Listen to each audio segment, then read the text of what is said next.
Good morning, ladies and gentlemen. Good morning, everyone. Thank you for being here today and for joining us at BSI's Innovation Day 2024, which we're doing in partnership with Innovate UK. So a huge welcome to all of you. This is the second time BSI has hosted an Innovation Day, and this year is bigger and better than before in this quite wonderful venue. I hope you're all intending to go to the Barbie shop later. We have a fantastic lineup of speakers and sessions for you today, and you will have the opportunity to visit our sponsors and exhibitors in the park room, which is where you took coffee earlier, at lunchtime and during breaks. Before we proceed with anything else, I get the joy of telling you the health and safety announcements, so let's just run through that. Toilets are on this floor, and they're just located outside this gallery in the stairwell. The good news is there are no fire drills or tests planned for today, so if there is a continuous sounding of the fire alarm, either a bell, siren or voice, please exit the museum immediately using the nearest available staircase or emergency exit. If you discover a fire, sound the alarm immediately by activating the nearest alarm call point. Please make sure you're familiar with the fire exits in the room. If I was an air hostess, I'd be able to do it, but I'm not, so I know, I'm not quite sure where they are myself, but anyway, somebody will point us towards them. We're requested to assemble outside the museum at the signed fire assembly area close to the High Street, where the Barbie shop is located. I'm not obsessed, I promise, but it is just down there. You'll be guided by the museum's front of house staff. So we are streaming and recording all the sessions taking place here in the gallery, and these recordings will be available after the event. We encourage you to network and reach out to speakers and panelists in the networking sessions. For the second part of my announcement, joining us today, we have a wonderful array of exhibitors and sponsors from across the innovation ecosystem. A special mention goes to our friends at Innovate UK, who are our partner for this event. BSI work with Innovate UK on many programs and projects, and we are delighted to be co-hosting this event today to demonstrate the continued relationship we have with them. I encourage you all to say hello to the teams during the day and to learn more about the fantastic work and solutions they are providing to support the innovation managers. Lastly, you will have received a Blendology name badge. So can I draw your attention to the fact that you can view the agenda for the day by pressing the buttons at the bottom of the screen. Don't all look down there now, but that's how you do it. And you can also share contact information by connecting badges. So we have a jammed, packed agenda for you today. I counted up, you have 7 speakers before coffee, so we're on a real mission here. And that means that we are going to try, even though we've started slightly late, to get back on time and try and keep to time as much as we can. We're here to really focus the day centered around the 8 foundational principles that are embedded in the new recently published ISO 56001 Innovation Management System Standard. We have encouraged all our panelists to share their experiences and key takeaways in each of their sectors, and please do follow up with them in the networking sessions on any additional questions that you may have. With that, I would like to hand over, and it gives me great pleasure to hand over to Lisa Hazeldine, Chief Product Officer at Innovate UK, to provide the opening address for today. Lisa, over to you.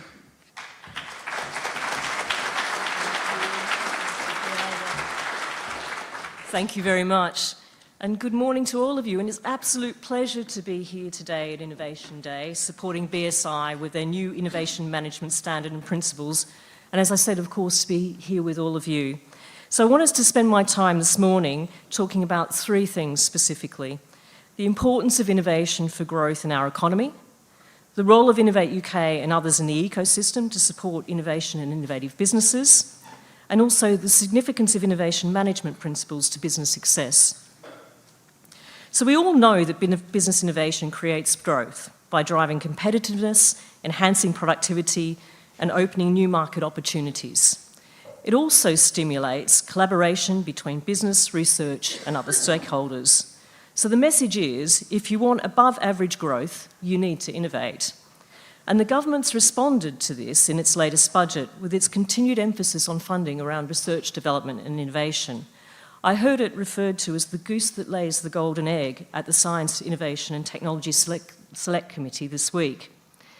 In October, the government announced the open consultation on the industrial strategy, Invest 2035, and are currently scoping the 5 missions for a better Britain, focused on key economic and societal challenges. So we know that innovation is important and that we won't achieve significant economic growth or societal change without it. But we also know that the pathways to success can be quite torturous and challenging, often messy, complicated and confusing, particularly if you're a small business or an entrepreneur just starting out. So I want to talk a little bit now about Innovate UK and how we respond to these challenges. But before we start, can I just get a sense of the audience and how many people actually know who Innovate UK is and what they do? Can you put your hands up if you do? So it's a fair number of you. That's impressive. That's really good. How many of you have actually used one or more of our products or services? And when I talk about that, I talk about the whole system of grants and loans, and so quite a lot less. Interesting. And so can I also ask the Innovate UK and the Innovate UK system people to identify themselves in the audience, so that if somebody, we've got quite a number, so if anyone wants to know more about Innovate UK or the wider Innovate UK system, please reach out to these people afterwards. So as the UK's innovation agency, our role is to support innovative businesses on their journeys from concept through commercialisation, growth and scale. Each year, we support many thousands of businesses, either directly through ourselves or indirectly with our partners or the wider ecosystem. We have an ambition to increase our reach to 1 million innovators this year, and that's not to dilute our offering, but just to make sure that we reach those with the highest potential. Understanding business needs is key to being able to provide the right type of support at the right time and place in a business life cycle. And we do this by focusing on 5 key areas of need. Now, if I actually move the slides forward, I told you I was rubbish at doing this. There, you can see what the 5 key areas of need are that I'm talking about. And we relate these in terms of technology challenge or technical challenges and commercial challenges. So you can see knowledge, expertise and networks, funding and finance, access to markets, talent and skills, and facilities and infrastructure. By understanding these needs for the different segments in the market and identifying where the market failures lie, we can begin to de-risk innovation through an optimised portfolio of funding and support designed to stimulate these pathways to drive business growth and scale. And I know a lot of you are managing your own portfolios at the moment, so you can probably relate well to this. This next slide shows an actual snapshot of our products and services portfolio itself. And you can see it's divided, well, we've tried to simplify it by dividing it into 2 areas, funding and support. On the funding side, you can see that we have a number of grant products, but also loans and investor partnerships, and our contracts for innovation, which looks at supporting public procurement. On the support side, which is also incredibly important, we have things like our Business Growth Network with our 400 advisors across the UK. We have our Business Connect network, which supports building communities, networks and fostering relationships. And then we have our Catapult network, which I'm sure most of you have heard of, which helps us with supporting infrastructure. And there are many other things in there I won't go through now. Underpinning all of this are our key principles of inclusivity, accessibility, simplicity, and synergy with partners and the ecosystem. And we package these products and services to support business needs across our domains, and we have 3 domains: net zero, healthy living and agriculture, and digital and technologies, and also supporting place at a national, regional and global level. To improve inclusivity and accessibility, we've introduced a number of digital products that not only showcase our offerings, but also those of our partners in the ecosystem. And you'll see some of those on the next slide. The Innovation Hub showcases all of our offerings with a number of our partners. No Limits fosters connections between innovators and those that can help them in the ecosystem, serves to try and defragment the ecosystem as a whole. We have Investor Connect, which connects investors with the businesses that we are supporting. So after an investment readiness program, we can help showcase them and they can talk to investors about funding through the private sector. And we also have other programs such as Talent Skills Connect, which brings together partners from that part of the ecosystem to collaborate jointly together so that we can collectively amplify our offering. The concept of pathways is something that we're really starting to develop further. It's important to have an integrated portfolio of products and services that support growth rather than single points of failure. And so ensuring that we have the right support mechanisms in place to assist with the next steps, whether that be with us, one of our partners, the private sector, or in some cases it may be none of the above, is key. We have a large and increasing numbers of partners that we work with, including BSI, and you can see some of these on this next slide. Our aim is to reduce fragmentation, catalysing the ecosystem as much as we can. Our Talent and Skills Connect partner group, for example, has 100 partners on it and is growing. We have 150 investor partners that we work with on our investor partnerships program, so not just from the UK, but also globally. We have key relationships with the British Business Bank, with the London Stock Exchange, and the Scale Up Institute, and they're helping us build stronger scale-up pathways for business. So by working more closely together in a synergistic way, we can continue to optimise growth and productivity for UK PLC. And by way of example, we know that our businesses that work with our business growth service actually grow faster and raise more investment than their peers. And this figure is about 6 times more for those that actually work with us, which is quite a compelling figure. So now let's talk about the role of innovation management, principles and standards in business success. As CPO, I'm privileged to spend a lot of my time talking to innovative businesses and entrepreneurs that we support at different stages of their journeys. The common thread in most of these conversations is the learning curve that they all have to go through in order to progress.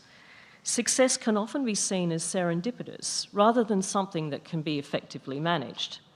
There is still this image of an innovator, which I'm sure everyone will recognise, a super smart person with an ingenious idea who hones it over many years and changes the world overnight.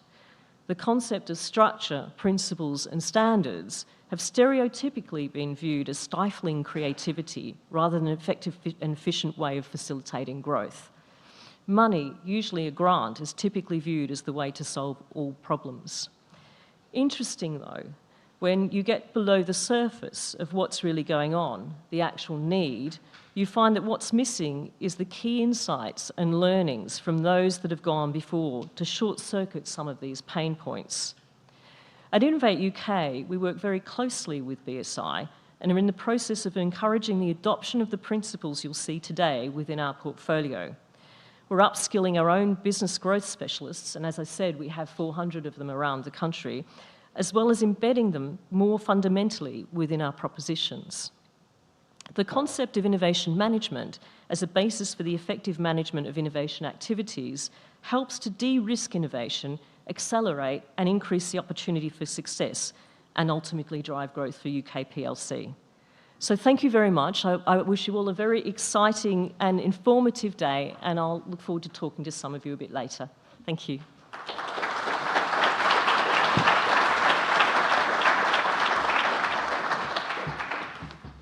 Thank you very much, Lisa. It gives me great pleasure to hand over to our first session. So I'm happy to introduce Victoria Milne and Joanne Hyland, who will be setting the scene and drawing out the 8 principles of innovation management. So over to you two.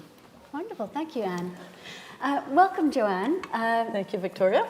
As head of delegation for the UK to ISO, I got to meet you a number of years ago, and I've learnt so much from Joanne over the years, and I'd love to hear about how you got into standards and being a standards maker for innovation management.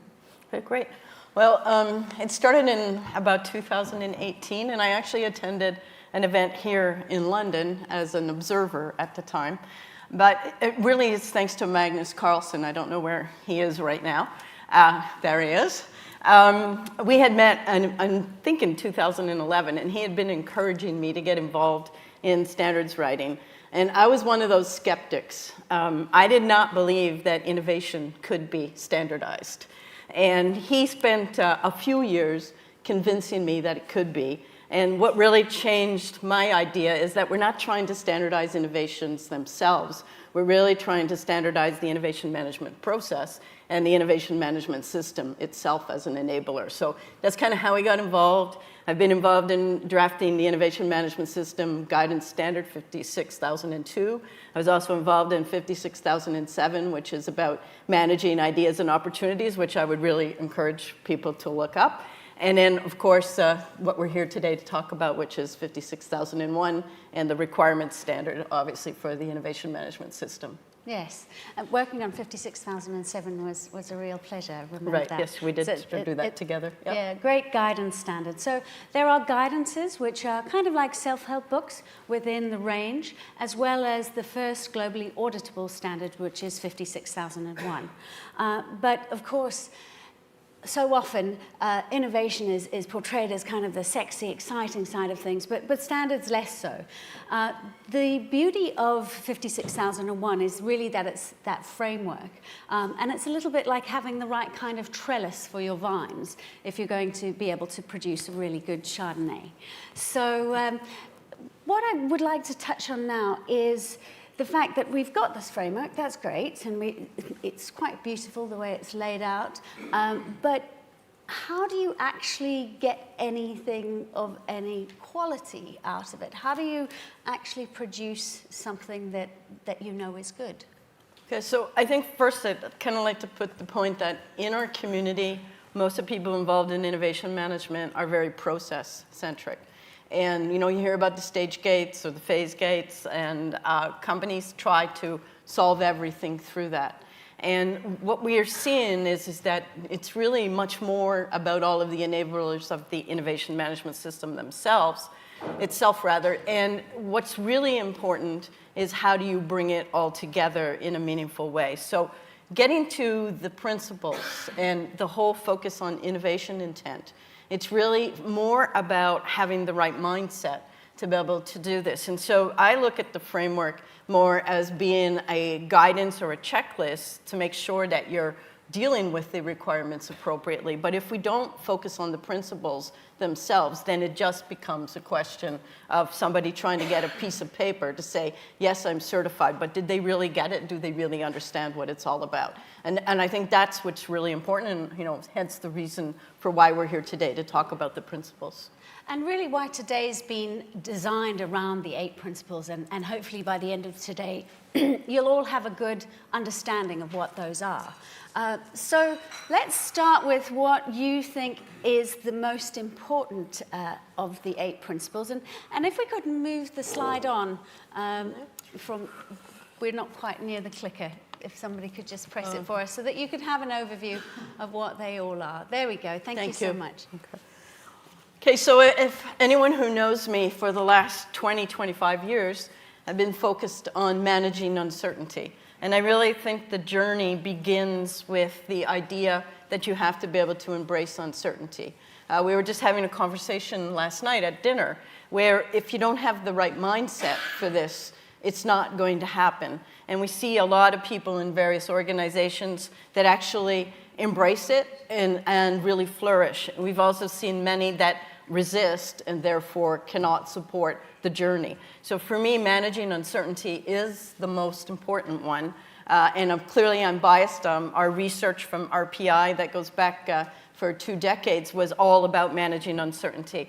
And what I just maybe to put the context into what we mean by managing uncertainty, it's not just the technical and the market or mission aspects. It's also the resource and organization ones. And in fact, from our research and from also practice, it's the resource and organization ones that actually get in the way of success. So if we don't focus on the people, we don't focus on the strategy, we don't focus on the partnerships and so forth and get them right, we're not going to be successful with innovation. Now, I actually have a different personal favorite. Right, yeah. And what is yours? And mine is around value realization. Because right at the very start, we need to ensure that we're all speaking a common language when we talk about innovation and what actually is innovation. And it's so critical that everyone understands that it is about value realization.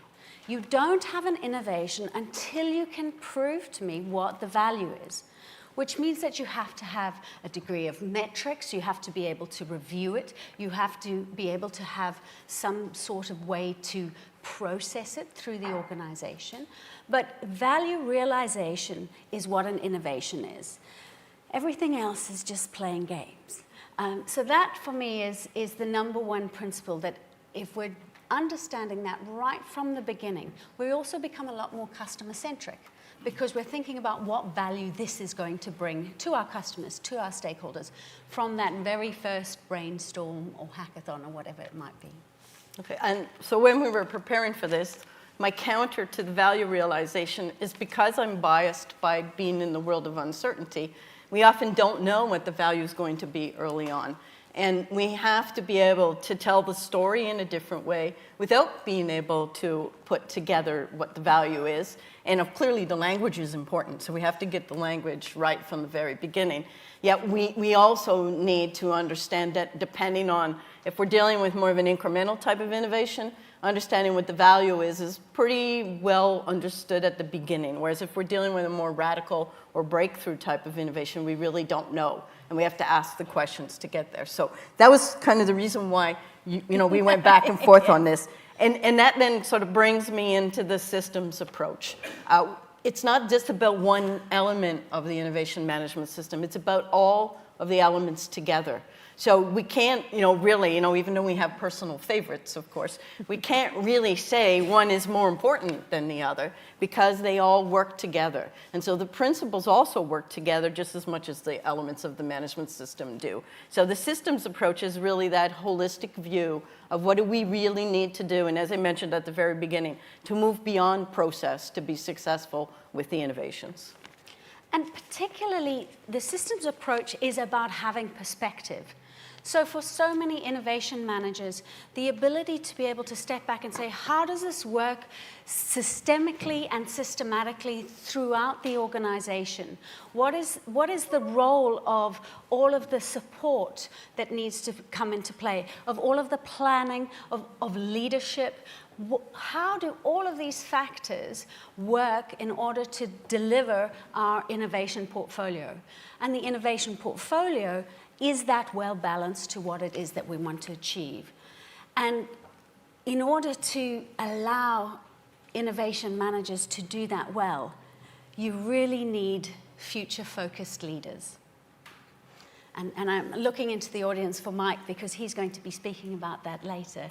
But a future-focused leadership is really critical to create the safe environment for innovation to flourish.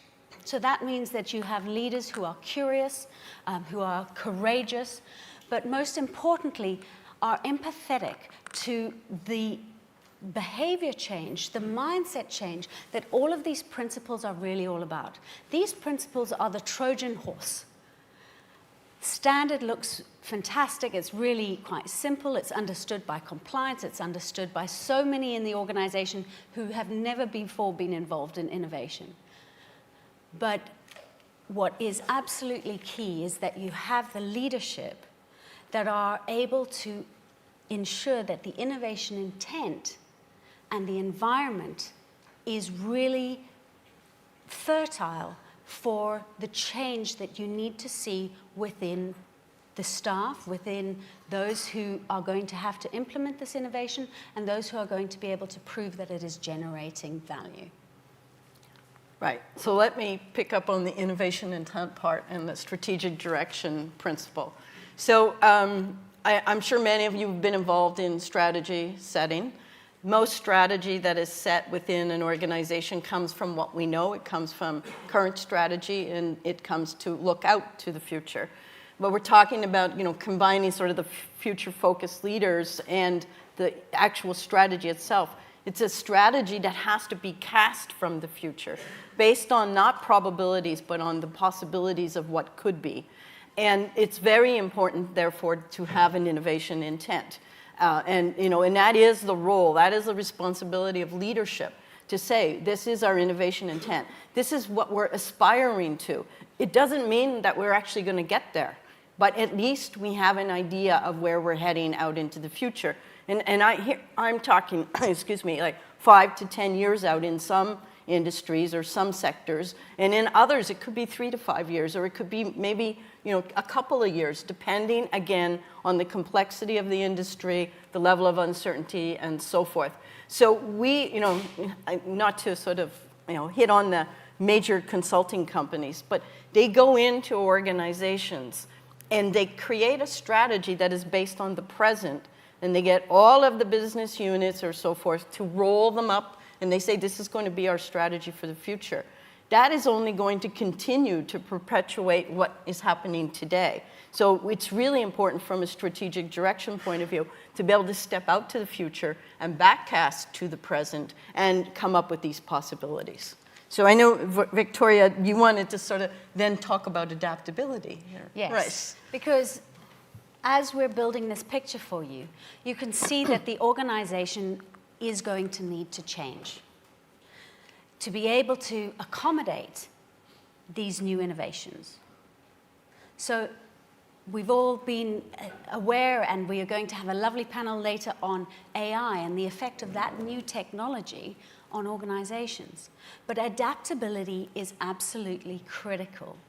So ensuring that your structures within your organization, the communication strategies that you have in place, the change management, is capable of the high level of adaptability to new technologies, to the introduction of new innovations, so that you're beginning to link together and you're starting to see that this system of the 8 principles works together, so that you have the right leadership, so that the strategic direction can be set, which is aligned to your innovation intent, and you have an organization that is able to move with that and to accommodate and make those changes. If you're not willing to do that, you're not going to be able to derive and generate that value. And so I want to just focus in on the organization structure part to move into sort of exploiting insights. The structure is really important. It's the design of the organization that is going to lead to the outcome. And in structures, we have, the world of quality, and we have the world of what we call what we know. We also have the world of what we don't know, and this kind of brings us back to the whole area of uncertainty. If you try to use a structure that is designed for a stage gate or a phase gate, when you're dealing with a radical innovation, we have what's called a term. It'll get incrementalized. It will be force-fitted into what we know rather than what is possible. And so when we're talking about dealing with these insights, we have to be thinking about capturing insights early on where it's all based on questions. It's all based, we don't have the answers yet, so we have to be asking the right kinds of questions. And when we're working, in their various workshops and so forth, we're asking questions about the technical, about the market or the mission, depending on whether you're for profit or not for profit, about the resource and the organization uncertainties, because we know that we have to do this in a systematic way. If we don't do it in a systematic way and we don't use the right structure and the right approaches, we're not going to be able to get to growth. Sometimes we're looking for significant growth, sometimes we're looking for transformation or renewal, other times we're looking for just a little bit of growth. So about the exploiting insights, it's about how do you set it up in the first place so that you can actually be successful at exploiting those insights and realizing value in the end, right? Because in the end, this is all about value realization, because why are we here otherwise? And so it's how you go about exploiting those insights that becomes really essential. Yes. Okay. And I always describe it as what is out of sight is now in sight. So it is something that you can focus on that's universally true, and that you now have, looking through those 8 principles, an organization that can adapt to a new insight.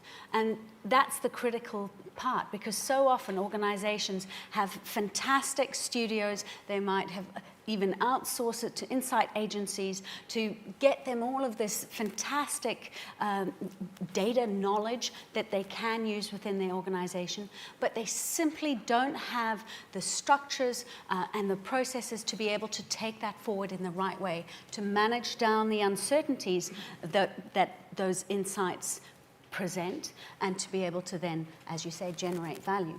But this really brings us back to the final principle, and definitely not the last. In fact, we could start this argument all over again to say that this is probably our number one and most important principle, but that is of culture. And most critically, innovation is learning. Fundamentally, if you are to innovate, you have to be open to learn. And so your culture needs to be a learning, open, and progressive culture.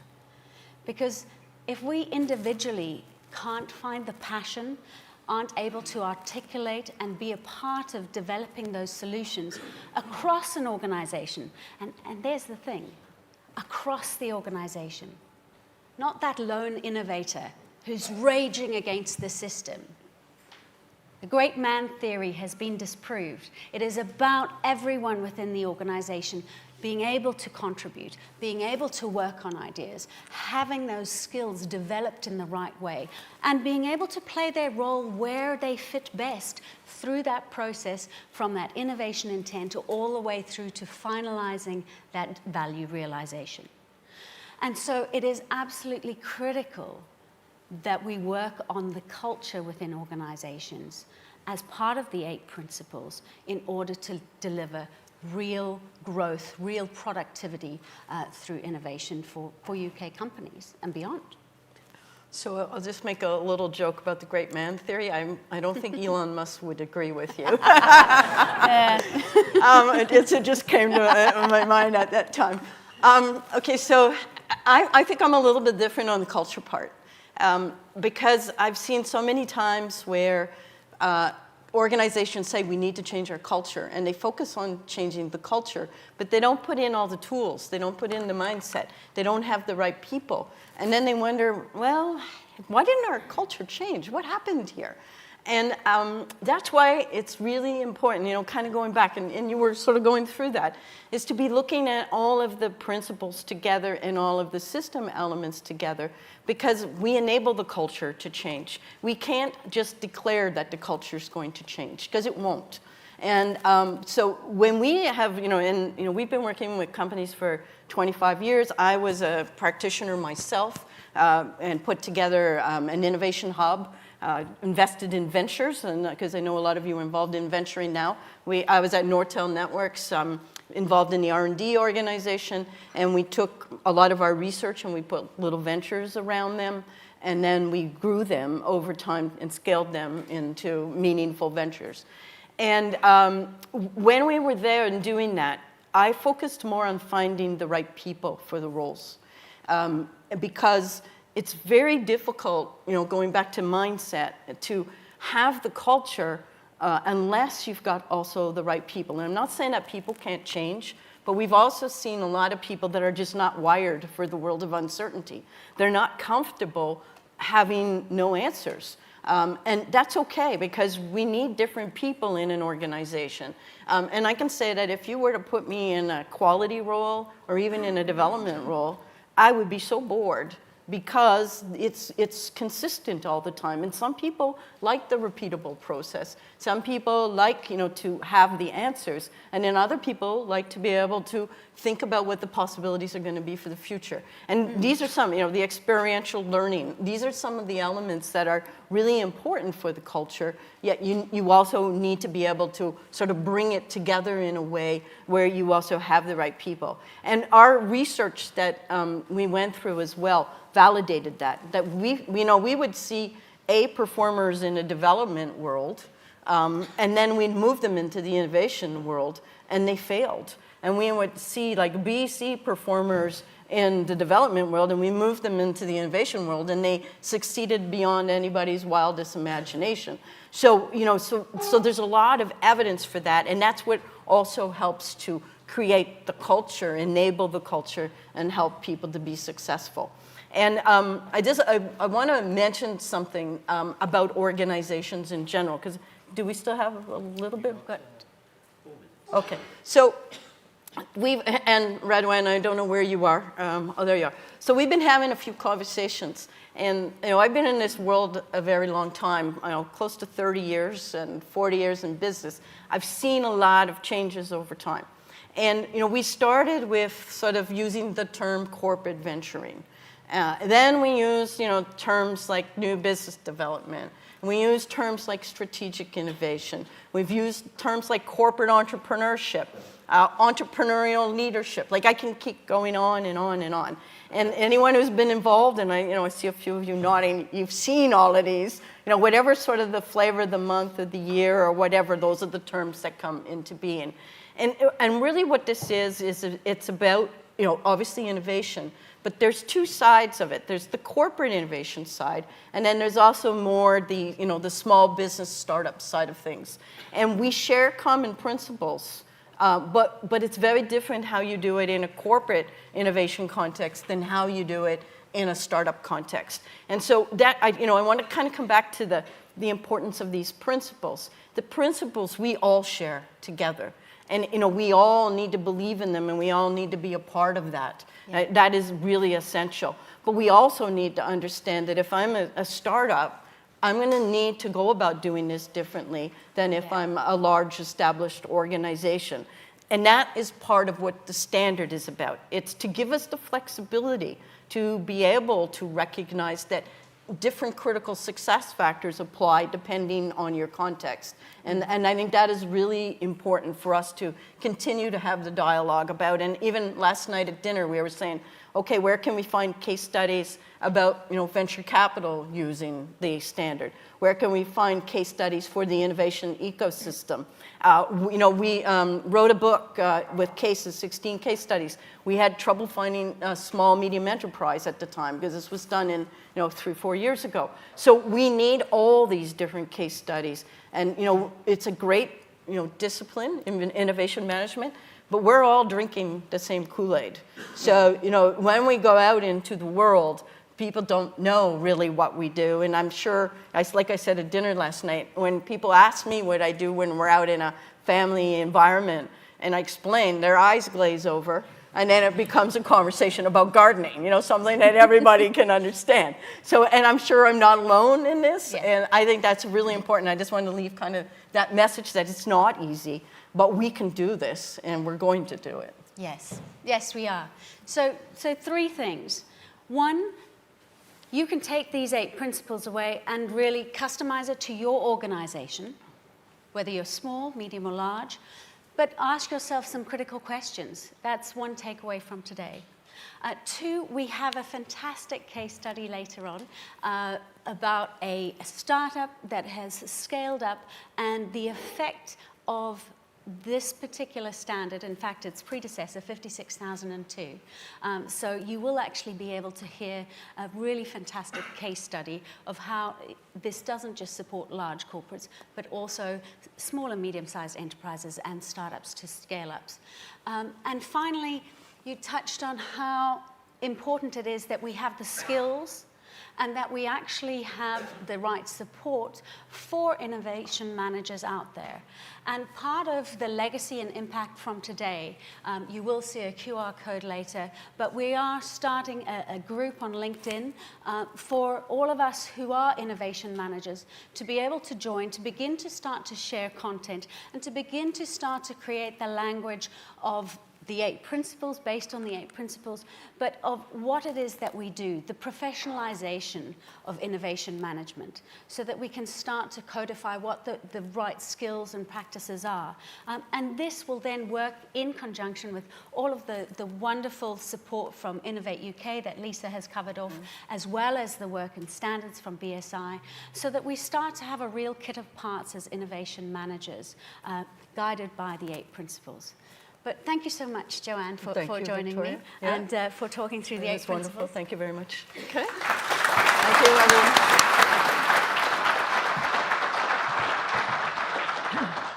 everyone. Thank you both for that. That was just amazing talk through and giving us a scene-setting opportunity. Really appreciated it. And Joanne, I just want to say, if you think people think don't know what you do and glaze over, try doing standards. They just I know it's probably on a whole other level. they think we're spies, so you know. I'm delighted to call up our next group of speakers.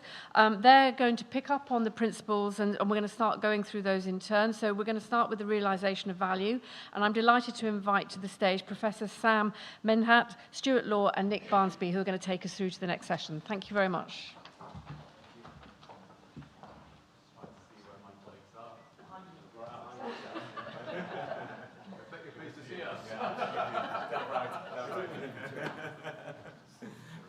Please, thank you.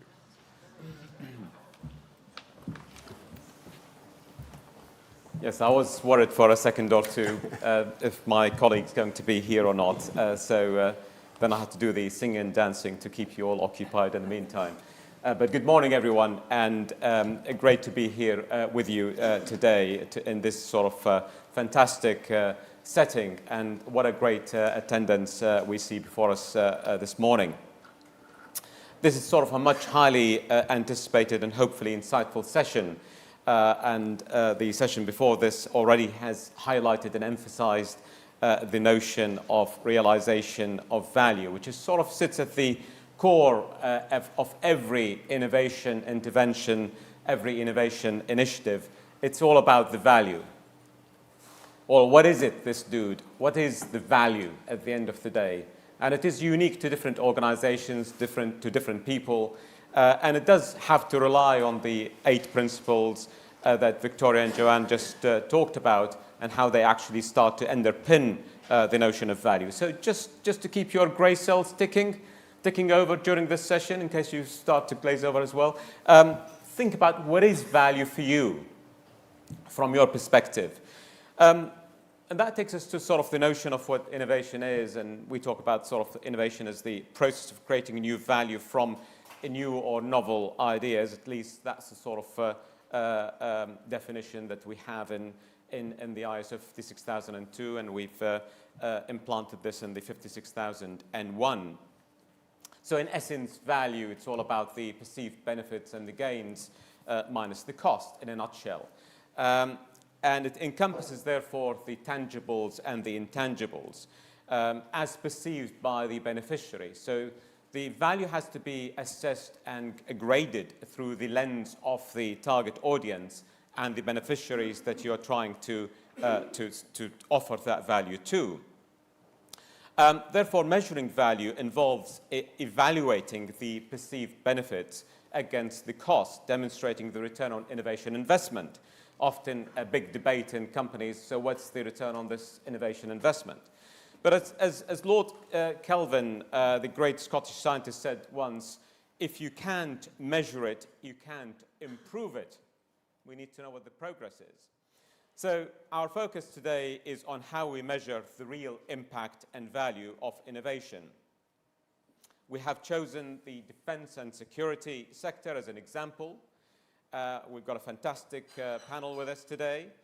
And currently, the defense and security are undergoing sort of the strategic review, which is led by Lord Robertson, and it's due to report its findings and recommendations in the first half of 2025.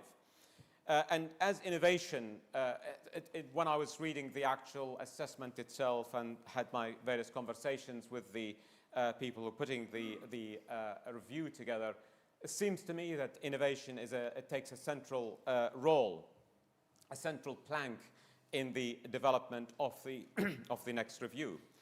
So innovation in defense is not just about the shiny stuff, it's not just about the latest technology, it's also about ensuring that these innovations deliver measurable and sustainable value.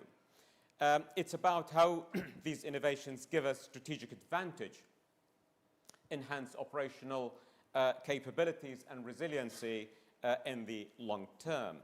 So this session will explore how the Ministry of Defence, our colleagues from the Defence Innovation Unit and from the Defence and Security Accelerator, DASA, are driving a real-world impact through their innovation initiatives.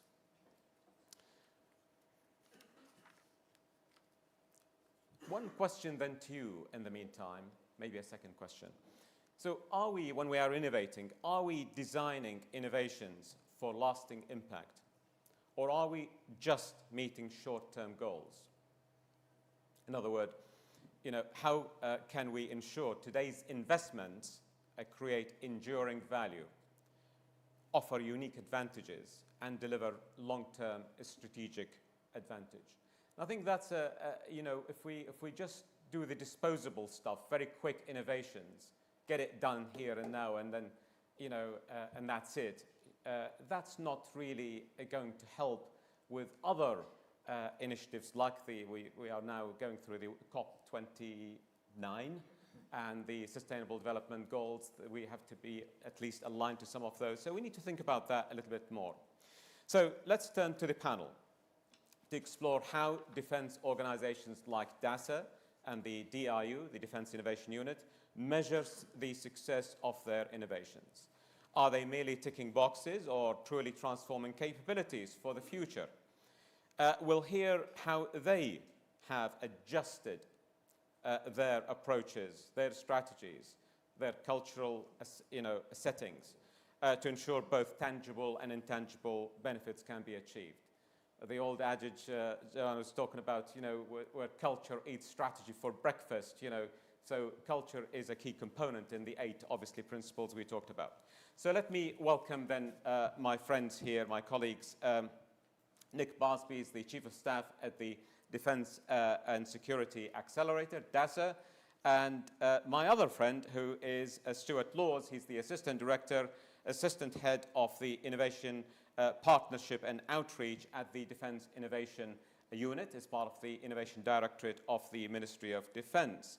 So Nick and his colleague, who couldn't be with us, unfortunately, today, Anita Friend, lead the charge in finding and funding exploitable innovations that can provide the UK with a strategic advantage in defense and security. Their team has been recognized for its structured approach, and it's called the high-level operating model in measuring and delivering innovation impact and value to support the UK prosperity. And Stuart brings extensive experience in driving innovation across the MOD. His drive for challenge-driven innovation, a framework that uses open innovation and crowdsourcing with a defined methodology and tool set, helps the MOD to develop and implement solutions to those immediate and medium-term problems at the pace of relevance. So over the past 7 years, I had the pleasure and the privilege to be working closely with the Ministry of Defence and also for the implementation of the 56002 standard. And please notice that they both organizations embrace and operate a systematic approach to innovation.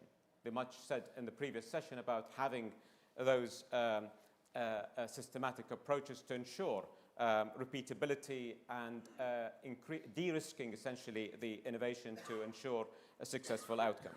So I have 3 questions for the panel. Each one will have their own question, will have his own questions. So let me start with Nick.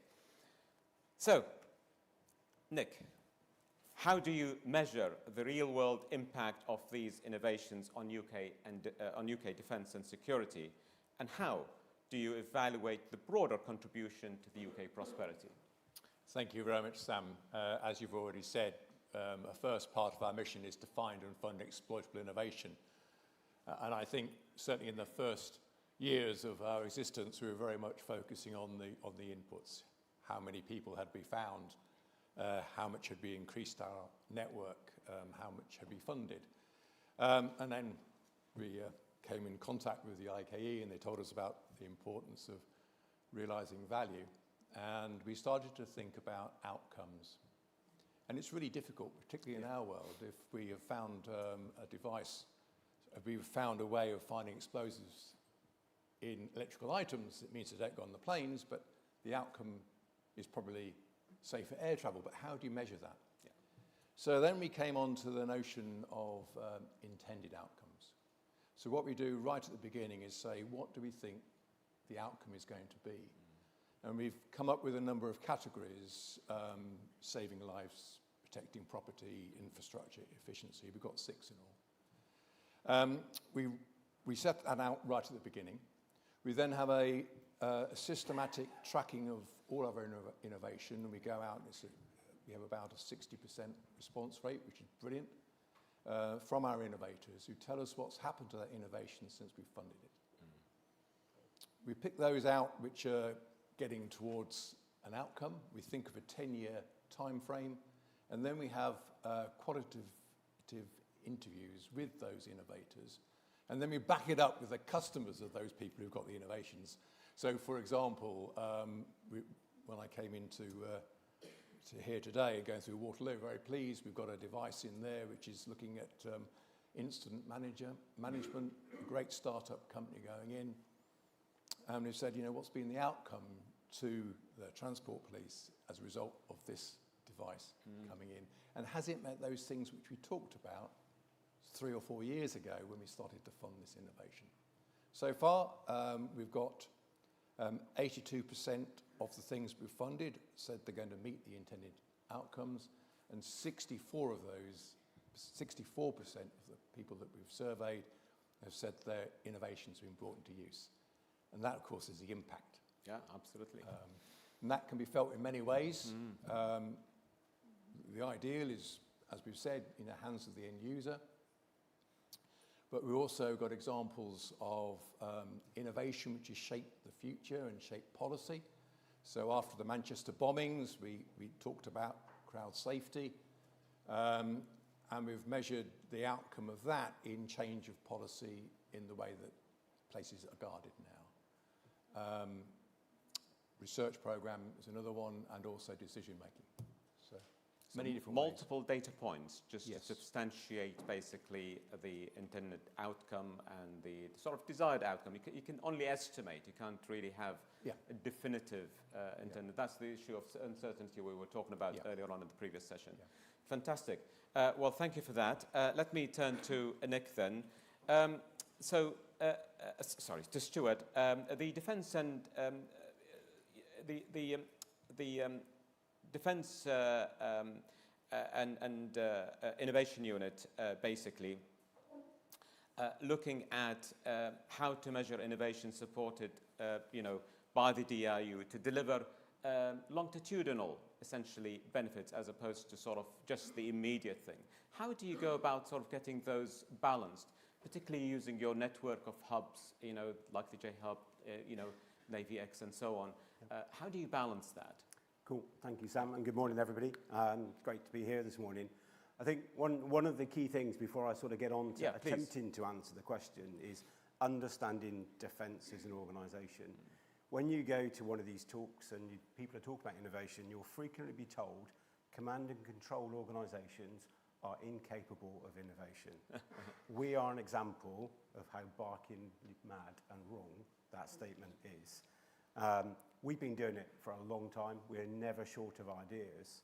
And that presents a bit of a challenge because we indoctrinate people to resist change, but then we're asking them to embrace innovation and help us to drive the change which is required to make their job better, easier and safer in what we're doing. So it's sort of, to try and answer your question, is it's complicated, but we've got a variety of ways to do it. We've got some amazing partners like Wizuki who are in with us today and one of the event sponsors as well. That allows us to take the challenge-driven approach, which means we empower the problem owner with a systematic approach to be able to define the problem they have that they can't solve themselves in a way which allows us to then prioritise how it fits in the ecosystem and what support is required. So the really big impact stuff, going to Nick's point around what's the intended outcome, we can make sure it's got the right level of support. And the things which are fundamental or at a local level, we can just let people get on with it, and then we can reap the benefits of them being empowered and able to drive the innovation and find the solutions and then share for others to plagiarise and copy noting that that is the biggest form of accolades when somebody takes your idea, improves it, shares it with others, and then you get a cascade effect through it all. And how do you see sort of if you like, the diffusion of that within the armed forces? How do you see the diffusion of the innovation? Will that generate the long-lasting sort of impact that we are searching for? So it does, because it helps us tackle the culture aspect of it. And the culture is driven by the indoctrination to resist change. Yeah. So if we understand innovation is not this big risky beast that everyone thinks it is, it's not going to come and disrupt anything. It's something that they can embrace and they can drive the changes through that they need, as long as they approach it in a way that the organisation isn't going to have a toxic reaction to. Yeah, thank you very much indeed. Now, this is a big issue. I've just got back from NATO for 2 weeks there, driving the digital transformation program, which is innovation driven. And obviously, the biggest obstacle is trying to adjust the doctrine in a way, adjust the cultural setting to enable that transformation to happen within the larger sort of organization like NATO. Nick, let me turn back to you then. Given the rapid pace of technological change, how does DASA ensure that innovations supported remain relevant and continue to deliver value as the defense landscape evolves over time? Yeah, thank you.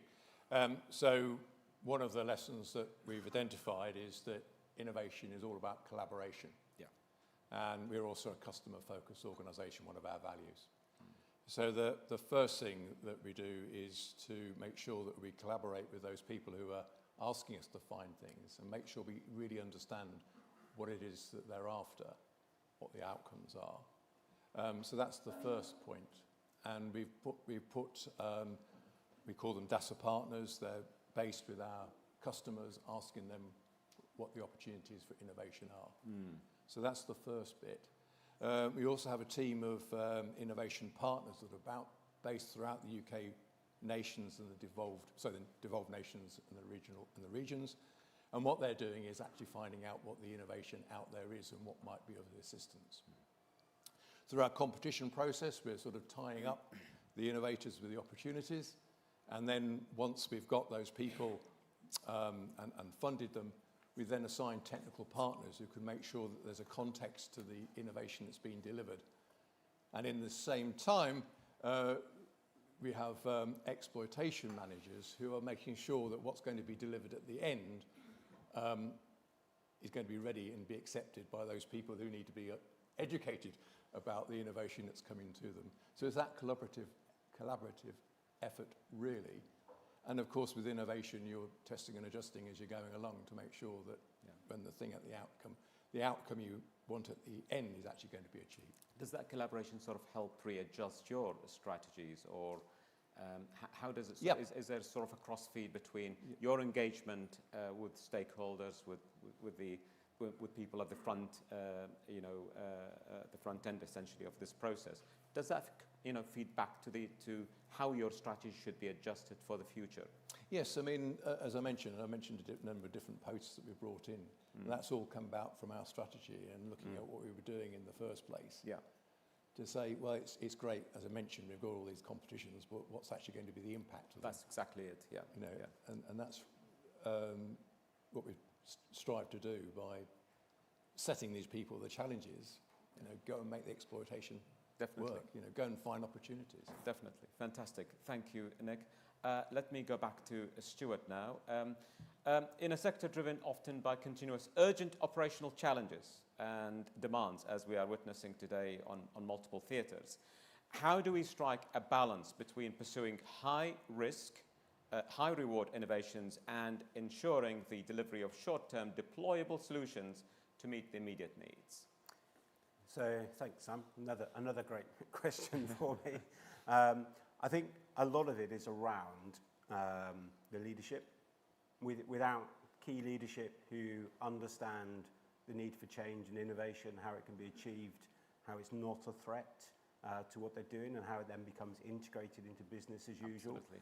That's a key part of it, and that's where the DASA partners come in to it, working with the frontline commands and the rest of defence in order to make sure we shape the problem statements that we need to go after. It's about our partnerships with industry. It's about the collaborations with other government departments. It's about the opportunities which are there as well. So alongside DASA, we've got NSIF, so the National Security Strategic Investment Fund. Yeah. We've got the National Security Technology and Innovation Exchange. So all of those organisations come together, they would collaborate, we find the best route through, and that allows us to then look at what is it we need to do. Is it something immediate, like we're looking at with the support to Ukraine at the moment, where innovation is being measured in its lifetime in days, sometimes hours? Or is it the longer term international need that NATO is looking for through the likes of Diana, where we're looking at introducing things in a period of years with a 20, 25-year lifespan too, and that range of everything in between. So it's the understanding on the leader's position who owns the problem around how best they can then tackle that problem with the tools we've got there as innovation enablers rather than innovation managers for them. So we're there to enable and empower them to chase the things that they need for the impact, and then we're then best placed to ensure that the right priority is assigned to it with the resources. And that forces you to think about portfolio management, essentially. So, absolutely. Yeah. Thank you. Okay, let me go to Nick with a question on culture. So creating a culture of experimentation that enables value realization from innovation is critical for DASA's mission. How is DASA fostering an organizational culture that not only encourages creativity internally, but obviously ensures that there's a wider spread to your ecosystem and cascading that these sort of infecting your ecosystem with the enthusiasm of DASA? Yeah, so thank you very much. So we're a very relatively young organisation. We've been going 7 years now. That's right, and when I joined, there were sort of 8 of us, or 8 of them. And we've now grown to about 100 people. And what we try to do is maintain a sort of family atmosphere. I love my job. I've got some great people I work with. We're dealing with some of the bright and the best in the I can country. see that radiating every time I visit DASA. Yeah, absolutely. And that's all the way through. And actually, we're making a difference. Yeah. But we sort of, and we've also been able to recruit from all over. We have some ex-military people like myself, but we also have people from industry, from academia, civil service. The one big theme about us all is that we've all got a passion for innovation. And then we couple that with what I call the 4 I's. So before people arrive, and we've gone through a process and we introduced the team to DASA, we then have a very good induction program. Yeah. And then we have a very much a feeling of inclusion. And that's not only sort of within the team, but it's out the team as well. We spent a lot of time making sure that our language is understood by everybody. We have regular morale surveys, we have regular feedbacks. We encourage our people to suggest new ideas. And you mentioned the high-level operating model. We've now called it the DASA operating model, by the way. Fantastic. But within the DOM, we've got a way that we can actually adjust and test processes and take people's ideas in. And if we've got the introduction, the induction, and the inclusion right, what we hope we're going to get is the inspiration. And we like to reward people for their achievements. We acknowledge success. We publish the case studies. Yeah. All of that, I think, gives us that shared interest, as I mentioned right at the beginning, of that strategic advantage. It's having a shared interest both with ourselves and indeed with our innovators to make a difference. Do you give them the headroom to actually start to experiment? Do you give people the opportunity to have that opportunity for experimentation? Yeah, I think we're constantly changing. We've had 3 different services through this last year. One was in collaboration with Australia and America and ourselves with the AUKUS program. So how do you run a competition with 3 nations simultaneously? Yep. We've done another one which is looking at business administration services for NATO, Diana. Again, a new idea. but the team have turned around and turned that round. We've just gone under contract with a partner to deliver that from January. And then the third way was how do we speed up the pace of innovation to be able to make a difference to Ukraine? Yeah.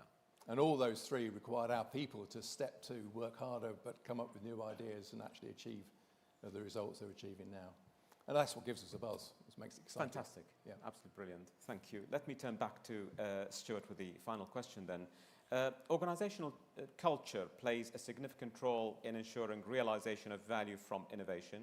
How is the MOD, the Ministry of Defence, fostering a culture that supports long-term value realization? And how does the Defence Innovation Unit drive the cultural shift to ensure innovation delivers sustained impact? So I think, to keep it short, because I could probably sit here all day talking about this one, is a lot of it is around making sure that there is a capability owner who is waiting for the innovation which has been found, which solves the problem. Yeah. That's a fundamental Absolutely. sort of thing. But that also means defence being defence will likely stay in the 70% of innovation, which could be unfairly categorised as continuous improvement. So you've got to give people a bit of space. And you know, like DASA, we're encouraged to do it. And while we're enablers, there are times when we pull our sleeves up and we will demonstrate what you can achieve within the rules. And probably the one which will surprise the most people is in March this year, we announced a strategic partnership with Neon McLaren Racing. So Defence and McLaren are partnered together. It means we get insights into the way they work, high-performing teams, the way they have a systematic approach, how they manage to deliver an upgrade to their Formula One car every 14 minutes, particular hands-on experience around Extreme E, and all of those things as well. And that partnership's built around knowledge and tech sharing, coaching and mentoring between the teams. So we'll go through with we've got this problem, we think you can help. They will give us a team which coach and mentor the defence team to solve the problem. And similarly, McLaren will go, we think defence is better than us in this area, can you help? And then we find the right team in defence who will then coach and mentor the McLaren team to improve those as well. And that partnership has become really solid.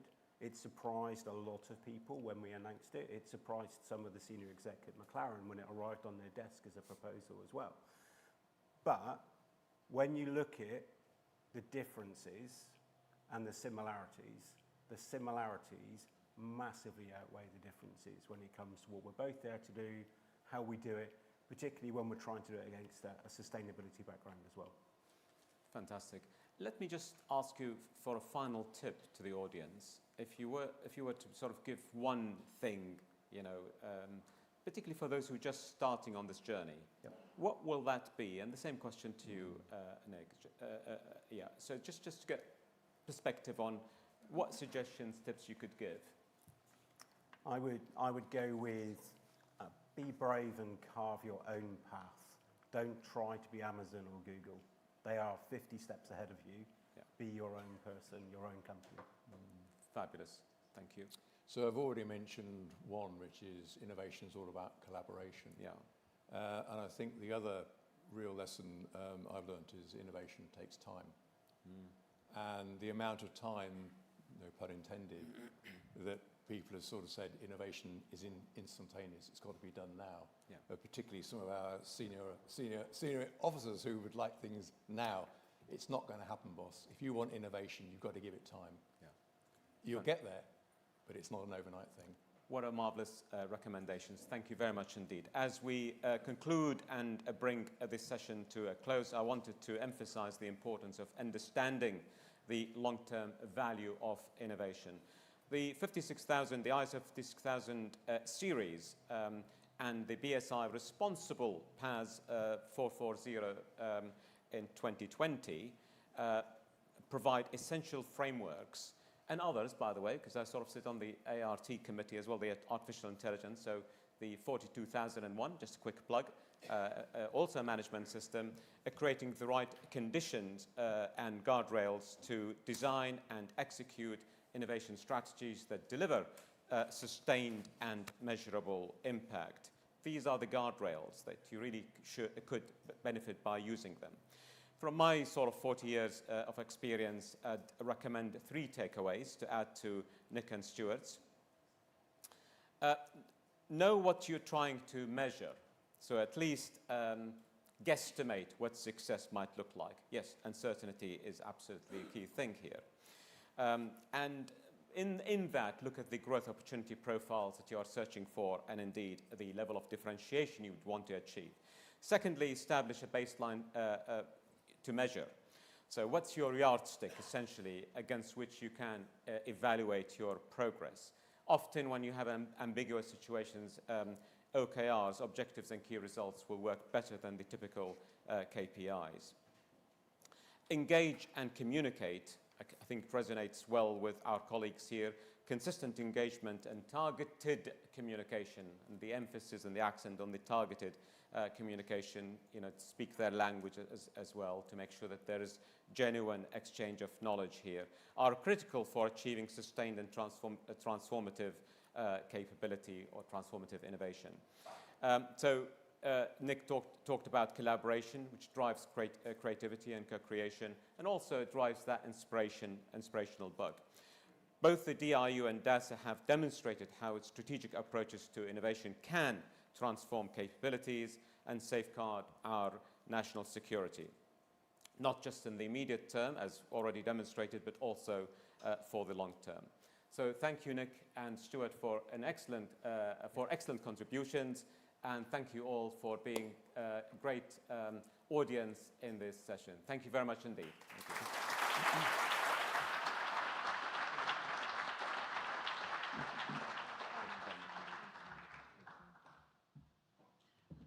Right, thank you very much to that team. What an amazing run-through they did there. So I'd now like to introduce our keynote speaker for today, and I'm delighted to welcome Mike Stewart, Chief Technology Officer for Kinetic, and also a Kinetic Fellow.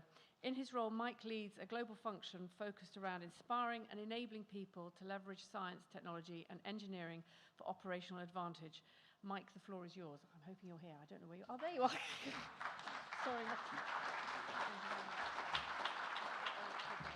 Yeah, no problem at all. Thanks very much. It's very disturbing seeing a picture of you so big on the thing. I'm absolutely delighted to be here today. Really privileged, and it's going to hopefully be a fun 15 minutes. A little bit of a story from my side, and also I'm going to offer 5 minutes of sort of questions at the end if anyone's got any questions from the audience. I will be around for the whole day as well, so if there's anything that we don't cover, please come and grab me. And so my discussion today is really around the future-focused leaders side, and I thought I'd do that through telling a story about my journey in Kinetic. And Kinetic is an organization specializing in defense and national security, so similar theme to the previous presenters. And we're an interesting organization. I've been there 7 years, never worked in defense before, so it's been an interesting journey for me. And part of my role is really to drive the leadership around innovation within our organization. So I'm going to tell you a little bit about the challenges that I've had, which hopefully will resonate with some of the audience. But also I'm going to start to talk about some of the things that I've implemented within Kinetic, which I feel have really driven our organization on. So hopefully a useful, practical session. Right. Oh, I thought, this is just in terms of the presentation style. I'm going to start with the end in mind, okay? And I know this is slightly unconventional, okay? You think, why on earth is someone from a defense company showing a picture of a child? But I think, when I think about innovation, I really do think that children encompass the true value of pure innovation. And the reason I say that is because, when children are born, they haven't got the rules of society, which we all know and love. They haven't got the rules of business. And they're creative, they're curious, they're wanting to learn. And so what tends to happen is, over years, we then, go through a process of growing up, and all these rule sets come in to our mind. And I think it starts to actually dilute innovation, or the spirit of innovation.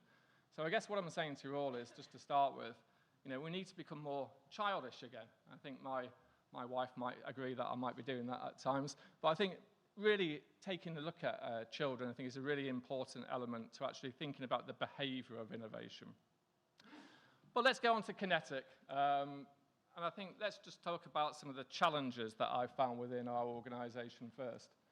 So one is one of invention. Now, Kinetic is an organization that loves invention, I've found. Really, really loves it. We've invented a lot of stuff. Does all of it actually add value? No, it doesn't, quite frankly.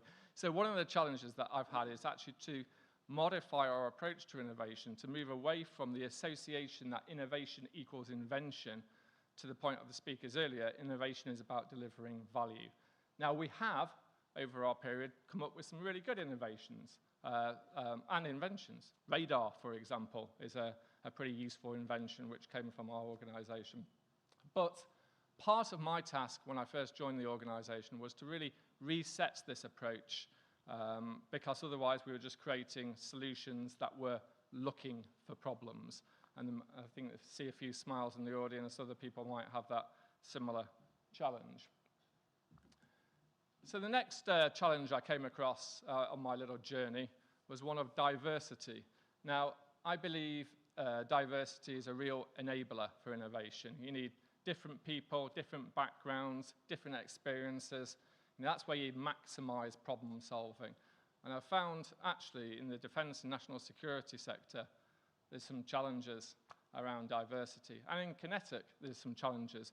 And that's, I think, partly due to the nature of security and the fact that you're sort of told you cannot share anything with anybody. So, and as such, guess what? People don't share stuff that well. So that whole point around collaboration becomes a real challenge.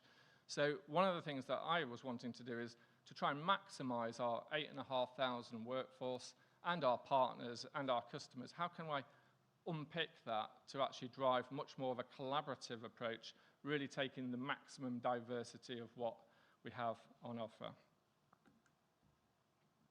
Ooh, next one. Next picture. A few smiles. Not invented here. This is another challenge that I had within Kinetic, and quite a fascinating one. The problem when you have an organization which is highly technical is you have a lot of people who think that they know best about absolutely everything. And so we've got some brilliant technical people in our organization, but if they could just design it themselves and actually, reinvent it themselves, they would do.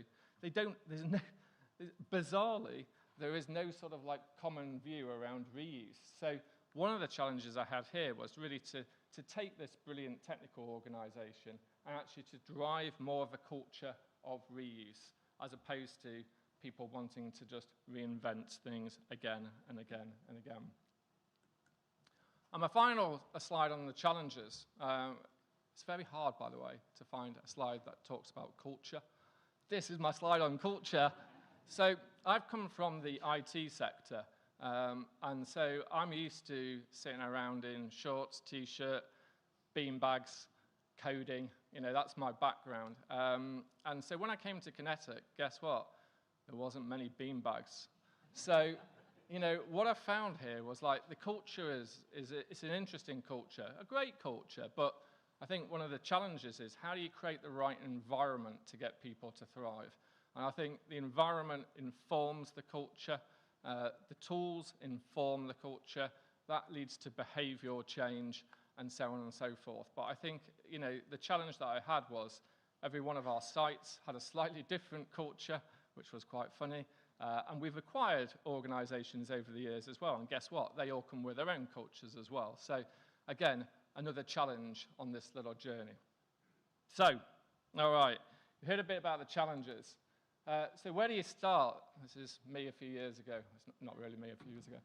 And I think, really what I wanted to unpack in this last part of the presentation is some of the tips that I've got, and I've applied to Kinetic and I've applied to other organizations previously, and hopefully you'll find them useful. So, let's start with the top left. Write stuff down. Presenting on innovation is one thing, but actually codifying innovation and what that means to your organization is ultra important. What I did when I started was, I said, well, what is our approach to innovation? Well, we didn't have one, right? But, well, we're in an innovative organization, I was told. But what does that actually mean? So we built a vision, that was important, and I love a framework, so very simple framework that people can adapt. And then we created a cool strapline, and we've called it mission-led innovation within Kinetic, because everyone needs a cool strapline, because it catches. And then we started to build that strapline into everything that we do. So I think my takeaway point here is, if you don't write things down, then you cannot scale your approach across a larger enterprise. So it's really important to do that. And we've then gone further to build training material in our organization around what mission-led innovation really means. Top middle, communication and engagement. Again, my top tip here is really not to create new meetings on innovation. Everyone's time poor, right? So really, what I've found particularly successful is to leverage existing interventions that exist across organizations. So people may have global roadshows, people may have monthly team meetings. You usually quite often in big organizations get corporate content that's generated and then cascaded through the organization. So what I did is, first of all, got an innovation slide that we created every time we get corporate content, and we curated an example or examples of how we are delivering innovation and showcasing that to our people. They then wanted to contribute to that slide, because everyone likes to get their stuff on the big road shows. And that started to drive a communication and engagement mechanism across the organization, which was maximizing those existing interventions. Like a lot of people in the audience, we've also created what we call our Innovate newsletter and other things as well, which also help to tell that story. But storytelling through innovation is important because it reinforces then your strategy within the organization. So, top right, build a scalable network of evangelists. Now, this I found fascinating in Kinetic because the defense and national security sector is very hierarchical, as the team before were talking about. And I don't like hierarchy, so therefore I found this quite an interesting experiment within our organization. So rather than the usual approach, which is, oh, well, Mike, let's cascade this down and we need our leaders, organizational leaders, to be driving this change. I was like, no, don't want to do that. So what we want to do is actually tap into the people across the organization who have the passion for innovation. And I simply don't care who they are. If they're an apprentice, if they're a graduate, if they're a mid-career, if they're a senior manager, we've created now what we call our Innovation Mentors Network. And that's been really, really powerful. They're spread across the business, and we empower those people. We give them budget, whoever they may be, and we empower them to tell the story of innovation, but also to really drive our innovation message across the organization. And I think, in doing so, it's been extremely good for the organization in terms of the innovation mindset, but also it's just good to sort of like try and collapse that slight obsession with hierarchy that we have within our sector. Bottom left, trust. This is really, again, a very important point, really. We used to have a slogan in Kinetic, which was the people who know how. And you think about that now, you think, what an arrogant slogan to have. But actually, I'm a big believer in open innovation and joint value networks. So really what we've done over the course of this 7 years or so is really to be much more partner-centric with our thinking. We've got some great people and we've got some great parts of, the potential solutions, but actually working with other partners has been, a real game changer. So we've really opened ourselves up more. And a lot of the things that I've looked at is also simplifying things like the terms and conditions that we use for, engaging with our supply chain. It was ultra complicated and it created friction in engagement. So if we try and remove that friction, it's, I found it makes a big difference. And then invest in those relationships. At the end of the day, we're all people, and people are built around relationships. So I'm a big believer in investing in relationships to drive innovation. Next one, outcomes. It's referred to a little bit in the last presentation, and I think again, from my point of view, I see quite a lot of people who are affiliated with innovation and doing what I'll call a lot of activity. And sometimes if you actually challenge those people and say, well, what is this innovation project looking to deliver? Sometimes you get sort of like a silent room because people are like, not actually quite sure.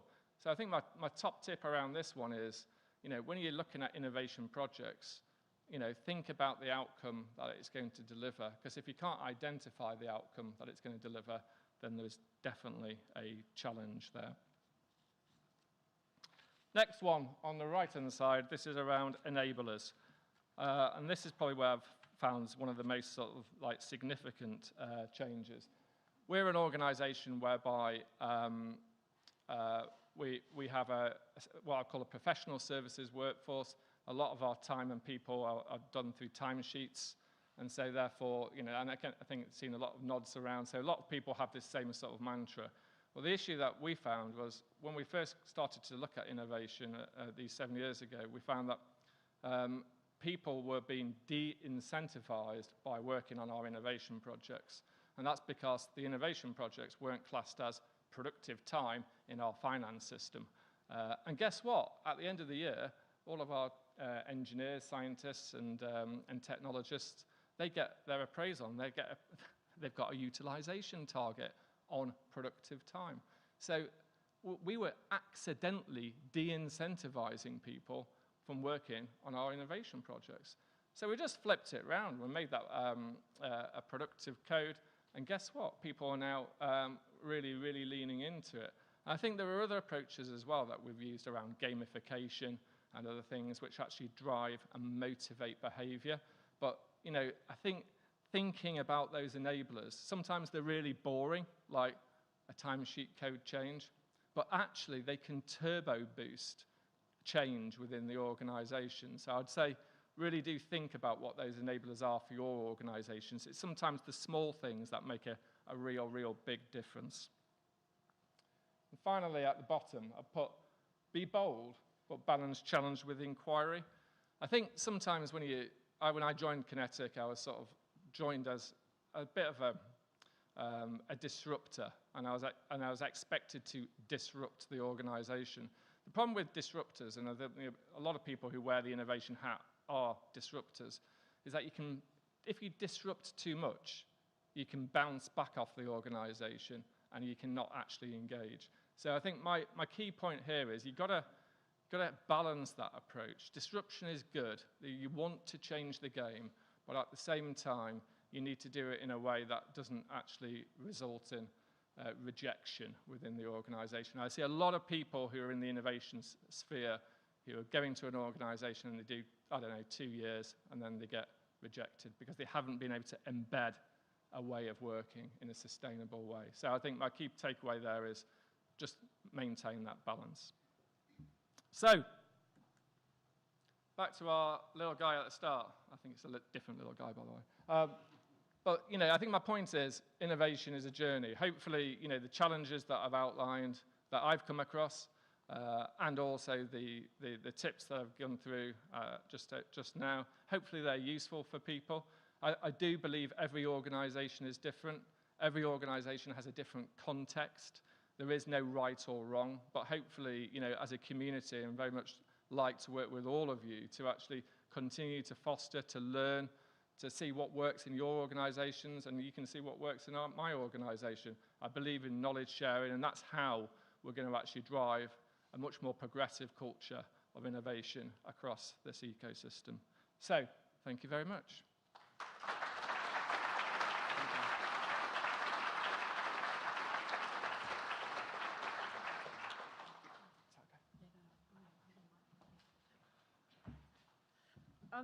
So, Mike, thank you very much. I think I want to call you Disruptive Mike, and it's Disruptive Mike's 6 tips. So it's quite difficult to say. And then he went and added a 7th, which was be bold. So that threw me a bit.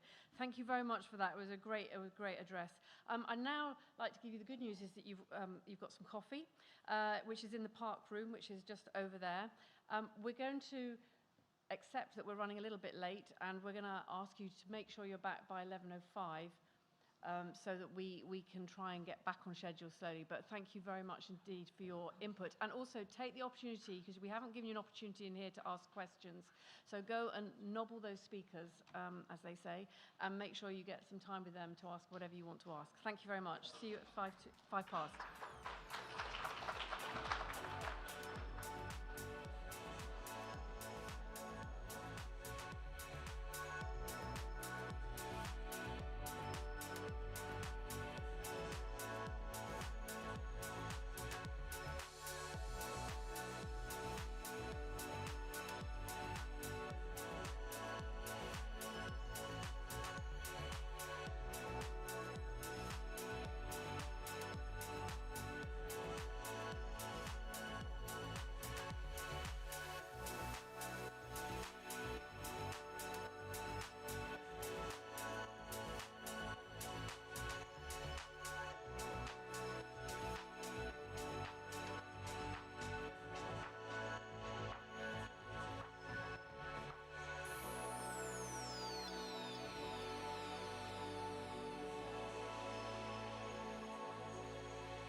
Hello.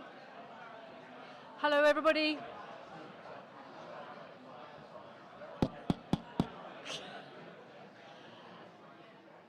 Okay, we're going to start. Thank you very much.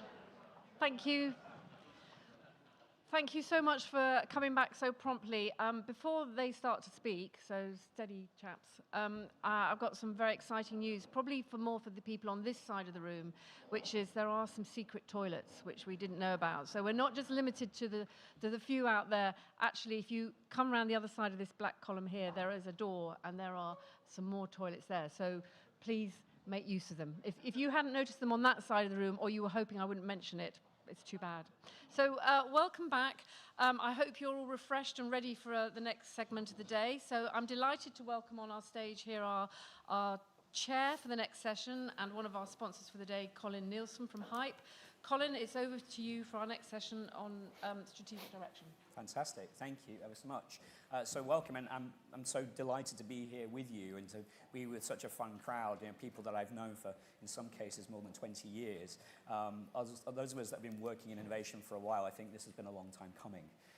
This increased professionalization of the innovation industry, and the standard really helps us move that forward. I also want to salute the wonderful people at BSI, Victoria, for pulling this together and coming up with a fantastic range of panelists, three of which I'll introduce in a second. We've been going sort of girl, boy, girl, so this will be the last male-only panel for a little bit, and we'll switch back to the girls a little later. A brief introduction to myself. So I've been working in the innovation industry for more than 20 years. I was formerly what we would now think of as a corporate entrepreneur. That job title didn't exist back in the day, so I was just a person trying very hard to convince my leadership to spend money on new things that I hoped would be successful. I'm sure many of us can remember those situations where you're stood in front of someone who doesn't understand innovation and explaining why they should put money and capacity into something that's not necessarily tomorrow's solution, but the day after or the day after that, and having those battles with people that perhaps you didn't have a common language with in order to justify your existence. I certainly lived in that world, and it's wonderful to see the progress that we've made as an industry, and I think there's some distance to go yet, but it does help having that common language. And we're going to focus in on that meaty problem of alignment today and the strategic direction for innovation programs. So I'm going to ask each of my panelists to introduce themselves briefly, their role and their organization. We have three very diverse organizations to talk through, and then we're going to start digging into the topic in a bit more detail. So over to you, Steve. Hi everybody, I'm Steve Belford. I'm the Enterprise Innovation Architect at Channel 4. As many of you know, I imagine, Channel 4 is a public service broadcaster established in 1982 with a remit to create change through entertainment. So also to challenge the status quo and to represent unheard voices. Equally as important, we're an organisation that's a catalyst for the creation of a world-class independent production sector across the UK. We were the first public service broadcaster globally to introduce a video on demand platform. And we're quite unique in terms of public service broadcasters globally in the fact that our audience, the majority of our audience is kind of skews towards the 16 to 24-year-olds, so we've got a very young audience and a very young customer base. That's it. Thank you. Abu? Thank you. Hi everybody. I'm Abu from HLB Global. We are a network of advisory and accounting firms. We are, in terms of size, $5 billion. And in terms of reach, we're over 157 countries and 45,000 people. Our aim really is to be more innovative as a network. And personally, my background is in technology, so I'm the Chief Innovation Officer responsible for driving maturity. And also I'm a Manchester United fan, so that was for you, Colin. Despite that, we let him on the panel. I'm not sure how much I should reveal about myself now. So I'm Zach Curtis. I'm innovation lead for a company called E.ON, which is a global utilities business. In the UK, my role is largely focused on three innovation areas. One is, of course, product proposition and solution development, end-to-end, but then also implementing innovation process across multiple brands in a reasonably large company, and then thirdly, from that, driving innovation culture. E.ON as a business has a desire, an innovation desire to, let's say, make new energy work in whatever form that might be, and also then to become the playmaker compared to our competitors, really trying to work at the cutting edge of how we might interact with our homes or how businesses might use their energy supplies. Fantastic. So we're going to dig into this topic of strategic direction and specifically alignment. And I'm going to take a leaf from Mike's book and talk about some problems or issues to start off with, because I think we've all faced issues between what we believe innovation can achieve and what perhaps leadership want, and the timelines and all the information, the data that goes alongside that. So we'll start off with you, Zach. Maybe you can share some problems that you've had over the years around that alignment, around strategic direction between the innovators, programs, and the business strategy. Oh, there are no problems, Colin. So there's, it's an interesting one because I'm sure actually the kind of problems that I've experienced, not just at E.ON, but in other energy companies and other businesses that I've worked in, are broadly all the same. And that's that tension which is between what the organization might desire as a dramatic or dynamic output, something to beat the competition, and what we can realistically put in place. But then also the tension between the financial resource to be able to bring something to life, or the human resource, the human capital required to actually work on something, even if it's side of desk, to bring something to life, and then that kind of strategic direction and vision. I'm quite fortunate in that my part actually sits in the strategy team, and I've sat in innovation teams which have been part of the marketing group, part of HR, even part of commercial, and one time an innovation team sitting in finance. So it feels to me currently, certainly with our strategic direction, that a centralized innovation function sitting in strategy seems to be the right approach. Abu, you obviously a very different structure to a company like E.ON. What's it like working with a global network and trying to get alignment? Yes, our network is made up of partner-owned firms, so we have very little control over our network members. So we have the power of influence, which is a superpower that we have. So innovation is actually a very exciting word for our network. So when we start adding processes and policies, it starts to dilute the excitement we've seen in our network. So some of the challenges that we have is that partners make a lot of decisions, and innovation is not really seen as an engagement for the rest of the network, for people in the network. So partners will sit in meetings, they'd make decisions, and that's seen as innovation. That's led to a lot of siloed thinking. So we have people and departments, you mentioned marketing, really don't get involved with innovation. We have tax and audit, and they're not really seen as traditionally innovative people. So how do we get that engagement across those silos? And also the other problem that I think we see right now is technology. A lot of external drivers are changing our network, changing our business models, and apparently AI is the answer to everything for us. So we have to try and understand how AI fits in, how external market sources fit in with our network, and really sort of understand how we can work with our partners to try and help them engage the rest of the people in their organization. So those are two big challenges for us.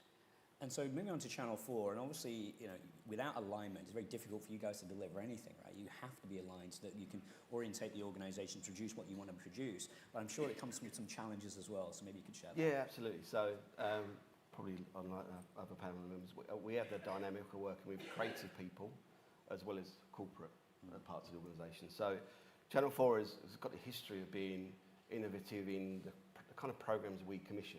So everybody sees that. And that process within Channel 4 at the moment is really driven through kind of a gut feeling. It's much more driven through a kind of an art of how do we innovate in programming. And there's a real view across the organisation that's maybe that approach, that art of innovation will translate into our business innovation efforts. And I think what we've been trying to do over the last few months, especially with the leadership team, is trying to give a view as to why it's so important to establish innovation as a practice rather than just something that we do because it's something that's an art form. Realise that it's absolutely imperative to realising our corporate strategy, that we need to align some kind of directional view around our innovation strategy as well, so set a North Star as what we're aiming to achieve organisationally across our business.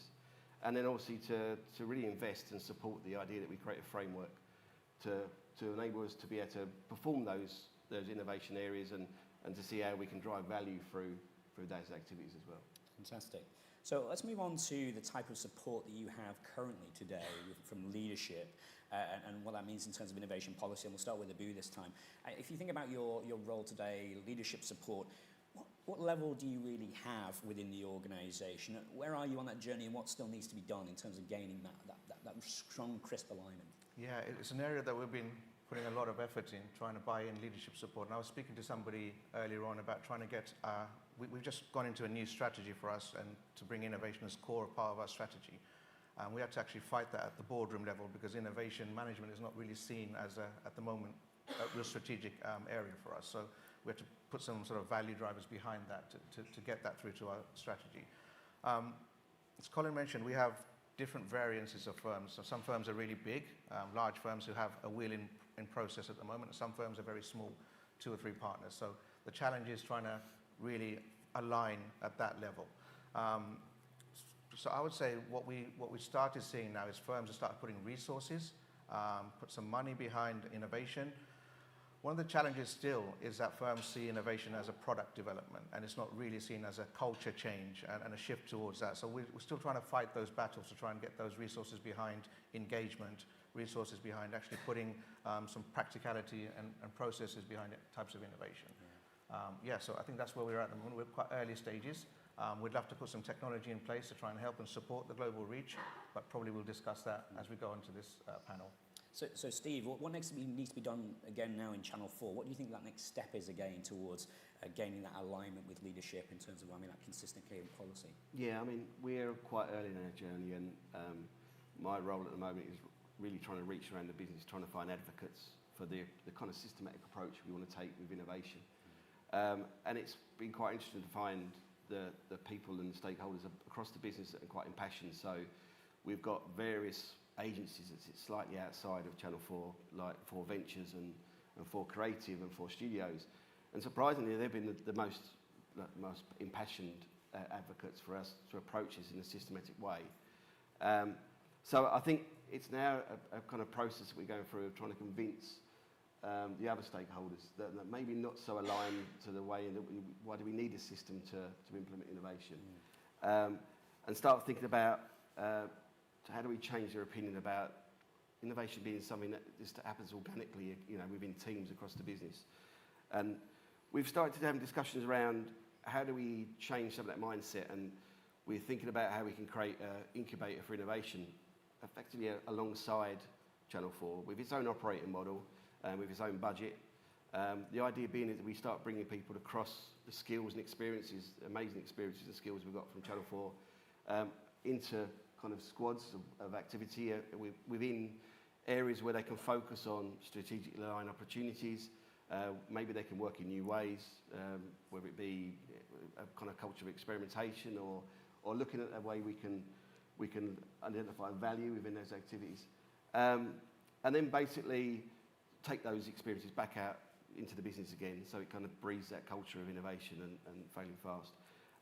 We've got some budget for that this year, and we're now really trying to secure how we embed that into next year's budget as well. Fantastic. So, Zach, I hope you don't mind me saying, but you're relatively new into role in this particular position, and I wondered what level of support you really feel and what you think also you need to build in order to get done what you want to do in your vision at Eon. That's right. So formerly I was head of innovation for one of the brands, and now, I mentioned earlier, I sit in strategy. And I think that's quite a fortunate position in innovation in that I kind of cover all the brands, so generally should have a unified view of which innovations are aligned with our corporate strategy. Not always the case.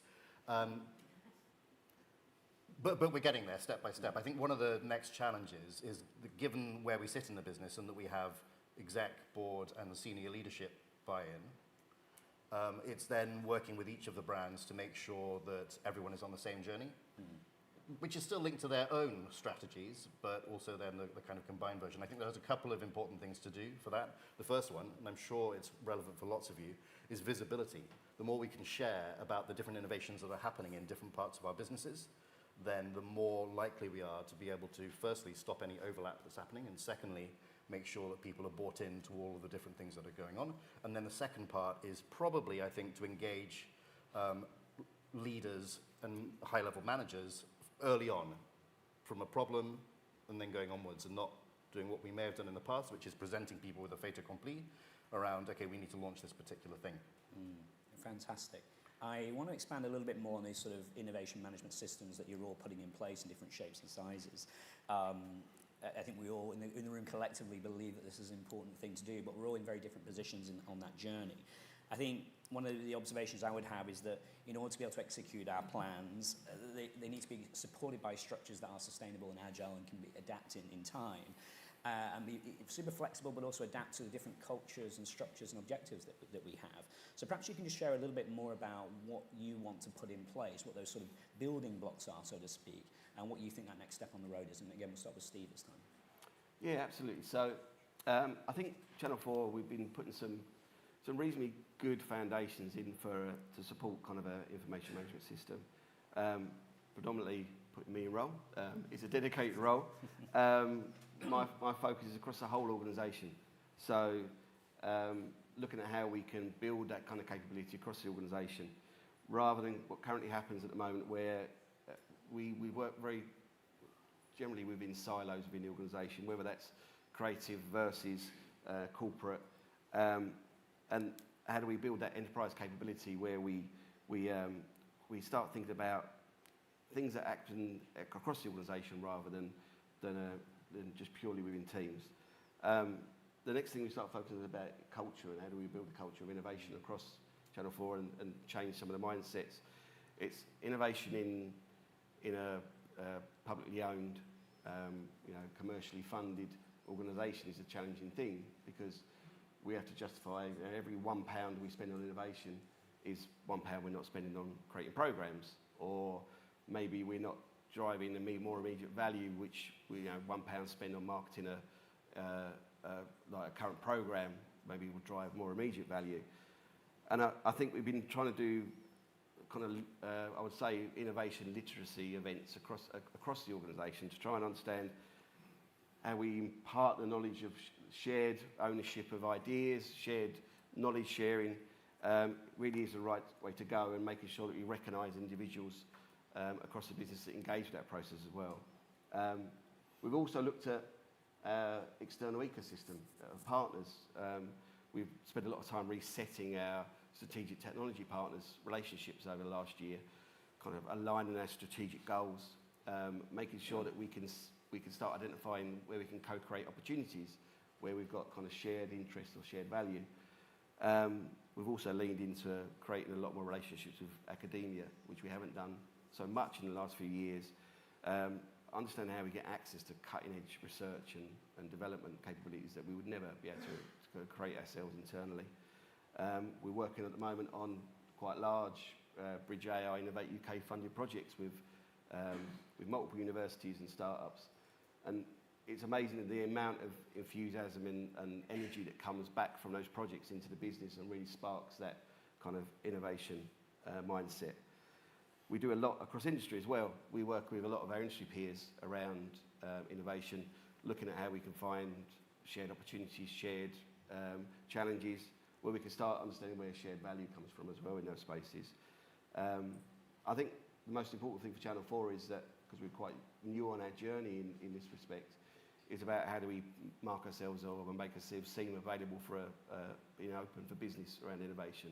So how do we make sure that when these amazing opportunities happen in the industry that people think of Channel 4 as being a natural partner for those areas. Fantastic. So same question to Zach. I mean, what are the sort of the building blocks that you're looking to put in place? What do you see as pertinent to that next step on that journey? Well, I'd love to start with some good news first, and the good news is that, of course, in all of the different brands that we have, particularly in the UK, innovation is already happening. All of the wheels are spinning like crazy, and lots of things are going forwards, whether it's a product or a process or experience.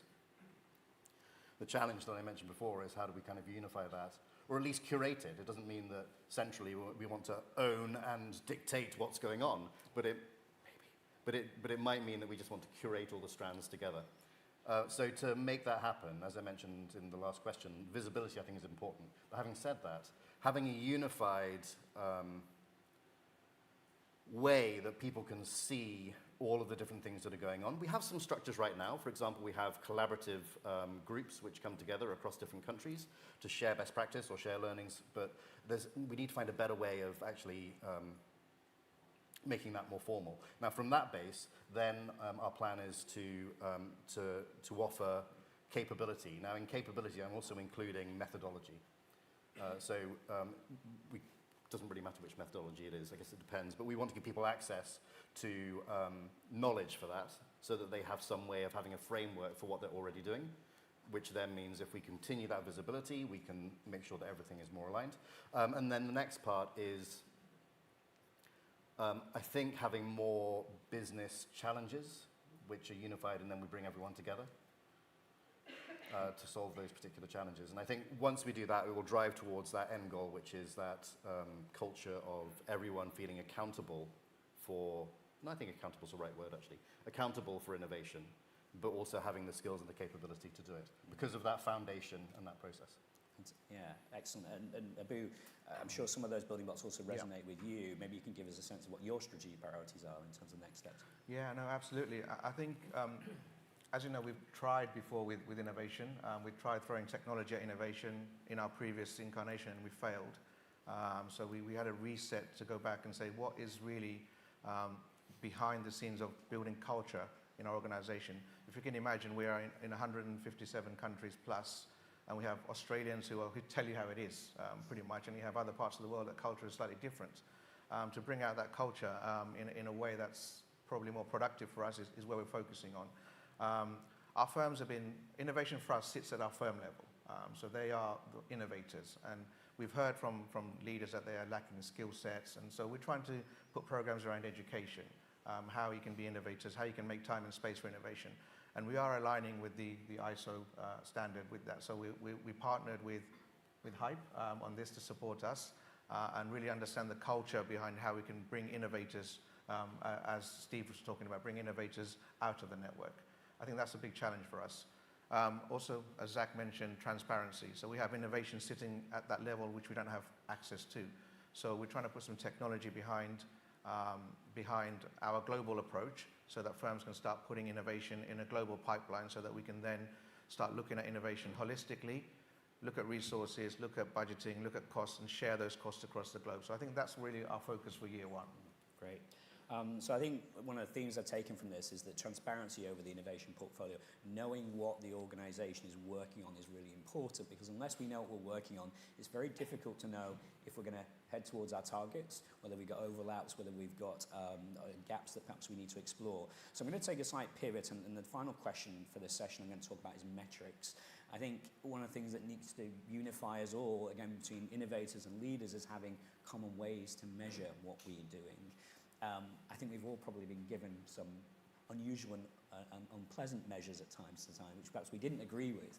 I'm hoping that the standard will help with that. So let's start with Zach this time and talk about how are you being measured around innovation, and what sense of, I can already tell you're laughing, what sense of alignment do you have in terms of those KPIs and those key metrics? Oh, Colin. I've already... This is a safe place. You can say... I've already got a number of challenges.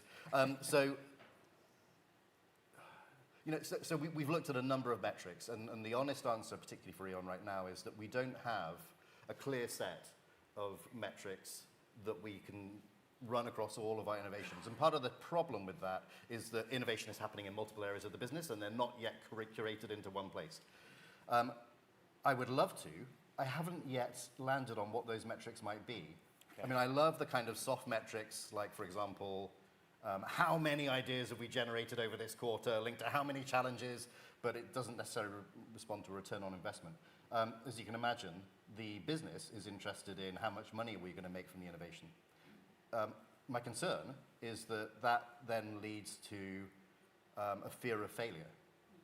Whereas what I would love is for us to spin up thousands of ideas, kill off lots of them, but we've learned so much from it. And that, for me, is really at odds with the right metrics. So I don't necessarily have the right answer yet, but I'm working on it. We're on a journey. That's what we keep up. And I think within a network, your measures are really quite different, right? They are. We have two types of measures that we do from a network point of view. One is really engagement. So how we drive maturity across our network is try and engage a lot more people within their firm. So one of my metrics is engagement, driving engagement in innovation. It's not an easy one because we don't have control, really. And I think at a firm level, what we've seen is partners driving, as Zach mentioned, partners driving revenue as a metric. So we've seen in one of our big US firms, they put revenue targets. They want $100 million from innovation this year. I'm not sure how they measure that, but that's a target. At least that's something that's a drive for innovation. So I think those are the two metrics that we've seen that's widely used across the network. And what's it like in a media organisation in terms of metrics and KPIs? Challenging, I think, because I think with media organisations, there's always been a view around competitiveness in market. So when we talk about viewing figures or we talk about minutes of viewing, organisations like Channel 4 will always obviously choose statistics that they would make themselves be competitive in market, obviously.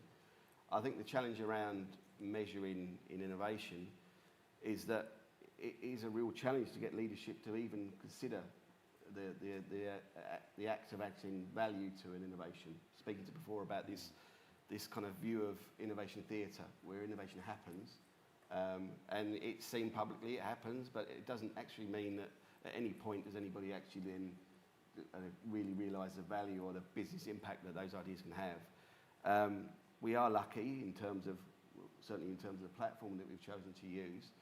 We're in a world where, certainly around AI, Abu, you mentioned about the fact that AI is the answer to everything when it comes to solving some of these challenges. For our organisation, it actually is quite a contrast between fear, because of the elements of creative process, and also opportunity from a corporate perspective. It allowed us to focus all of those areas into a single path. So any ideas that we have around AI are focused into a single innovation path. That means we're in a position where we can start from a single location, start understanding value, start capturing that kind of quite subjectively early on. But the expectation of leadership at the moment is just really to focus on what's in our pipeline. So can we identify the number of ideas that we've got in development at the moment, how many have been submitted, and where they are at each stage within the pipeline, with some subjective measures around value, so that we're not be held to a target or an expectation in terms of output, but there's an understanding of what possibly could be coming. So, yeah. And that's been really useful in terms of having one single viewpoint of that whole portfolio. I think one of the observations I'd make is that leadership understand ISO, but they don't necessarily understand innovation. And I'm very much hoping now we have a standard that we can start to bridge that gap a little bit easier and have some consistency around how we measure things. We've got a couple of minutes left, so I'm just going to round up with some observations from what I've taken from this discussion. And I think it's been really insightful. So I think one of the key things is innovation is happening. The question is, do we have transparency over it? Can we see it? Can we expose it? Can we make sure that we are aligned to where the organisation wants to go, or that we need to pivot and adjust? And I think this was something that Mike mentioned earlier as well. I like this idea of sort of business challenge orientated innovation. Where do we need to go? And then focusing the organisation rather than just letting it run free. And I think that also helps with our credibility with leadership to say, we know what you care about. Let's then orientate the organisation around that to actually head in that direction. And then the final point that I thought was really good was about accountability. The challenge we have around strategic direction alignment is a challenge for innovators. The leaders are not going to change how they're measuring us. It is going to be money out, impact out, value delivered, and we have to find ways of expressing what we do in a way which is meaningful to them, but also helps them understand what an innovation journey looks like. And I'm very much hoping a new standard will help with that. So that leaves me just to thank our wonderful panelists. Thank you to Zach, Abu, and to Steve. I think it's been really interesting to have this discussion, and I appreciate your time. Thank you. Thank you.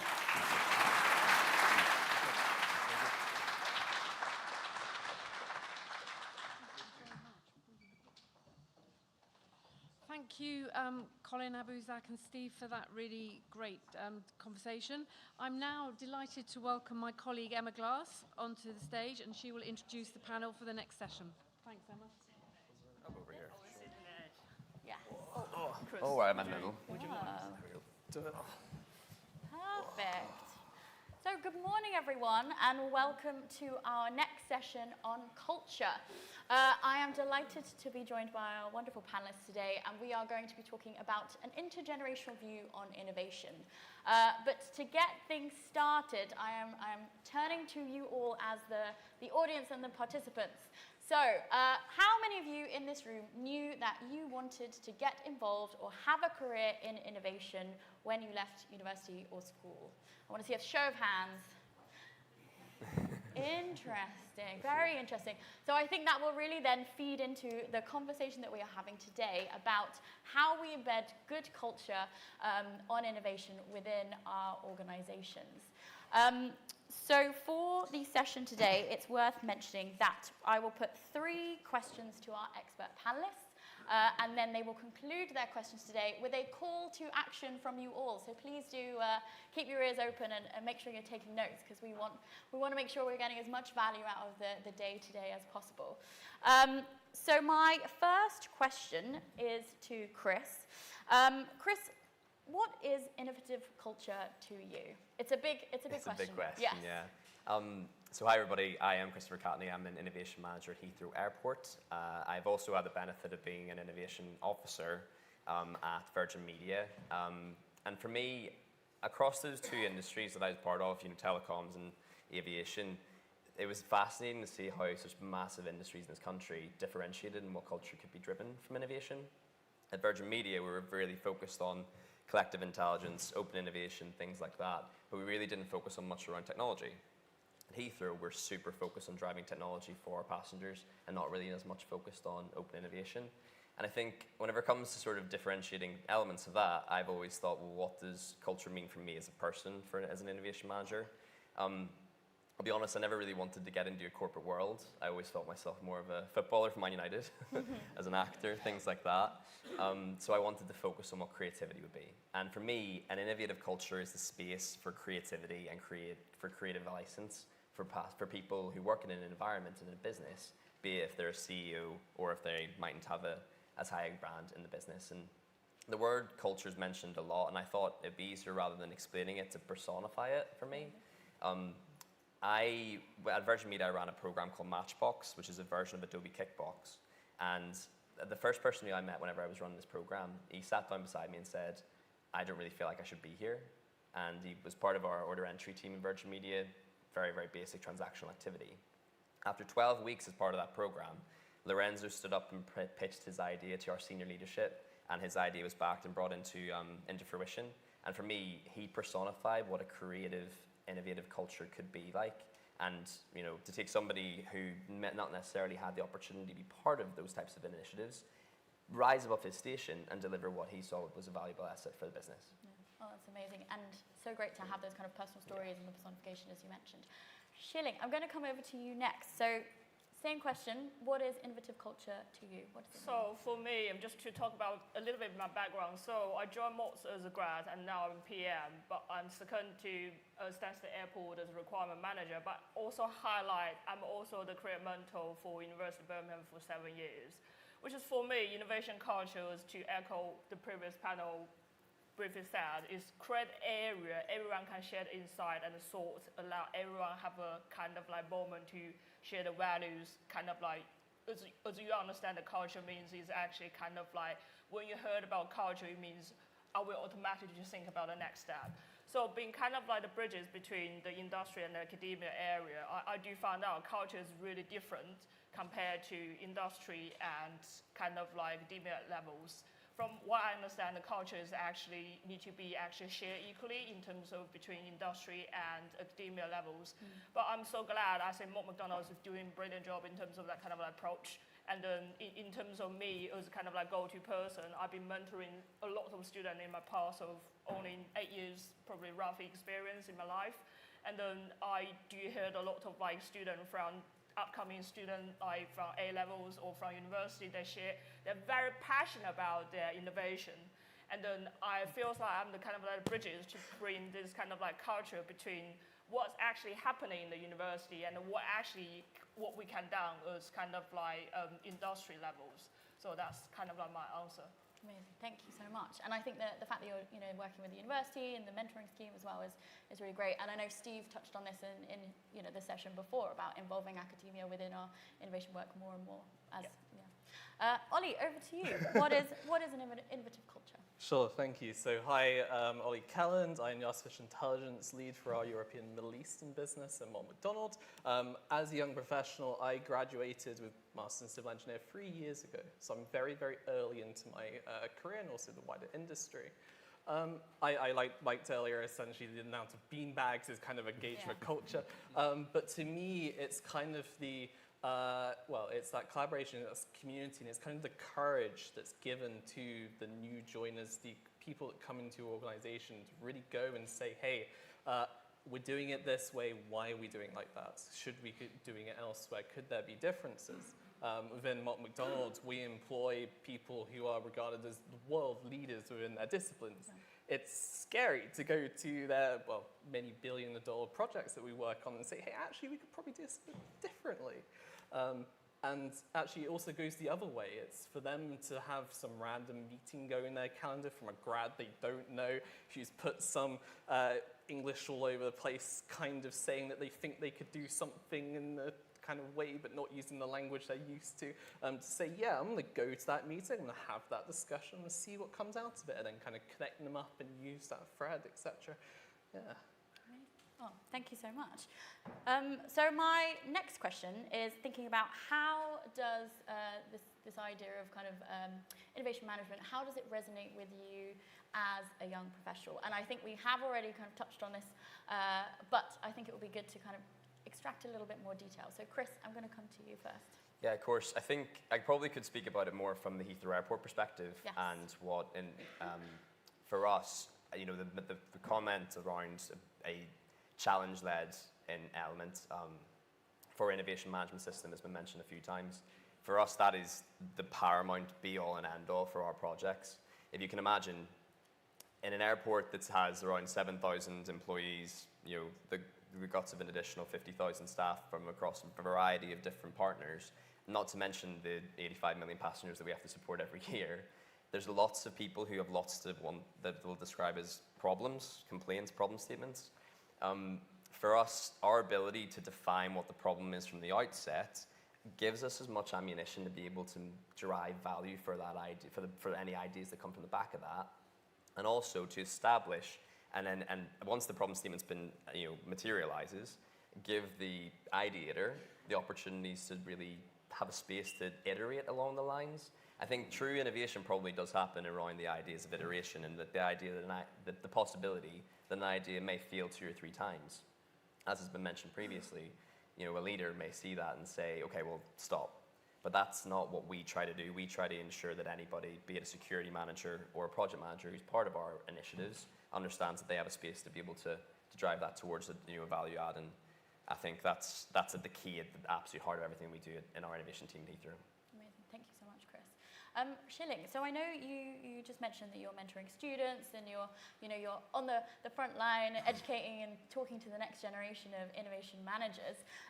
From your perspective, what are you seeing? What are the insights coming from that audience? So for me, in terms of resonate me, is actually I graduated from the university, kind of like that kind of stuff. I do know, actually, just to echo the first question, Emma, you asked me about do I know whether I will work towards this kind of innovation journey from so on. So one of the factors is through this kind of mentoring stage, you do feel like the student at the moment, they're so fascinated about the innovation.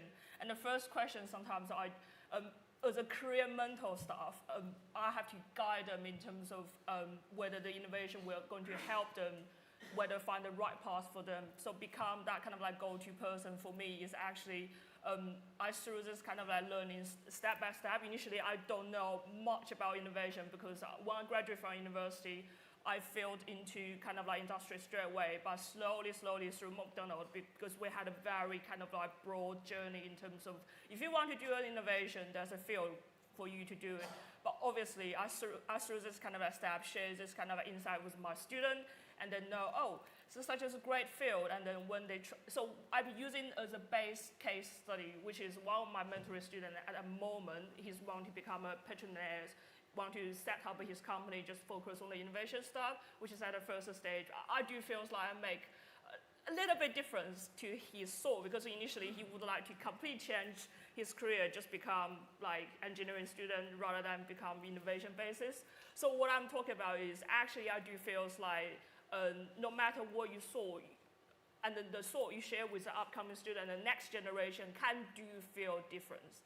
If you think it's small, no, it's apparently not, because sometimes when I saw the story, share with them, that feels like so inspired by this kind of thing. That's why I want to pass. Yeah. And I think it's amazing the work that you are doing with students because, you know, as we say, they will take on that learning from you and look to implement it, and you're really inspiring them. So well done you for getting involved. Ollie, over to you for your thoughts around kind of how is innovation management systems more broadly resonating with you as a young professional? Sure. Well, innovation management systems are a bit wider. I'd say from a systematic perspective, when the young professional comes into the organization, they have their own sort of curiosities, cultures, thoughts, experiences they're bringing in. The organization wants to, well, operates in a different way, in ways they don't entirely know. And the underlying system, the underlying culture kind of guides them as kind of invisible hand in some sense, in a way which really helps them, guide their, I'd describe it as career towards value, but also by nature of it being valuable, the organization likes it.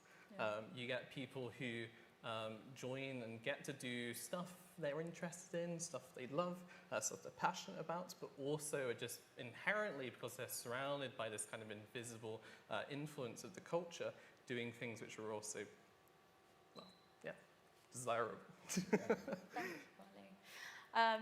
And I think also, you know, what we've seen even just this morning and, you know, the conversations that Victoria and I have been having with all of our wonderful speakers and co-sponsors is that all of these principles are so cross-cutting and will feature in all of the different conversations that we've had. And culture is 100% one of those. So with a kind of final question to my wonderful expert panelists this morning, you have a room full of innovation managers, innovators, people working in the innovation sector. What is your call to action from them? What is it? There's one thing that they could go away to their organizations and implement for you as a young professional. What would that be? Chris? No pressure. This may sound really reductionist, but please make it fun. It's as basic as that. I think, for me, where I started to get into innovation management and think about change as a practice, I remember my second rotation in the Virgin Media grad scheme. I was sat doing transactional work around sales, and I thought, this is really bloody boring.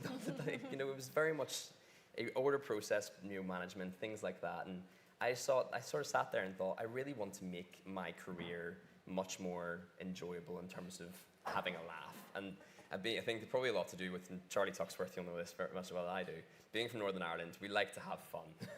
And for me, I think that if there's anything that you can do for a young professional coming into an innovation management system experience, please make it enjoyable and make them want to be part of it. That would be my key message to you all. Thank you so much, Chris. Shilling, over to you.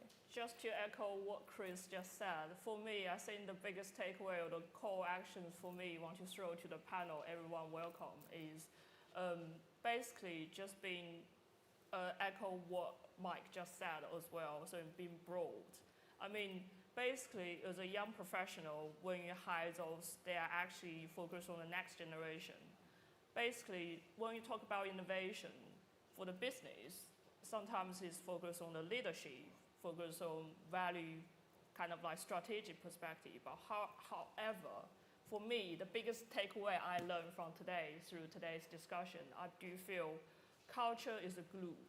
So they glue everything together, because without culture, you literally could not actually move forward, because culture is basically you breathe the air, and then is a nature. You think about innovation, your body will automatically start to move on.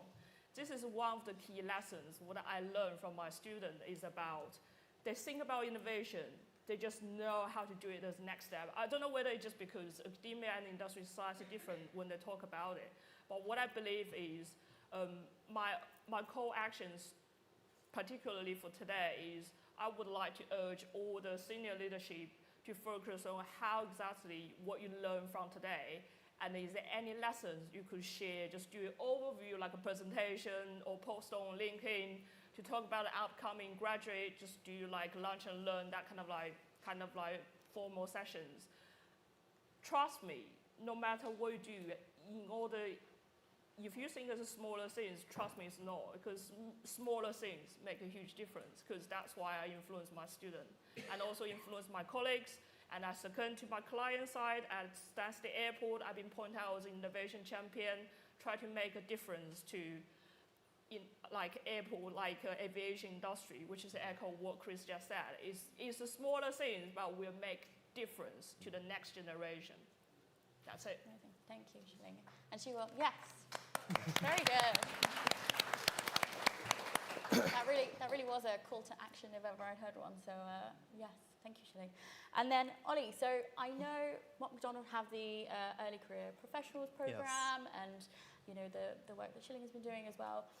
What is your key takeaway, your key call to action for our room today? If I can have two very quick ones. Please so do. yeah, put everybody to work. Yeah, starting with our Early Career Professional Network. So we within Mott MacDonald have essentially harnessed one of our core culture engines, I describe it as. They are essentially the professionals joining in the first 10 years of their career. We allow them as a kind of community body to take up internal roles which are essentially parallel to some of our core functions. So for example, for the last year or so, I've been our Global Innovation ECP. While also just being passionate about innovation, I have quite a visible means within Mott MacDonald to provide presentations, go to events, engage with staff around innovation, best practice, etc., which has been, well, amazing. And obviously innovation is one of those roles. By having it within and having this thing doing a lot of our cultural identity, it helps. And then it would probably just be a note to look at myself. If you look at myself and you look at the other AI leads, for example, you have Mott MacDonald, they all have many years on me, to put it simply. It's kind of going to a childhood animated movie of Ratatouille, where there's sort of this figure of this old chef that essentially just says anyone can cook. That doesn't mean everyone should be a chef. It just essentially means anyone who is this kind of next great chef can really come from anywhere. And I feel with the rate of change, new technologies, etc., yes, there's place for kind of the long industry experience for some of our roles and our kind of traditional means, but the value of passion in the emergent space is really, really powerful. Some of these emergent spaces, and if you have staff who are, yes, early in their careers, but have demonstrated for that initial early stage that they really care about the things that they're doing, and it's in that kind of space, give them a chance to kind of have these more senior roles and influence these things they typically would not be on the table for, because we're finding it's quite useful. I don't think I can share more than that, but yeah, we're finding it quite useful. Great. Thank you so much. And I think we will definitely be doing follow-up with everybody in the room to make sure that you have actioned all of the calls from our young professionals today. So we will hold you very accountable going forward. Thank you so much to my wonderful panelists for their contributions today. Please do pick up any conversations with them in the networking breaks as well. And one kind of call to action from me. As you will have seen around the room, there are QR codes to join our community. Victoria and I are looking to build the Innovation Managers community. We want this to be a starting point, and there is so much more work to be done in this space. So please do join that community, get involved. This is just a starting point, and we look forward to doing so much more in 2025. Thank you so much.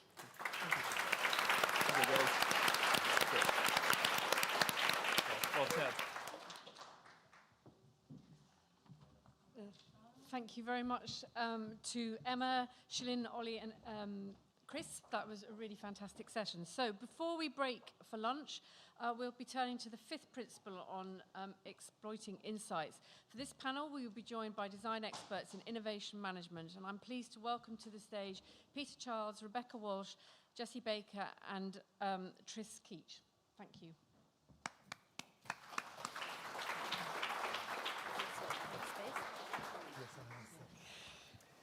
Okay, ladies and gentlemen, it's a pleasure to be up on the stage for this discussion. My name is Peter Childs. I'm a professor from Imperial College London. I've also got a fun title. I'm Professor at Large at the Royal College of Art. And we're going to talk a bit about design. And when you see the new ISO 56000 and series and 56001, you'll see that design has prominence within this standard. And I'm delighted to be joined by Rebecca Walsh, Jessie Baker and Tris Keach. And I'm actually going to just kick off straight with a question, which they know the first question, but it will maybe even allow them to say a bit about their world. So the question, and we will repeat the question for each of you, is what is an insight to you, and can you give us an example? Yeah. Hi everyone, it's great to be here. Glad to be representing Northern Ireland with Charlie and Chris today, so got a shout out there earlier. Yeah, so I lead design projects, which generally result in innovation, and I work with a very diverse team of designers, from researchers, service designers, product designers, UX designers, strategy designers, and I spend a lot of my time talking to them about the difference between a finding and an insight and what that really means. So to me, and I can talk about a recent project that we worked on to give you an example of what that is. I'm currently doing a piece of work around children's services in the Republic of Ireland for the HSE, and it's all around referral processes for the likes of autism and ADHD and those assessments. So one of our findings from the research was that about 90% of parents felt like the service wasn't meeting their expectations. So that's great finding from a survey, good to know that the service wasn't there. But actually what we want to find is a design insight that allows us to broaden out the innovation space, to allows us to think about creativity and imagination, and actually starting to think about what the solutions could be. So if we go deep dive into that and talk to the parents who have been involved in these services, we get to a sense of the parents are anxious and they have a sense of fear through the process because the service is not what in reality is happening in their user journey. So instead of just thinking about a statistic, we actually think about a story, and we think about the emotions and what that means, rather than it's a percentage of people that feel a certain way. So for me as a designer working mainly in healthcare and public sector, that's where we want to get to when we're talking about design insights and exploiting insights, not just thinking about findings from research. Fantastic, thank you. Jessie. Love that. Hey everyone, good to be here. I'll introduce myself briefly and then absolutely insights. I think I'm here because I'm maybe like a wild card innovator. I've been involved in some quite crazy innovation projects over the past couple of decades, either as like a founding team member or early on, including Ethereum, second largest blockchain, which joined the team in 2014. It's doing pretty well at the moment. Things like the Digital Product Passport, which is now an EU regulation, but once was a crazy idea on the back of a napkin. And then at the moment I work in the sort of space of open standards, so looking at how we can communicate sustainability information on the web in a way that's consistent and credible to help drive more green growth. Insights for me, so I guess I see innovation, and I've got no experience in innovation management. I just help advise some large multinationals on innovation, but I'm mainly bringing the wildcard ideas. But the way I see it is like a Venn diagram of like art and science, innovation being in the middle and insights are the raw material. But I really think insights can really help or really hinder, because sort of how you see is what you get. And so how you treat insights and the kind of care and attention and kind of removing all bias from them, I think is incredibly important for them to actually lead to genuine innovation. We will hear more. Tris. Great. Yeah, I'm creative director of the Imagination Factory. We're a group of industrial designers, product design engineers, mechanical engineers, aeronautical. One chap's got a degree in biology as well. And we work on consumer products, industrial products, medtech, and built environment and transport. For us, insight is everything. It's the fuel for ideas, and it really makes the design process so much easier. So I couldn't put I couldn't put too much emphasis on the importance of seeking out insights, generating them, taking care of them, nurturing them, and giving them the bit of space to grow into. And an example, I mean, there's so many. There's one, for example, in a consortium meeting. So we work with fee-paying clients, but also in grant-funded consortia projects. And one was for a medical device, which we are currently developing. And what was great was insights that came from a conversation between a very sort of what we call a wall crawler coder kind of person who didn't like to look people in the eyes, and a very glamorous Californian surgeon who had a little bit of a god complex. But we managed to facilitate a conversation. Normally it would have been shut down, but we managed to facilitate the conversation, and boy, did some insights come out of that. So it was literally sort of, you know, a spark came from this meeting of two people. Yeah. Tris, I'm just going to carry on with you. For you, where does design begin? Where does it end? Design is my life. Design is everything. No, insights are everything. Where does it begin? I mean, how far do you want to go back when I was a child? No, it was...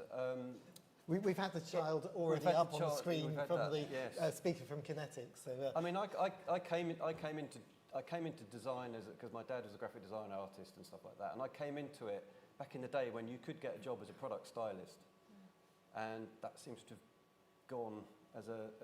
But how broad is design for the organisations that you work with, perhaps? A lot of them have brought design internally. They don't seem to be using design consultants so much. It's still seen as, in some quarters, as styling, as visual, which is fine because it can be, but it's also the design of services and experience. We do products, but there's inherently a service and experience and a touch point. And I think the key designer skills from an industrial designer's point of background would be that we're really good at embodying things as pictures, visuals, videos, models, and that's really useful because we can actually help people envision stuff. Okay. Thank you, Tris. We've gone off script, as you can tell, but that's the way it should be. Rebecca, if you want to pick up on where design begins and ends, by all means, but also how, in your role, does design, if it does, enable innovation management? Yeah, well, if I pick up that point in terms of how broad design is, it's actually, what I can see is being used very interchangeably with innovation, but it's not the same thing. So that's where I would start with, you know, the difference between design, where it starts and where it ends. So to me, I'm an aeronautical engineer by background, moved into the to the design space, sort of an engineer first, designer second. But I feel like for us, everything is a design challenge until it gets through to the point where it's an innovation. So from the initial stages of thinking about what the challenge is into, well, actually, what type of design process do we need here? Whether it is more strategy or service design or graphic design or product design, then doing a level of design research on that, getting to your insights, getting to your solutions. And at that point then, you know, how do we make that an innovation? So there will be designers who work in an innovation team, there will be designers who work in multiple teams across the business. But to me, to get to a true innovation that has value, you will need design along that process, depending on what you're designing. The term design research, could you unpack that a bit for us? Oh yeah, so I don't know if you guys have this thing where you do a piece of design research and you have these beautiful insights and recommendations, and somebody wants academic research, or, you know, what's the difference between academic research and design research? And what we say is we do quick research to get to a number of actionable insights and recommendations. And academic research can be longer, drawn out process, and all into the depth and the evidence and the validation. So we're trying to do things quicker to get to action, to try to get to innovation quicker. So it always seems to be something that, I don't know if you guys are questioned on this quite a bit, you know, when you do maybe design versus kind of the academic research. So we're always very clear that we're doing design research to get you. And you have to explain that? Yeah, generally to clients. Yes. Okay, good. Yeah, I don't know if anyone else has that experience, but generally. Jessie, do you want to pick up on these? definitely. I find it depends like what kind of organization you're talking to as to what they call innovation, what they call design, what they call research. You know, everyone's got kind of their own sort of maturity thing or vocab thing. Like, I don't know. Like, I'm a engineer first, designer second as well. And I guess, I see everything as design. You know, I very much see it from that point of view. But also in the software, you know, I work in the software data platform world, like lots of things I would categorize as design are called product, right? Like product management, all of that kind of stuff.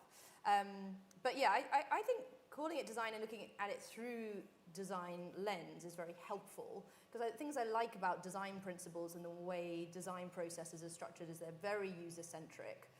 They've got lots of good principles about getting out of the way and listening to your users and really making sure you take in unbiased information in order to form your insights, which I think is quite immature in the innovation space versus the design space. Like, we've got history of, we were talking about Tim Brown earlier, IDEO, all of those guys done all that hard work on user-centered design, which hasn't been done as effectively, I don't think, in the innovation space. Maybe, I don't know, I'm not sure why. Go on, tell our audience today about Tim Brown and what he brought to the world in terms of consideration. Well, I think he took users. design, I think originally people thought design was like styling and like what it looks like and graphic design, all of that stuff. And I think he popularized the idea that that's not design. Design is about your experience with the world, whatever that might be, like anything. It could be a system, a service, a website, whatever it is. It's your end-to-end experience, including things that are not tangible. Like it's not designing the button, it's the process you got to the button is also part of the design process, and thinking about all the principles in order to make sure you're doing that in a way that is super user-focused and increasingly societally focused, like working out what the impact of your system creation is. So I just think all of this space is so mature. Like the design thinking space is like loads of people contributing, open source, product managers, designers, engineers, all contributing to this field. And for me, it segues so nicely into the world of innovation and gives a kind of massive competitive advantage. I mean, if you look at all the companies that are doing amazing innovation work, have they not got the best design teams in the world? I think so. Very good. She almost gets around. Yeah, she gets around. Of course. Jessie, kick us off on this one, and then we'll move to the other panelists. We're celebrating today BS 56001. So, as a design thinker, an innovator, a software engineer, very successful, what do you think is the value of standards in innovation management? I mean, I love standards, but for kind of other reasons. Like, I really like standards. I don't know whether it's kind of like sort of the unequal world we live in that means if you create standards, you create common languages between people that might otherwise struggle to collaborate. But particularly as we're trying to enable workforces that are diverse and inclusive, we've got a lot of work to do on that. But having a common language and a principle that's not just like, oh, you know, don't you know? But that's actually set out, like, these are the principles, I think is really, really vital. And there's been lots of talk about culture today, and so if you can try and standardize that kind of that kind of ability to fail somehow, I think that could really, really help leapfrog. A lot of kind of ingrained reservations that many people might have about working with others or about failing in the workplace and all of those types of things. I think if you put it on pen and paper in front of everybody, like this is how we're operating together, everyone agree to this, I think it can be great. I'm a very big fan of standards, but I do think they need to evolve and be quite living. So it's good to have a line in the sand of like, this is what we're doing, but at the same time, you don't want standards to get in the way either. So making sure you constantly challenge the standards and the principles of your team, I think is important as well. Tris, do you want to pick up upon this, and then Rebecca? Yeah, I mean, we kind of see, I mean, every design company will have a process, and the wheel is being reinvented numerous times and essentially saying the same thing, which is fine and understandable, but structure and process, where you can create them, are very useful. I mean, a ladder is a structure, and you can go up and down it, but you can also move it around, which means you can paint the whole of that wall. So structure is no bad thing, process is no bad thing, and standards are no bad thing. And they can be like a handrail on stairs. You know, when you're learning to go downstairs as a child, you'll grab the handrail, but after a few years, you'll be flying them down. You know, but it's there if you need it, and I think it's really useful particularly in our space, we work a lot with, so it's a bit like technology readiness levels. If we say to our clients who are unaware of innovation process or working with designers and engineers, we often want to evaluate where their technology is, especially if we're doing a grant-funded project, for example. And just saying, this was developed by NASA, okay, they kind of go, oh, cool. So if we say, this process was designed by BSI, they might go, okay, cool. It's about providing comfort in a really scary process, you know. We talk about de-risking. It's like, there's risk. That's scary. People get sweaty palms and lose their houses and lose sleep worrying about things. So anything that can help soothe them, give them confidence, and help them place their trust in us is no bad thing. Very good. Rebecca? Yeah, I think you'll generally get the sense from design panels that we tend to be optimistic and curious about these things, which generally happens. I myself also love standards. I don't know whether it's from like an engineering background maybe as well. All I can see from a standard is it gives you guardrails. It gives you a sense of understanding where you should be maybe and to measure against that.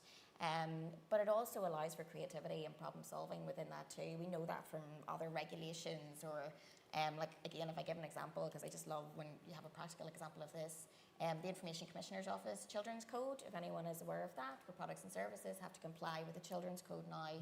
And those standards are quite constrained, as in there's certain things that you need to think about. But for designers and for teams in innovation, it's a real opportunity to be able to create new solutions, you know, to comply with that code.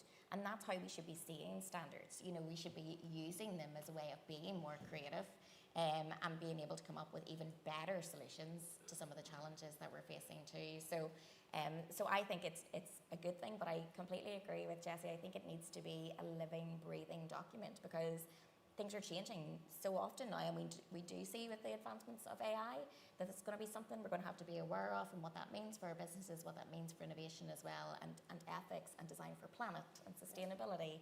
So yeah, there's the balance there too, I think, with it.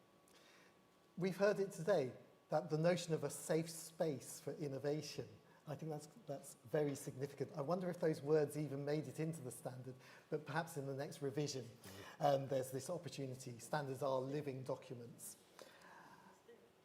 It is there? Yes, psychological safety. Okay, fantastic. The notion of psychological safety, who wants to pick that one up? Is it going to be relevant in 10 years, though? I mean, but like, let's get real. Like, who's going to do the innovation? Like, artificial general intelligence, boom, it's going to be there in a decade. So we're training the machines, right, to spot and find insights and do the analysis in order to create the leaps. So for me, that's also why standards is very important, because, yeah, how are we going to calibrate those machines in order to make these decisions and spot these opportunities? Like, they have to have principles they're working within. They also need to be able to interoperate, like, get the data they need and pull them into an innovation process. So I think, like, this is a great foundation for this discipline, but this discipline is going to change, like, in a very big way in the next 20 years. So I think bring on the standards, because, yeah, it's not going to be humans doing a lot of this work, I don't think. Just give us a bit more on that, and then we'll move across. I'm also, like, very biased. I've had, like, a real AI week, so sorry. And was, like, having some quite deep discussion. I went to this amazing lunch with Daniel Susskind, who wrote this book, Growth, and lots of the debate at this lunch was really on, you know, how growth is going to occur and who is going to be experiencing growth, and you know, the huge shift that will happen in the next 10 to 20 years on how growth is generated. And yeah, a lot of it was, you know, a lot of great innovation is like pattern recognition and then creating leaps with that pattern recognition, and then just very efficient, you know, digestion of insights and responding to those insights in an unbiased way. Lots of those things I think machines will be much better at than humans, because like I said, how you see is what you get, and we're so biased. Like, if you take that all away, you're genuinely going to be responding to human need at a really extreme scale. So of course we'll always need humans to do the really, well, I hope we do, the really top jobs. But a lot of this work, I think, can be programmatized, but that has to have a standard, and the company has to have a thesis on how that will work and how we'll allow the machines to fail, which is quite different from the sort of psychological safety type standards around humans failing. But anyway, that's my 2 cents. That's great. No, Been going about that for ages. It's a contemporary topic people want to engage. In our last few moments, we got you can see the time, we got 8 minutes to go. What we're going to do, we have designers on the stage, design thinkers. And one of the things I want to just tease out is, how much do you need to know about design to contribute in innovation? Chris? I think it provides you with a useful toolkit. Design culture. If you go to a design or art school, I mean, you've got like all these different disciplines all in one space. You're allowed to be weird. You're allowed to, all those things. It doesn't really exist anywhere else.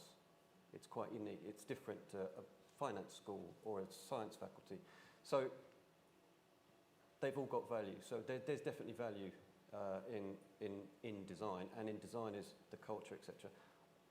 However, when it comes to innovation, I mean, we help our clients. We give them a level of psychological comfort by giving them a definition of what innovation is. We actually say, look, there's quite a few out there, but the one that we use is an innovation is something new and of value to someone. It's a new thing. It's got to be of value to an identified user audience. And that's sort of like the basic heuristics we use for design, telling whether something's an innovation. I mean, it's got to be available to be acquired, borrowed, used, whatever, as well, to be a true innovation. But we think it's important to establish that. More important that we establish it within our team. So you might have an industrial designer and a biologist or a medtech person or an aerospace engineer working together. We're all in the pursuit of innovation. Because we're sick, we're actually really sick. The reason we formed the Imagination Factory was we're really sick of just putting trash out into the world. Things that people don't really need that will end up in a top drawer or in a back of a cupboard. We don't want to do any more of that. And it's far more rewarding and better for, we're a B Corp as well, people, planet and profit, if you can put innovation in the world, new things of value to people and planet and profit. The notion of making things better rather than making better things. Absolutely. Do you want to pick up upon this? Do you have to be a designer? How much do you need to know about design to contribute? Yeah, well, I mean, there's design experts for a reason, and I think sometimes design is dismissed sometimes when there's business as usual, where it's like, we don't need that design bit, we'll just go on ahead and we'll build whatever we're going to build. So it's really important that people understand what design is. I think the challenge that I definitely see is that when we go in and we teach about design, which was an ideal thing, you teach your client about design before you start the process, and then it becomes easier, is that people come back to you and say, oh, we just did this thing on innovation, or we did this thing on change management, or we're doing this reform piece, we're doing transformation at the minute. And does that mean the same thing? Is design thinking the same thing? So, what we need to do is make sure that we are really good at the definitions. We're really good at defining. Help us out now. Rebecca, your 1 minute pitch on what design thinking is, or what design is to you. I think, so for me, design is the ability to create a product or service based on a human need. And an innovation is getting that to market, really getting that new or novel thing to market. So for design thinking is really just an understanding that there is a different process that you can use to get to that new product, service, innovation. And all the definitions are going to be different, and all the design thinking methods are going to be different. I would say as an advocate for design that you need designers in your teams to be able to do the design work. It is a discipline that people learn, that they're expert in. Not everyone can be a designer, an expert designer, but they can understand the design process. And not every designer is expert in every part of the design process either, so you need those multidisciplinary teams. I don't know whether you can decide whether it's a finding or an insight. From design schools, many of the graduates are being picked up in fintech to go into the banks, to go into the financial services, and you will find design thinking teams in organisations where you go, hang on a minute, that's a high-end bank, that's a popular bank, and yet they have these design thinking teams from a university near yours. Okay, last minute each. And I'm going to borrow a question, a comment from the previous panel. So final words, you've got about a minute each for this. Do you have a call to action for the audience here from your perspective? Tris, and then Jessie, and then Rebecca. Well, apart from getting in touch with the Imagination Factory, shouldn't do that, should I? Well, it's funny, I was just recounting somebody earlier on a story. Actually, it's about Victoria. You gave me a business card ages ago which said Brave on the back of it. And it really struck me. And you had other business cards which said other things. But the Brave thing was like, I really needed that at that moment. And I was like, oh, great. So you do have to be brave. So I was for a long time a natural chicken, but I'm not anymore. And part of it's to do with that. But being brave is really something. But you've got to help people be brave. So a takeaway would be help people be brave enough to innovate, to herald the standards and, say, be confident about the process and the value it can bring, and just get really under the hood of it. In actual, you could say everything we do should be about innovation. It should be about creating new things of value to people. Because if it's not, what is it like? We're doing an old thing. It's the same as something else. It's not of value to anyone. It's for everybody, but no one. It's like, no, something new of value to someone. We get it. Be brave. Jessie? Yep, I think that I echo that. And yeah, I agree with the sort of innovation shouldn't be a department thing. Like, it should be part of the whole organisation. But I think to do that well, like, the thing that's resonated the most for me today is you can't innovate unless you have guardrails, and I think standards help with that. But I think if you're an organisation that doesn't have a North Star, or like a very clear kind of long-term mission and vision, how can you expect your team to innovate? Because they don't know where we're trying to get to on the longer term. So I think for innovation to thrive, it can't be about like quarterly metrics. It has to be about how you're laddering up to that longer term thing in order to create leaps. So yeah, I'd say clarity and like inspiration in that longer term kind of North Star for the business is essential. That's interesting. We were thinking of a strapline, which is a bit weird for a design company, direction, not design, because actually our clients wanted direction. They wanted to know what to do next, where to go. Yeah. And it was all about North Stars. So design was getting in the way. Rebecca? Yeah, just actually when Colin was speaking there, I was just thinking back to something somebody said in Bombardier Aerospace when I was there, just around the innovation program, and they said innovation is for field engineers at the time. So you're talking 15 years ago, Colin, 14, 15 years ago. And I took that really to heart because I was part of the innovation team, but I was also an engineer. And I actually think that what we need to do, and it's a principle for ideation, is defer judgment. Call that out in your organisation when people dismiss what you're trying to do, or dismiss a certain person for thinking a certain way, or dismiss a certain team for doing something a wee bit different, because that has a lasting impact on the individual and also the team within the business. So that would be my takeaway. Okay, ladies and gentlemen, we have BS 56000, 56001, and the suite of standards, the safe space for innovation. You have been encouraged to be brave, to be clear and clarity, and also to defer judgment. Can you join me in thanking our panellists for their contribution?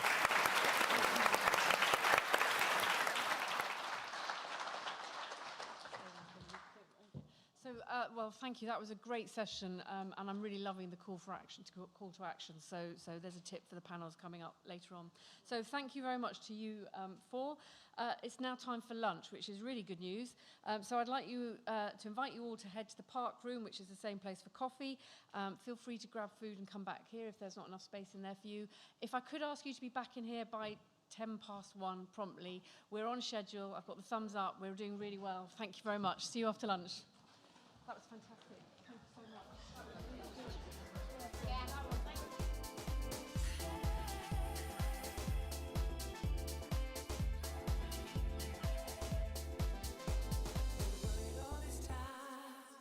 How much farther away you've been pushed to the edge of another day.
Good afternoon.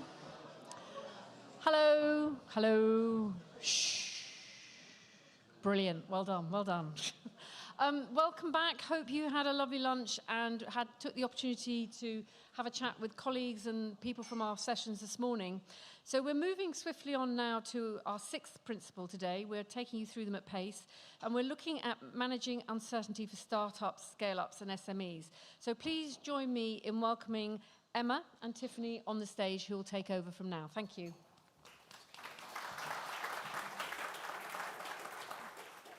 Thanks, Anne. It's great to be here. So, as Anne mentioned, our session is focused on managing uncertainty, a nice, light topic to ease us back in after lunch. So my role at BSI is to manage BSI's funded programs. Lots of these programs are looking at supporting the safe development of innovative technology, sharing knowledge and best practice. As a program manager, managing uncertainty is at the core of what I do. And globally, obviously at the moment, there's so much ambiguity around elections, budgets, and cost of living, amongst many other things. It does feel like it's never-ending uncertainty at the moment. So whether you're an SME like Nature-Metrics, a large corporate, or a program manager like me, it seems that we all have to be masters of managing uncertainty. So with that in mind, I'm delighted to welcome Tiffany Jedrzejczyk, who is Research and Development Lead at Nature-Metrics, who is going to talk to me about how they're using innovation management to be able to build business resilience, manage uncertainty, and thrive. So welcome, Tiffany. Great to have you here. Can we start off with hearing a bit about Nature-Metrics and your role at Nature-Metrics? Okay, so at Nature-Metrics, we provide eDNA and biodiversity data for our clients to help them make nature-positive decisions. So one of the most important things in our journey has been around going from providing just eDNA data, which I'll explain what that is, to actually turning that into simple metrics and insights so that people can really understand what's going on their sites, in their supply chain, and just generally their impact on nature. So what is eDNA? eDNA refers to environmental DNA. This is left behind by animals, insects, plants, all kinds of things. We can collect samples for the environment like water, soil, and we can sequence these and find all the species are present. So it's really been a revolutionary way that allows us to collect biodiversity data that is scalable, that can be deployed globally, and the samples can be collected by anyone. So within Nature-Metrics, I lead the research and development team. So what we're really focused on is, can we expand the amount of data we collect? Can we do it faster? Can we do it cheaper? And can we get it from more places around the globe, particularly inaccessible regions, because that's where a lot of the biodiversity of the world is located now, places like the Amazon. Thank you. So we understand that Nature-Metrics has ISO 56002. Can you tell us a bit about the process and your journey? So we first, started on the journey to getting 56002 3 years ago. It was something that was initially sponsored by Network Rail through the HS2. So that was initially it was I would say not really on our radar, and definitely there were some people at Nature-Metrics who were quite skeptical. We have a lot of academics working for us, about a third of the company, so 30 PhDs. They're definitely those kind of people who are like, I know what I'm doing, you should trust me, just let me get on with it, leave me alone. I don't want to have to do paperwork or write things down, why would I want to do that? So the first year was tough, a lot of chaos. We tried to bring together all of our ideas. We had more than 200 different ideas and projects floating around the business at that point, which is way too many to manage for an SME. One of the things that the management system has really helped us to do is to really add structure to help us condense these, avoid duplication across the business, find common themes, and then really help us all align on what we're doing and making sure that this is all pushing towards our North Star, which is ultimately around getting more data to help our clients make these nature-positive decisions. Year 2 was better. Year 3, which is the one we've just come out of, that's the one where I'd say it's really starting to fly. So I'm starting to get comments from across the business, things like, recently my CFO said, oh, yeah, when you tell me that project is not going to lose money, I believe you now, which I was like, whoa, that's a lot of pressure, but sure. Things like, when you say that's what the clients need, we understand that because you've got that system in place, we understand how you're looking at that, how you're managing it. We have more trust in what you're telling us. And we're really starting to get easier buy-in from the executive, from the board, from our investors for innovation. So it's really making a massive difference. Yeah, really lovely that it helps everyone speak the same language, right, and really Absolutely. be able to talk to each other. Yeah. So how has 56,002 helped you manage uncertainty? Obviously, you talked a lot about kind of the process, but kind of how is it, the external uncertainties as well as internal uncertainties? Yeah, so I guess there are a lot of aspects to this. The easiest one to always default back with innovation is to think about finance. So that's finance risk, return on investment. And definitely this helps with that a lot. I'm not going to understate that. But the other thing that it helps us do is kind of really make sure that we're identifying risks as they arise, that they're not staying siloed within the business, so that when risks, which either are internal, it could be something simple with a project, like this project is going to have time slippage and that will impact other things across the business. It could be something even bigger, like the government changing its commitments on, nature, for example, in some way. Maybe there's going to be a law change and we can respond to that. So what it really has helped us to do, like you said, is communicate in a common language and communicate across teams. And then coordinate our response as well. I think that's the other thing, making sure that it's not just, it was flagged here, those people respond to it, and then the rest of it's just sort of oblivious. We all know what's going on, and we can all think about the impacts on our own area of the business and adapt to different risks when they're identified. So it sounds like it has had a really big impact on your organisation's confidence and resilience. Can you talk a bit about that and how that supported that? Yeah, so when you work, I think for any SME, there are two things. One is you're not moving fast enough, right? It's all fail fast, move quickly, move fast, break things. But when you're doing that, you need to know that you're not leaving ideas behind, you're not kind of dismissing something too early. And I think it's really helped add that resilience, because it means that things aren't getting lost, they're not falling out, and they're not going with people when they leave the business. So I think from that point of view, it's really helped us be more resilient. And then, what was the second part of the question? The second part of the question was confidence, but I think kind of that ties in with resilience, right? Building that confidence. Yeah, so again, we've seen this from our kind of more exec team, that there's more willingness to kind of have trust in the people on the ground, because it's kind of meaning that everyone's talking a common language and that it can be identified from other parts of the business. So one of the things for me, which was oh, this is really connecting and it's really landing, is one of my R&D technicians, who's not that long out of university, spends most of his day in the lab, probably listening to something stupid on YouTube while he's getting on with his work. And we're in a meeting and he was like, Tiffany, you didn't talk about this risk. What have you done? I was just like, that is really exciting to me, to see a very junior person in my team saying, you haven't thought about risk. Why are you not thinking about the risk of this project being delivered? Why are you not thinking about, in this context, it was about something that we'd heard going on about the latest COP in Cali and what that would mean for the particular service we were trying to develop. Well, that's really great to hear. Yeah. And that kind of common language. So my next question is going to be around culture. So you were recently shortlisted for the Earthshot Prize, which is amazing. Congratulations. You noted that innovative culture was a big driver for that and a big factor in that. Can you talk about how you've built that culture and cultivated that culture at Nature Metrics? So when you're talking about the challenges that a kind of the Earthshot Prize is looking at addressing, these really fundamental, how to protect nature, how to, build resilience, how to, around, reducing the amount of waste. These are massive, massive problems. But the other thing is often you're talking about circumstances where there's very limited resource. So one of the examples of actually an impact story that I put forward for our short story was around a project that we had in the Ivory Coast. And this was an innovation project.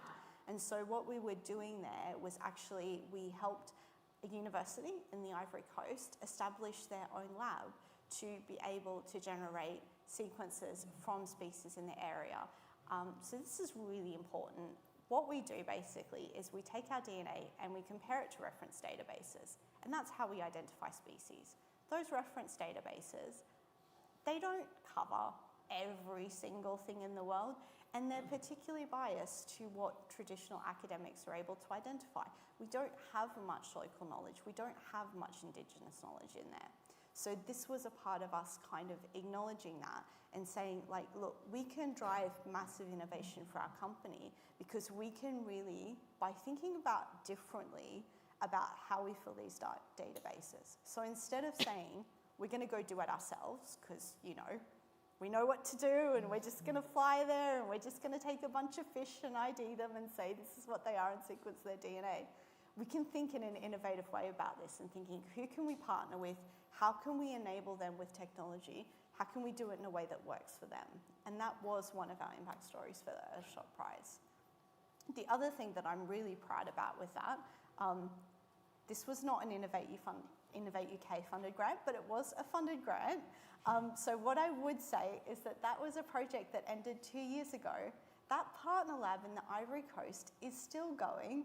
It's actually growing and it's training more local people. So I think this is the other thing. Grants are fantastic. Do not get me wrong, please.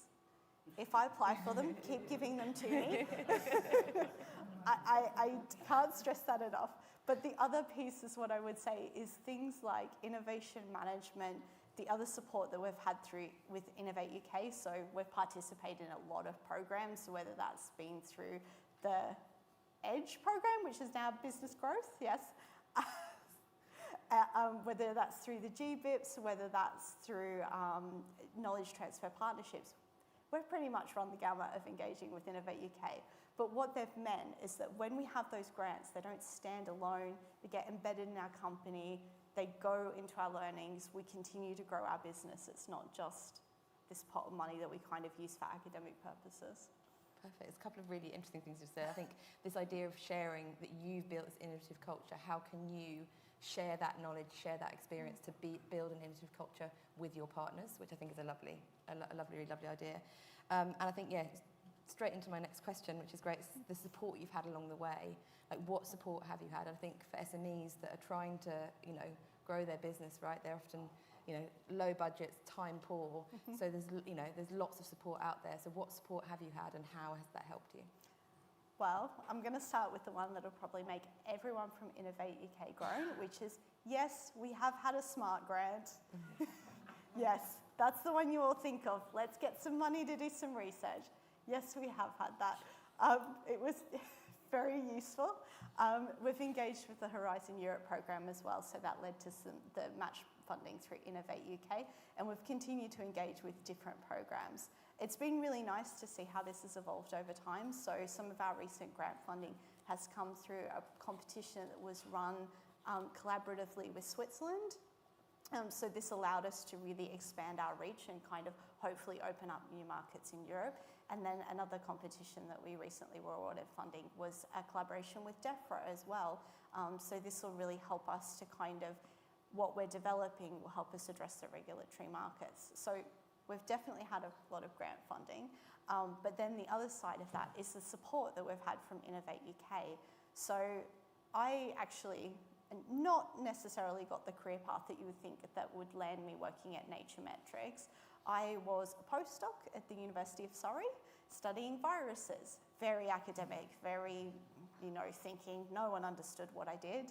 And I worked with a lovely woman called Juliet. And when we were working there, this was about 6 years ago now, she was like, there's this really cool company. And she's like, I know I can do good things for them, but I don't think they're going to believe me. I'm just a postdoc. How do I convince them that I can help them grow their business? Luckily, she was able to convince them to hire her. And this was back when Nature Metrics was a much smaller company, about 30 people, really thinking, how do we turn this into a scaling business? How do we go after VC funding, this kind of thing? A few years later, she called me up to join.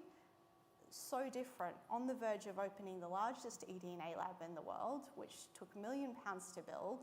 She was the chief operating officer of the company now, working across hundreds of countries, negotiating all of that. And really one of the things she said is that was with support from Innovate UK. So engaging with the different advisors to really grow and to kind of move from that point of a very, very clever academic, but to someone who could actually manage those kind of operations on the ground. And for me, that's the real value of Innovate UK support, because we all want to grow with our company, right? No one really wants, you don't start a startup and kind of say, oh, I want to leave after 4 years. Everyone's really invested in the idea. So if you can grow with the company, that's really exciting. And I don't necessarily just mean founders there. I mean everyone who joins a new company. You believe in the mission, you believe in the vision, you want to stay with it, and that's what that support has enabled. Yeah, so develop kind of the business as well as your own skills to be able to grow and grow with them. Yeah, it's it's really nice that wider support. It's not just about funding, it's all those other parts of that support, which is great. Well, thanks, Tiffany. That was such a interesting journey, and huge congratulations on how far Nature Metrics has come. Sounds like I say you've got lots of support, not just about funding, but skills and developing along the way. So this has been extra interesting for me, because part of my role is to work with SMEs to help them understand how standards can enable innovation and business growth. We often hear that standards are great for larger organisations, but it's too early for SMEs. So it's really wonderful to hear such an interesting story of how standards are really supporting your business growth and all the other support that you've had along the way to be able to grow to this thriving business it is today.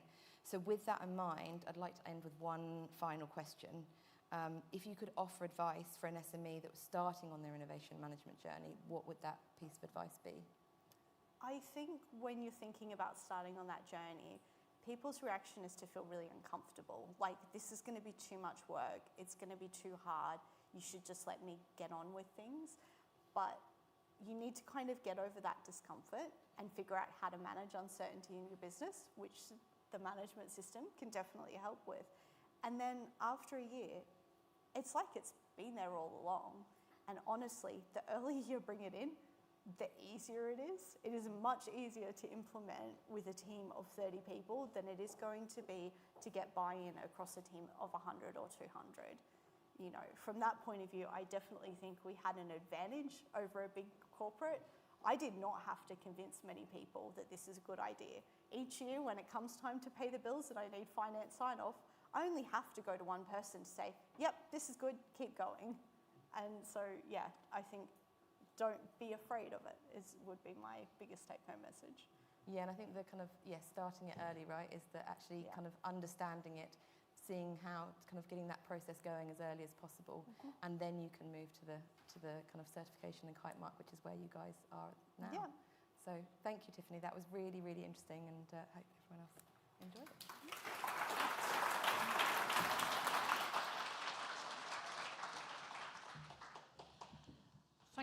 Thank you very much, Emma and Tiffany. That was great. Sorry? Oh. Sorry, I'm being waved at. I'll carry on. I hope you all take the opportunity to go and talk to Tiffany in the break, because I think she's got some really useful insights from a different end of the scale. So on to our penultimate discussion now of the 8 principles, chaired by BSI's Group Innovations Craig Civil. Craig is joined by Gavin, Tim and Oriana, and I will leave it over to Craig to do the introductions. Thank you. Welcome you all. Are we sitting in the right order? Is this the order you wanted us in? Yeah, that'll be fine. Innovation in action, adaptability.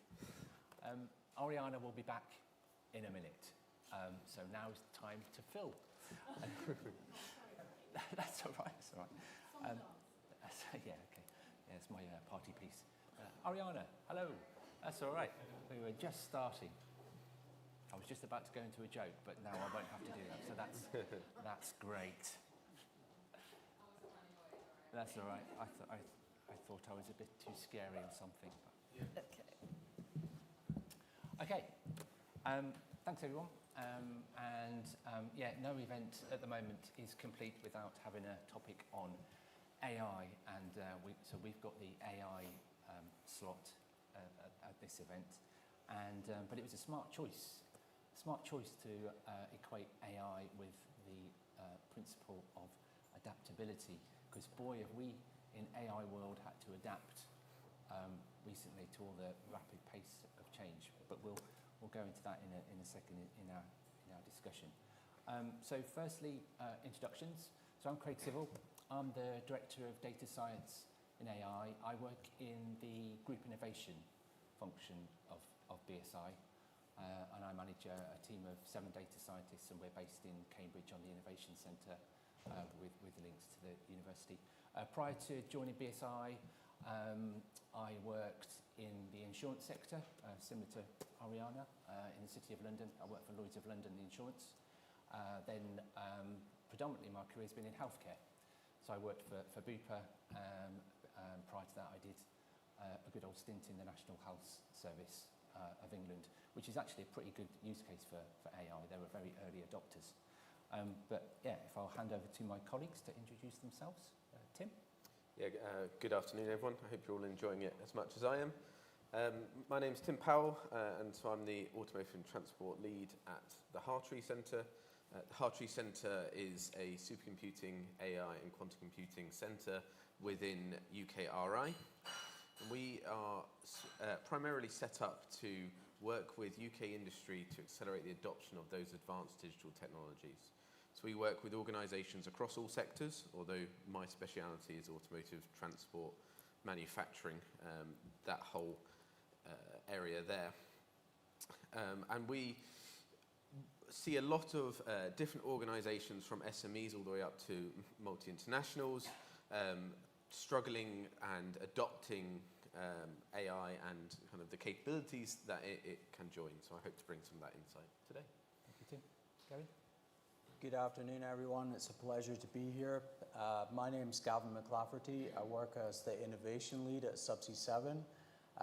As a company, we provide the infrastructure to take energy from the seabed to the shore, so we cover the full spectrum of oil and gas and renewables. And really kind of my role is to help work with our leadership team and the different leaders in our organization to help take some of the things that keep them awake at night and find pathways to unlock those. So I manage our innovation portfolio and our partner ecosystems and our ideation platform. Hi everyone, great to be here. I'm Ariana Medlicott. So I currently work for Admiral Insurance. I'm sure some of you might even be insured by them today. Previous to that, I was working for Fujitsu Research. So right now my role is primarily focused on responsible AI and governance. And previous to that, my role at Fujitsu was more on the strategy side, so doing AI ethics strategy as well as innovation strategy, so working very closely with the startup ecosystem in the UK, Europe and Israel, and working very closely with the teams in Japan as well. So it's been a great day to hear about innovation management, but also excited to be talking about AI and responsible AI as well. Thanks, Ariana. So during the lunch break, I was racking my brains to think, is there a way that I could bring to life this adaptability in the AI theme? Let's see, this experiment could go horribly wrong or it could make the point. Let's see. So AI, huge topic. It's used interchangeably for lots of different things, but it is a huge topic and it's been around a long time. It's not just the latest kind of 18 months. So time for audience participation. If I asked you, put your hands up if you have been using a piece of computer vision technology recently. Yeah, experiment might go wrong. Okay, put your hands up if you've been using speech-to-text technology lately. Natural language processing. ChatGPT. Kind of worked, okay, almost. So the point of that was, and there's more hands up that come up for each of those technologies than I expected, but that's all good.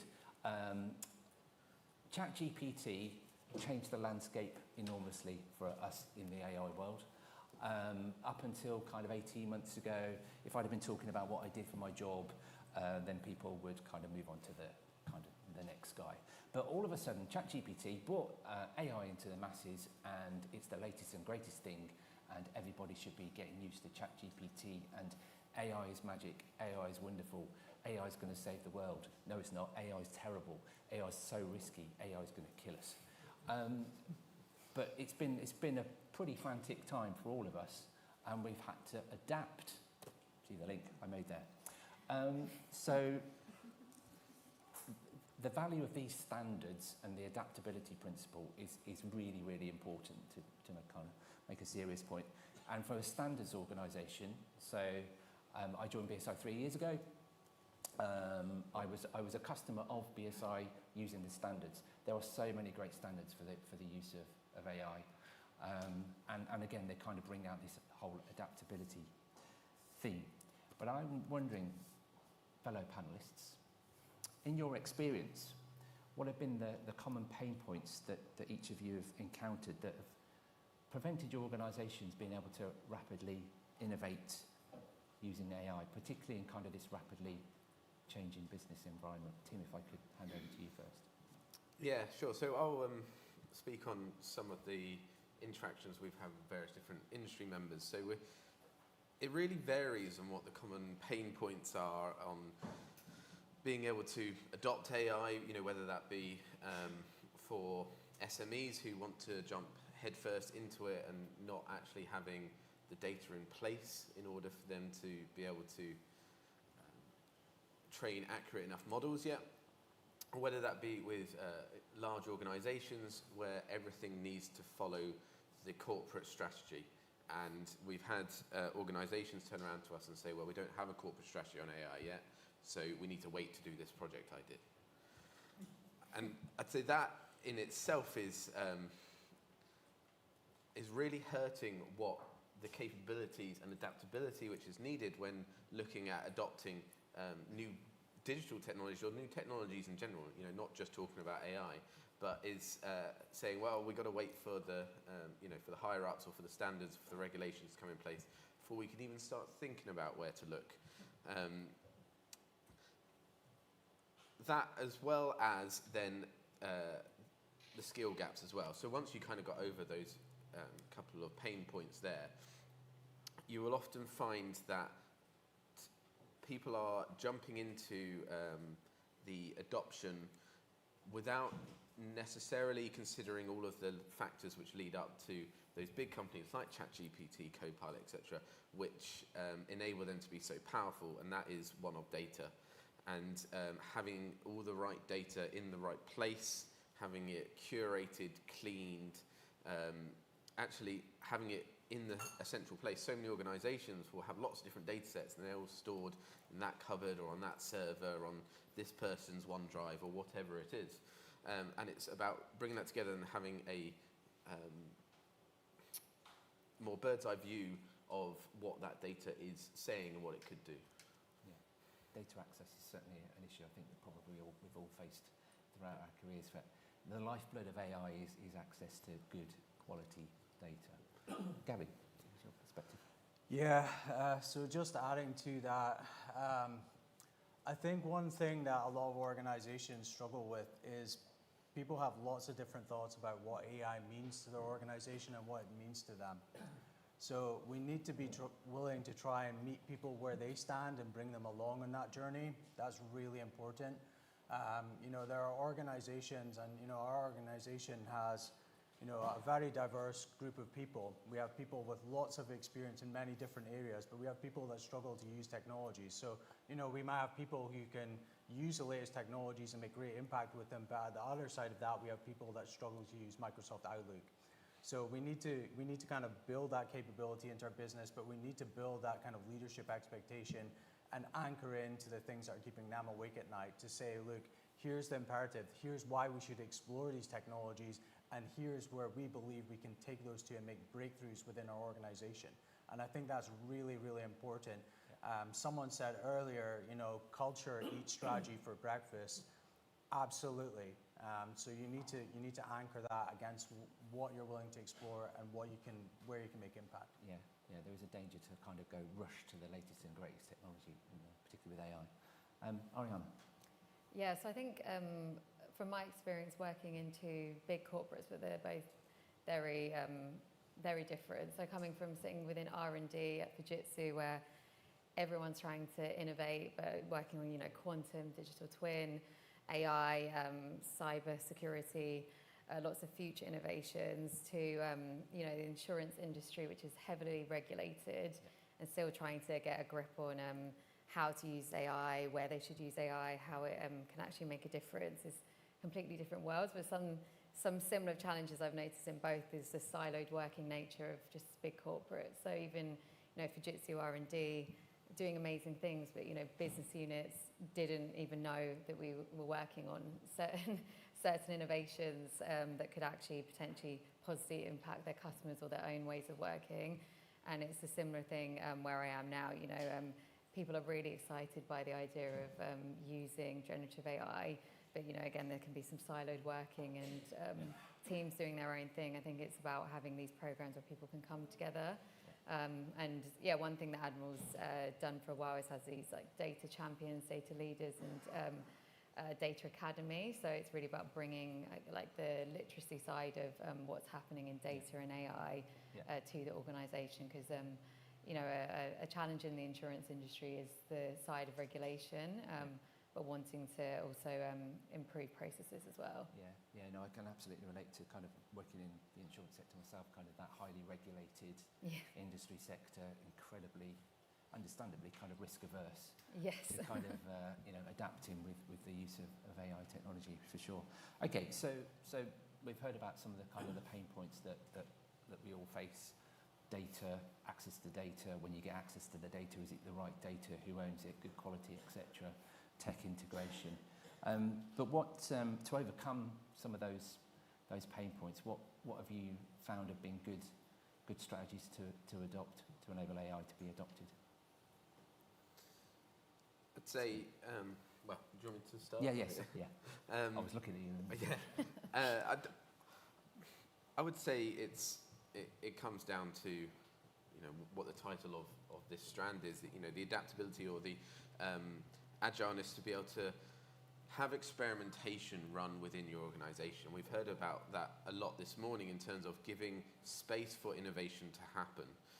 And that is green lighting pilot projects, which at initial start may not be the most sexiest project or drive the biggest immediate impact, but it's about embedding then the skills and technology through those pilot projects, through that experimentation phase into the organization, so then you can grow from that point onwards. And the first one you do doesn't have to be corporate wide, it doesn't have to be hitting all the points. If it's, obviously I work a lot in the manufacturing sector, if it's just a small thing as you have one of your manufacturing lines having less defects as it's going along, that can have a small impact, but then suddenly you're embedding the skills, you're embedding the knowledge, you're also embedding the capability to work alongside these kind of advanced digital technologies, which that in itself, and we heard from Gavin how it's actually the people who you need to upskill and create that culture in order to work alongside these technologies. We've heard culture mentioned quite a lot, haven't we? It's really important kind of working with these technologies.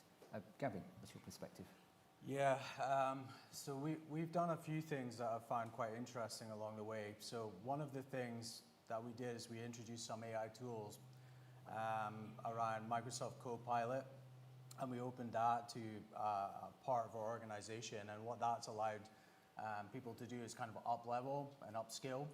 And that's allowed them, to find some really kind of interesting use cases and make, productivity improvements, but also do that in a way that's safe. And then the second thing, which I think a lot of organizations really struggle with, but we've taken kind of a different approach, is we've used the Hype platform from Hype Innovation, which has been incredible, and we ran a campaign out to our business, and rather than say we have great technology, what do? We've said, the whole world around us is changing. It's changed dramatically over the last 2 years. We're interested in knowing about the pain points from the business, and we can look at opportunities where we might be able to leverage AI to make game-changing impact. And that campaign absolutely exploded. It was incredible. So we found great use cases from the business, incredible engagement, and we've then taken those and developed those into proof of concepts with leading technology providers. And then the third thing that we would like to do, which will come from the back of this, is basically go back to the business, showcase what we've been able to do, show the learnings from that, show the things that have failed and haven't worked out, and then say, here's our real ambition. This is where we want to get to. Help us to deliver on that. Let's go for it. And I think that that's something, that's a journey to bring people along. Yeah. Ariana? Yeah, so currently at Admiral, we're doing a lot of training programs because, again, I think on the cultural fit and the AI literacy piece, which a lot of organisations still don't really necessarily understand AI or how it's used or where it's used in the business. So we've been running I've been working on running programs to teach the business about generative AI, specifically use cases in insurance where it can be customer impacting or internal impacting. And we've been doing some pilots as well internally on generative AI as well. Of course, insurance as a business has been using predictive AI for a while, but again, people aren't always necessarily aware of that. And just to add one more thing that I think Fujitsu did really well, and I thought it was an interesting program. They ran an innovation circuit program from Japan, but it was available to everyone worldwide. And if you had a training, and then if you got through to the next stage, which I did at one point, you had to pitch a business idea, and they would invest in that as a new startup for 6 months. So I got to work on this new idea, and then didn't get to the next stage. But if you got to the next stage, they invested in it like a VC, and it would be part of the business. So I think that's a really exciting opportunity for big corporates to do something, where they can innovate at a faster pace and encourage employees who wouldn't necessarily be involved in innovation or AI to do that. Yeah, and kind of innovate safely. Yes, yeah. And I kind of want to focus now on kind of that notion of kind of the safety and safe and responsible use of AI. That there's been a lot of publications, research, news, kind of the AI, when AI goes wrong. And every company does not want to be the headline on the Daily Mail, kind of when your AI chatbot does interesting responses to your customers. So what techniques have you seen being used successfully to minimise the risk, because you'll never completely cut it out, but minimise the risk of AI going wrong so it becomes a safe and responsible use of the technology? Perhaps I'll start with you, Ariana, this time. Yeah, sure. So at the moment at Admiral, we have data ethics impact assessments. So I think it's very important to have these kind of guidelines and policies. I know data scientists don't always love the idea of governance, but it's about, I think, bringing them on a journey and actually showing them the value of where ethics can actually make a positive impact on their day-to-day work. Yeah. And, I found taking a lot of data scientists on journeys to do with certain variables in predictive AI, or areas where actually this can not only impact society in a better way, but also can add value to the company and customer impact. So I think it's just taking your data scientists on a journey with you, but it's key to have clear ethical guidelines across the company. Yeah. And something that I think a lot of companies are now experimenting with, and I think it's probably going to be the future, is a bit more of red teaming when it comes to chatbots and generative AI, doing this kind of testing of worst case scenarios. So like you said, where the examples of where a chatbot can spew out something bad and it's going to be in the publication the next day. So it's really about kind of, again, trying to have that collaborative impact together. So it will be, not just the governance team working on it on a silo. It should be data scientists, IT, like security, risk, compliance. Everyone should be involved in this journey together for AI ethics. Yeah. Well, one thing I've been really encouraged with lately in a kind of a recent recruitment round for data scientists and data science. Data scientists that I was interviewing were really, really aware of this kind of whole topic of the use of AI responsibly and ethical use of AI. It was high up there in terms of asking me kind of about, in my case, how BSI kind of, what's our governance processes around the use of the technology, which I found really encouraging. Yeah, just to add to that, I was just going to say, in my team we have 2 former data scientists who now do all the, junior data scientists who do all the impact assessments and can look at it from the lens of data science. And then did the training in ethics and responsible use of AI. You kind of need to embed it right at that building. At that level, yeah. Yeah. Cool, thanks, Ariana. Gavin? Yeah, I guess, you know, there's a few things to consider there. So you obviously need to give very careful consideration to the use cases of where AI is deployed. And I think anchoring into that, from a technical standpoint, there's a lot of things that you can do. You can obviously grind data, you can ask the models to behave in a particular way. You can use reinforcement learning as well to fine-tune them.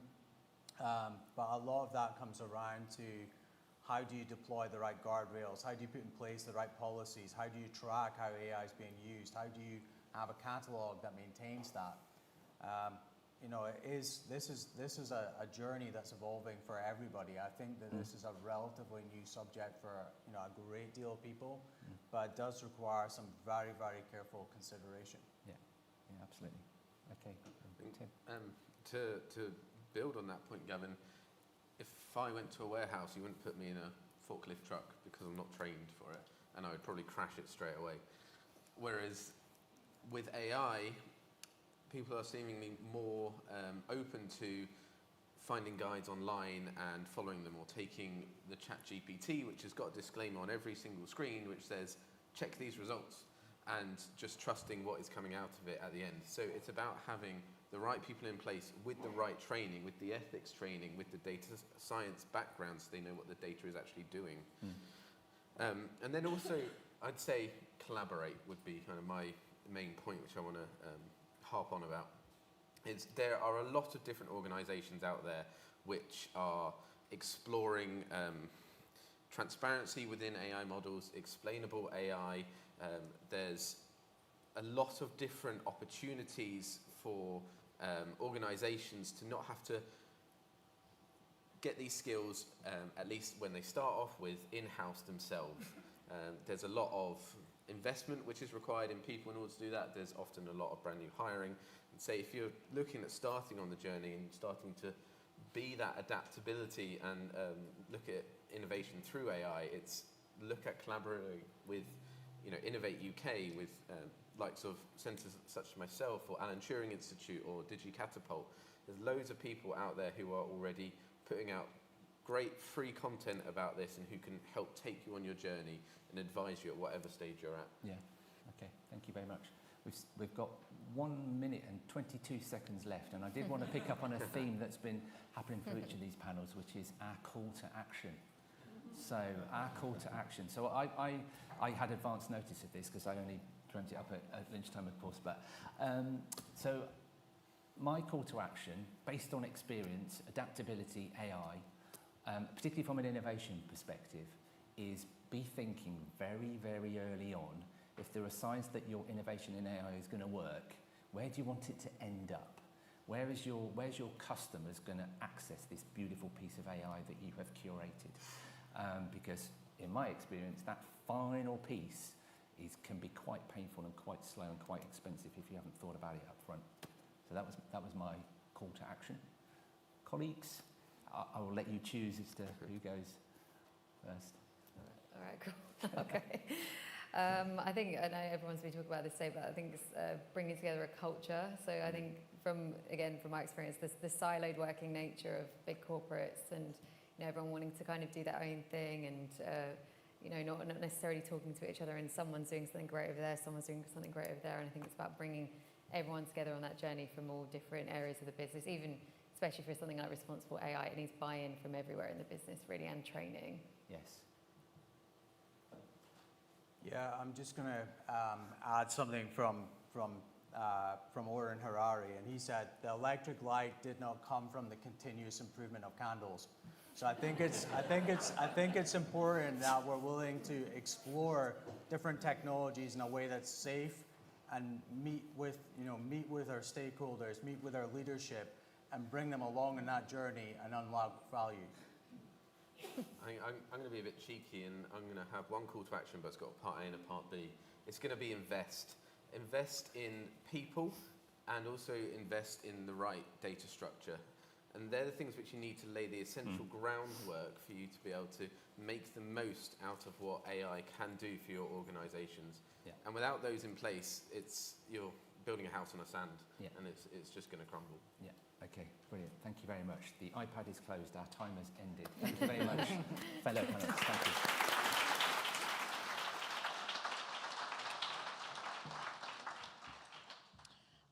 Well, thank you, Craig, Gavin, Tim, and Oriana for that. It was a really great conversation, and the calls for actions are all very accurate and brilliant, to be honest.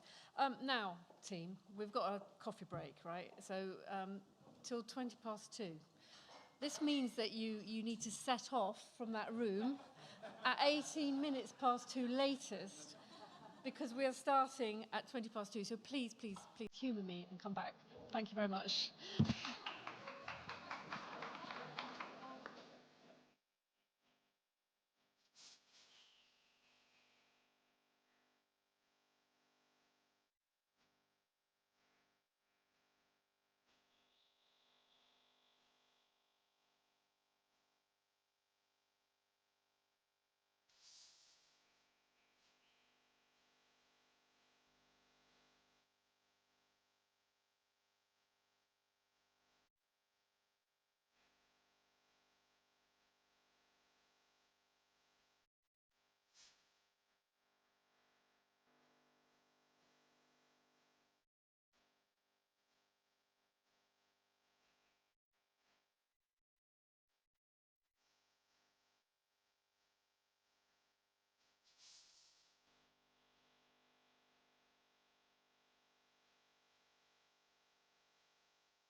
you good?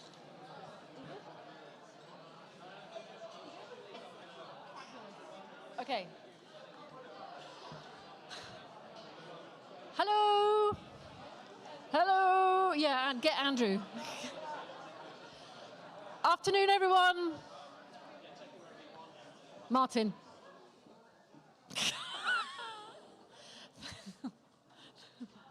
Right. Thank you very much. Stunning effort at leaving the room at 18 minutes past 4. No comment. But anyway, welcome back, and welcome back to what is our final session on the principles of ISO 56001. So I'm delighted to welcome onto the stage our host for this session, Rosemary Diggin. Did I say that right? Close enough. Oh, God. I've been practicing in my head. So who's another one of our sponsors, and she will introduce the team. This expert group will be a discussion on how we can understand the importance of a systems approach to innovation within their own organizations and beyond. So over to you. Thank you. Thank you. So thank you for having us. And we're going to talk about why innovation isn't a function, but it's a organization-wide and frankly an ecosystem-wide activity. So it's not just a group of people in a room, it's everybody across the organization and your wider ecosystem. So I'm not going to do much talking. I'm going to let the panel talk quite a bit. So I'm going to start by, we have 3 very distinct and different types of organizations on our panel. And they're going to talk about, they're going to introduce themselves in their organization, but also where they are on this process and how they're taking a systems approach. So the first person I'm going to turn to is Mel, who's sitting next to me, and she is with the National Highways. And so if you can just talk to us a little bit about how you as an organization, which is a private organization that is publicly funded, which is kind of unique, how you are taking a systems approach to innovation. So National Highways is an arm-length body, is like funded by the Department for Transport, and we maintain and operate the strategic road network for England, but we're also responsible for standards for design manual for roads and bridges across the UK, and is also a standard that is used across the globe. So quite of a wide remit.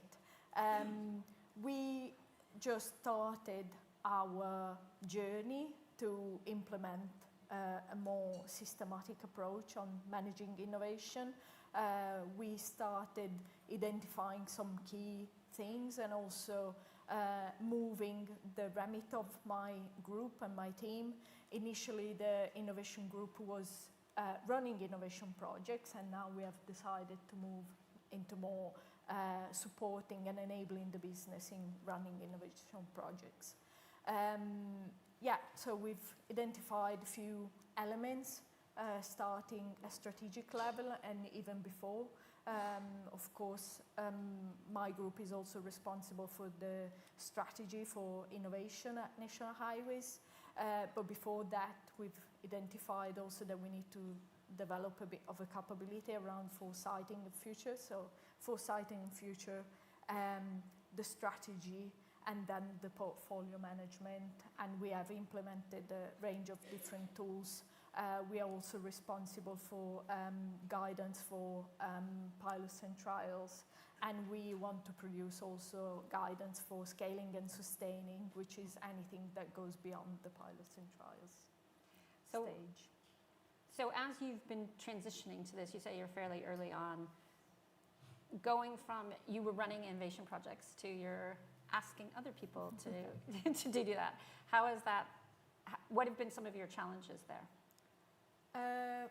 Few challenges, but also opportunity. I think like in the using of a more systematic approach, try to find indicators, trying to find tools.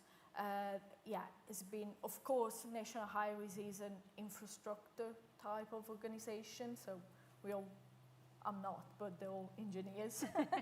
So they're happy when you talk to them in terms of standards, and when you present some clear checklist of things that they need to do or think about when they run an innovation project, lately I was presenting our scorecard, which is a tool that we use to assert uncertainty for innovation projects.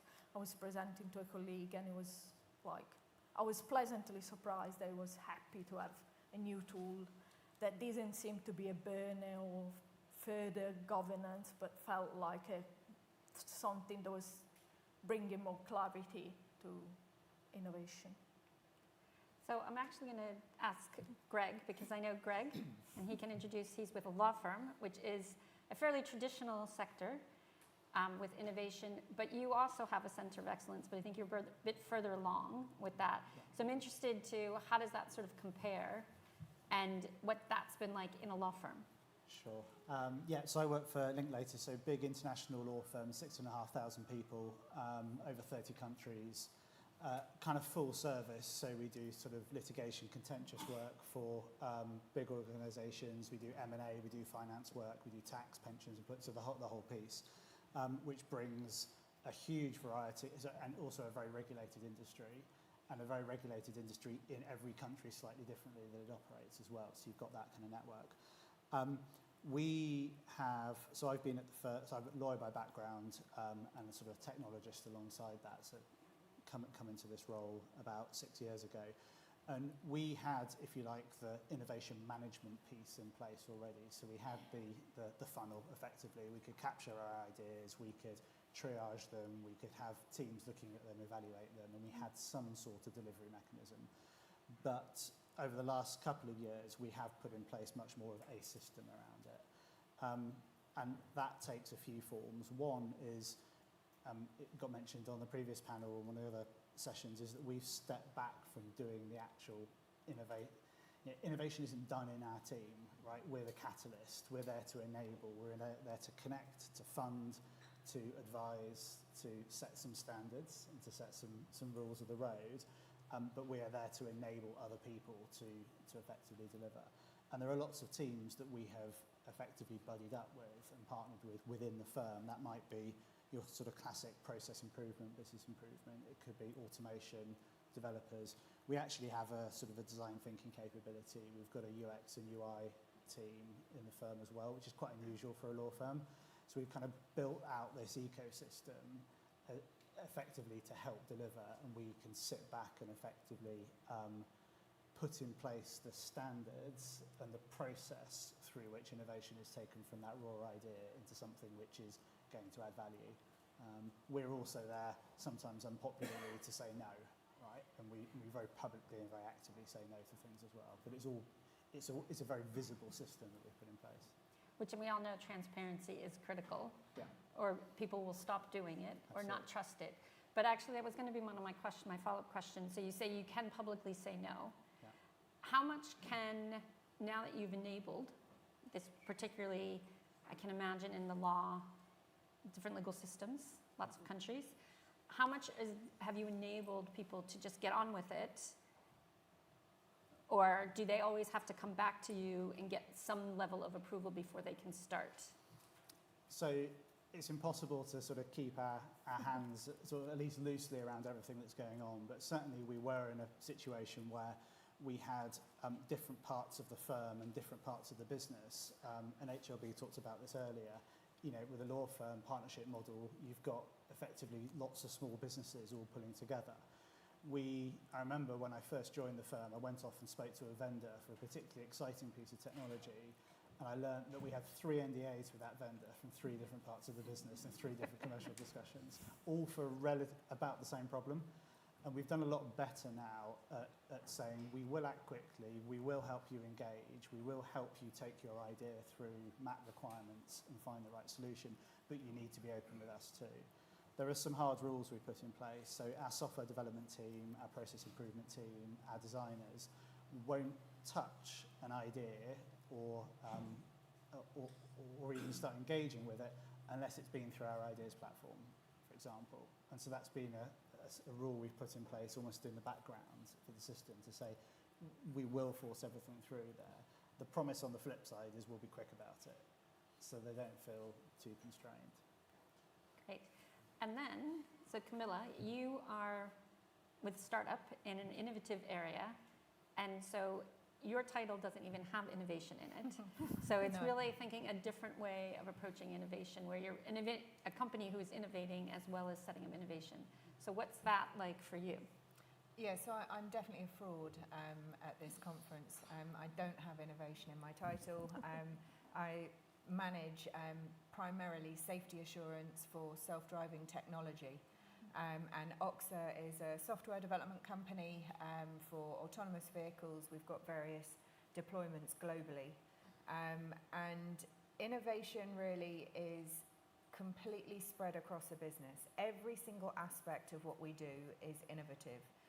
Where we can, we learn from other industries. But generally everything is new, it's a new innovation. We don't have regulation, we don't have standards. We don't actually know how to do it, and this is, how safe is safe enough? The really, really broad question that gets banded across everywhere. We don't know. Everything has to be innovated, new ideas, and learning as we go. Do we take a systems approach? No, we don't, not yet.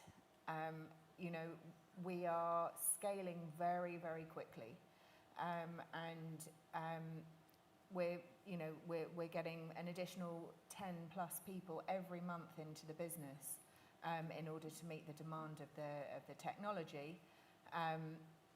But we are still operating as if we're maybe 20 people. So we're introducing systems where we absolutely have to. Safety, security, quality being very, very key. But we absolutely need to take this systems approach to innovation.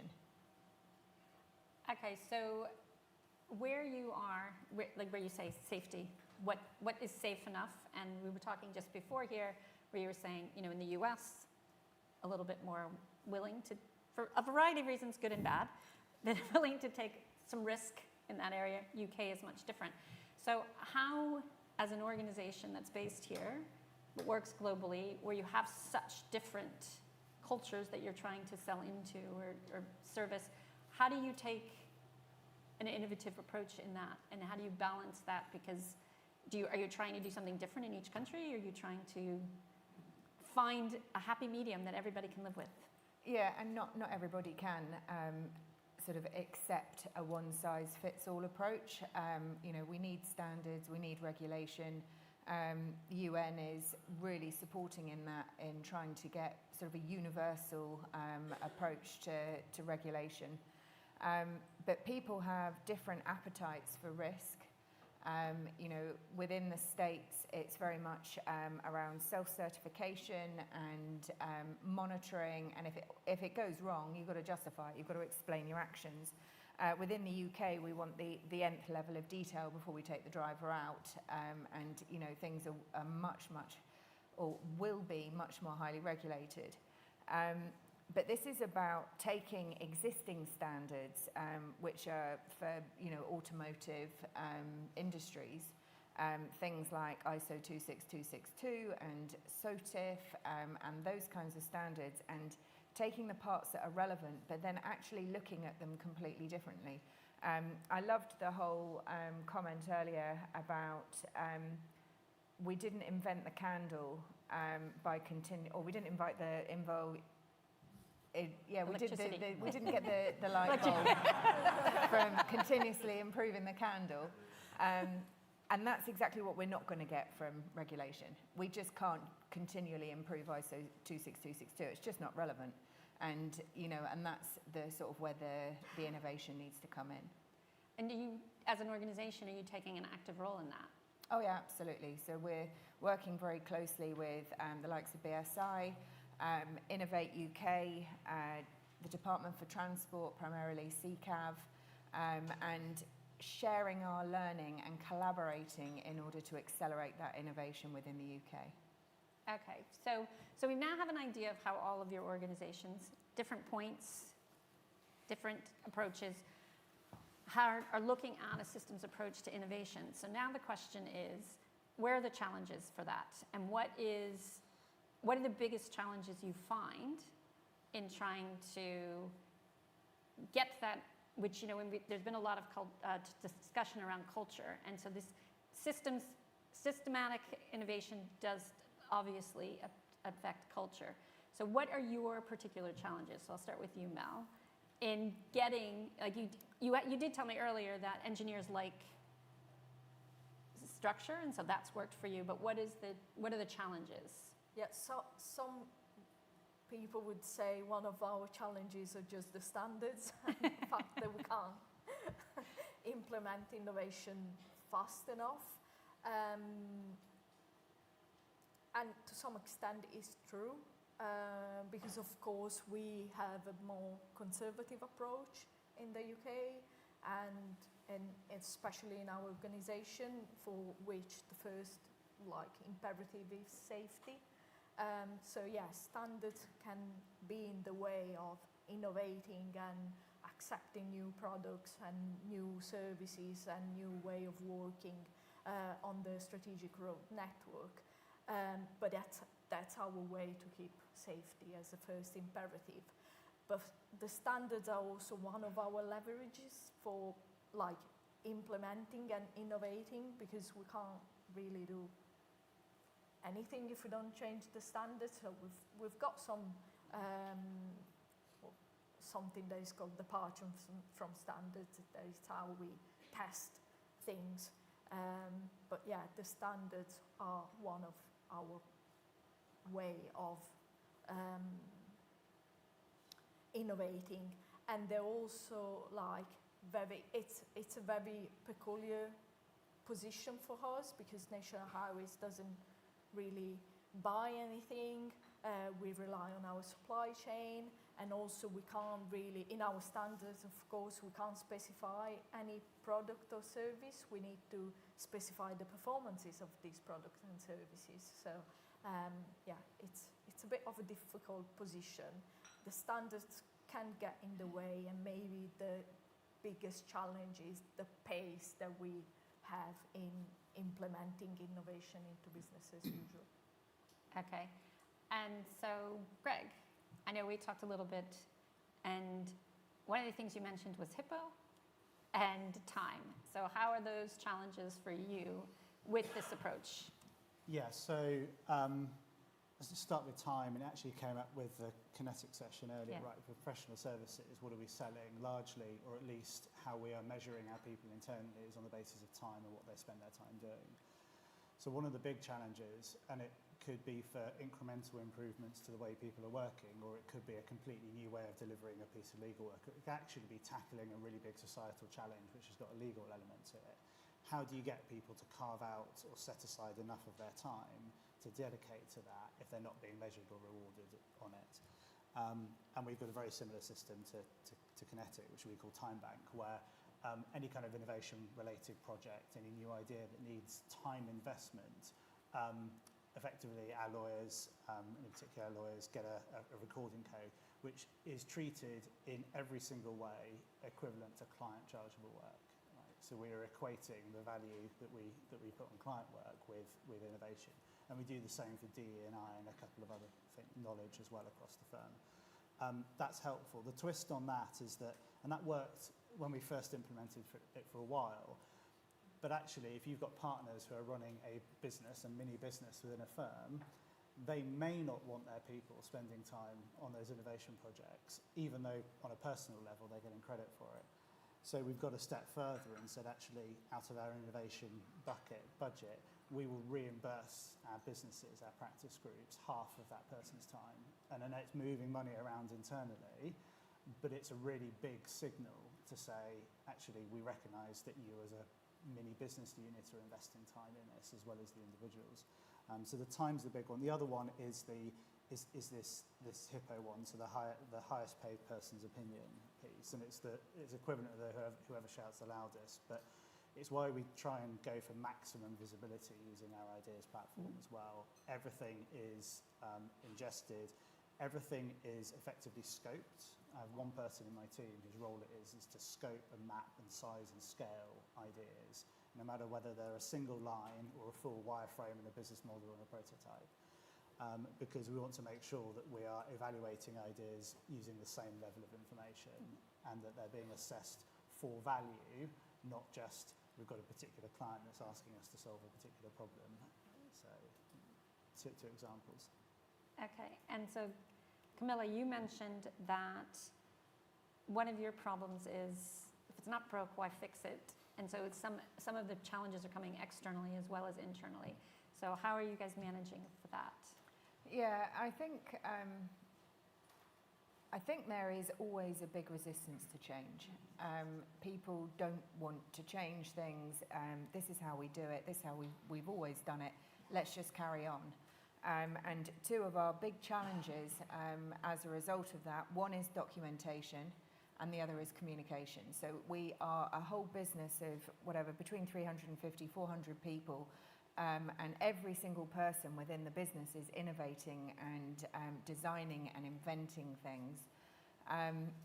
But you don't have that written down. So this is all maintained in everybody's heads, which means if somebody leaves, then you know, that's not cool. They take it to Wave or Waymo or, you know, whoever they go to. We don't communicate well as a business, so everybody's head down in their team doing their innovation. And this leads to, well, massive duplication.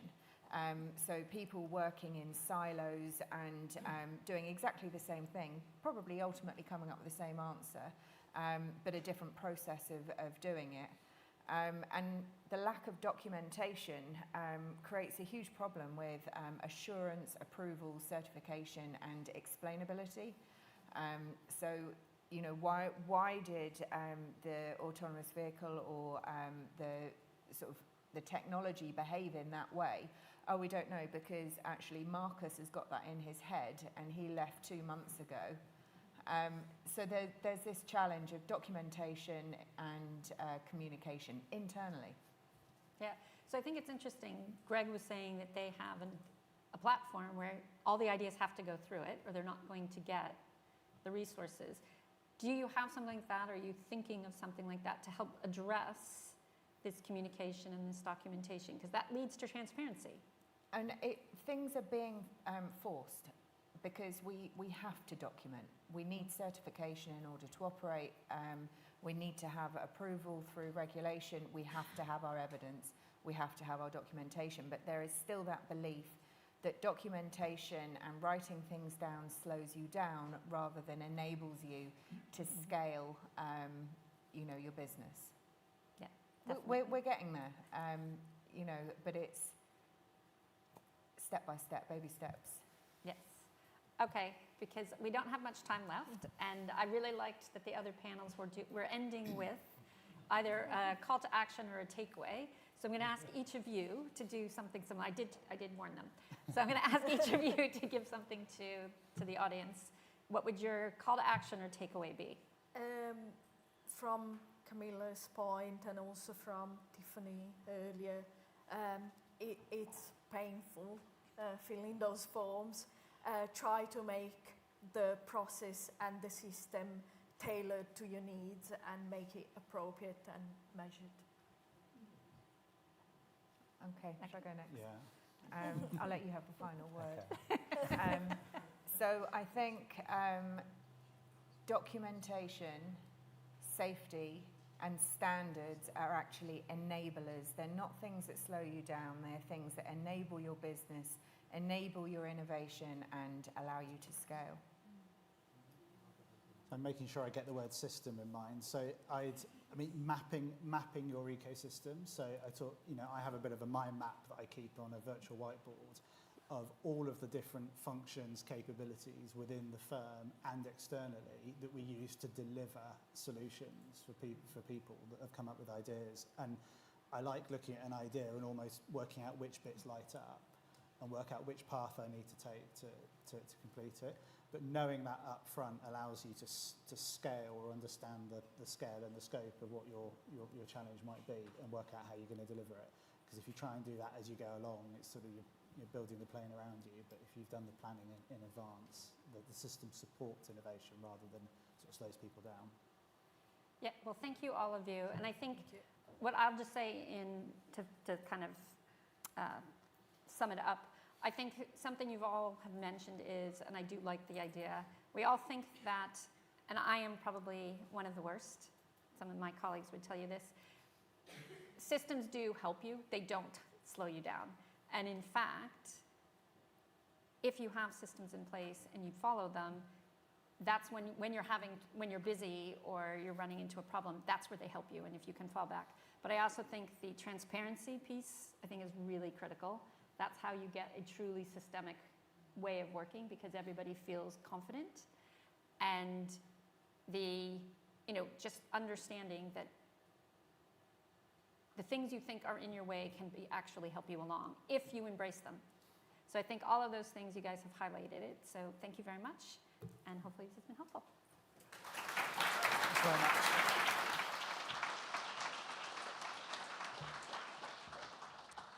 Thank you very much. Huge thanks to that panel. Grateful for all their comments. So we're moving on to our final panel discussion for the day. You've heard from our expert innovation managers from a range of sectors on all 8 principles. I've got them written down: of realization of value, future-focused leadership, strategic direction, culture, exploiting insights, managing uncertainty, adaptability, and a systems approach. So now we'll be hearing from the backbone of UK's innovation ecosystem to provide an overview and discussion on what tools and support are available to innovation managers from government and industry bodies. And our partner Martin from Innovate UK will be chairing the session. So Martin, it's over to you. Brilliant. Thank you very much. Good afternoon, everyone. I'm glad to see that there's so many people still here, because I'm conscious that it is quite warm and the coffee will be starting to wear off. Yeah, as we said, this is an ecosystems session, so it's a little bit different. We've run through pretty much all of the management principles now, so that's putting a slightly different focus on this. But what was wonderful is I kind of got, completely unplanned, a wonderful link from almost the last comment of the last session, which was, having a map of your system, and wonderfully even said, of your ecosystem. So that's the point of this session.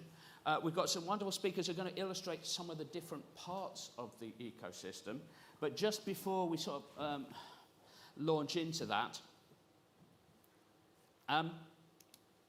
from my point of view, you've heard Innovate UK mentioned a few times today. That's because we provide quite a lot of support, both financial and non-financial. You've seen that from when Lisa, our CPO, spoke to open the event this morning. My particular role is to look after the business growth service. She did mention it this morning. There are some of the people in the room here, and it was really nice to hear. There are a couple of people who've been on stage today who happen to have had our support, which is, it's always nice to hear, real stories from real people. And I'm hoping you're getting that from these sessions as well, that this is, all of today has been about people who actually do this kind of thing. So the one piece of the puzzle I want to put up just before I ask colleagues to introduce themselves and we go into the questions, and I'm hoping this is going to work. I just want to show one picture. So when talking about ecosystems, certainly in my world, this diagram gets talked about quite a lot. It was produced, well, over 10 years ago now. So it is, one could argue, way out of date, but I suspect, as you can tell from the way I've annotated the side of it quite subtly, I suspect that whilst we need a new map, because this is 10 years out of date, I'm not totally sure we've exactly got anything yet that will be less complicated. But it's something that we've been working on. It's something I've been working on for years now, and colleagues have as well. So that's just as a reminder of, we're talking about the UK's innovation ecosystem. It is big, it is complex. And I'm hoping, without it sounding too much like a little bit of a hospital pass, to ask Thomas to open up, just to say, against that backdrop, what are government priorities in this space? And obviously, if you could introduce yourself as well. Thank you. Yeah, of course, thank you, and thanks a lot for having me. It's a familiar diagram to me, where we're always being asked to produce things that navigate this complexity. So I'm Tom Gelderd, I'm Deputy Director for R&D System Strategy in the Department for Science, Innovation and Technology. So me and my team at the moment are responsible for thinking about the government strategy around innovation-led growth, how we can bring together departments on an agenda that will support that, aligned with our new industrial strategy. So looking across kind of whole range of different policy issues, DCIT has a number of responsibilities in terms of funding organisations that support innovation, working with businesses, but also setting regulations and standards involved in data policy and things like that, and then working really closely with other departments who have important levers around innovation drivers. So I think it's obviously still quite early days for this government, but the number one priority is driving economic growth. We all know that innovation and innovation policy is going to be fundamental to that.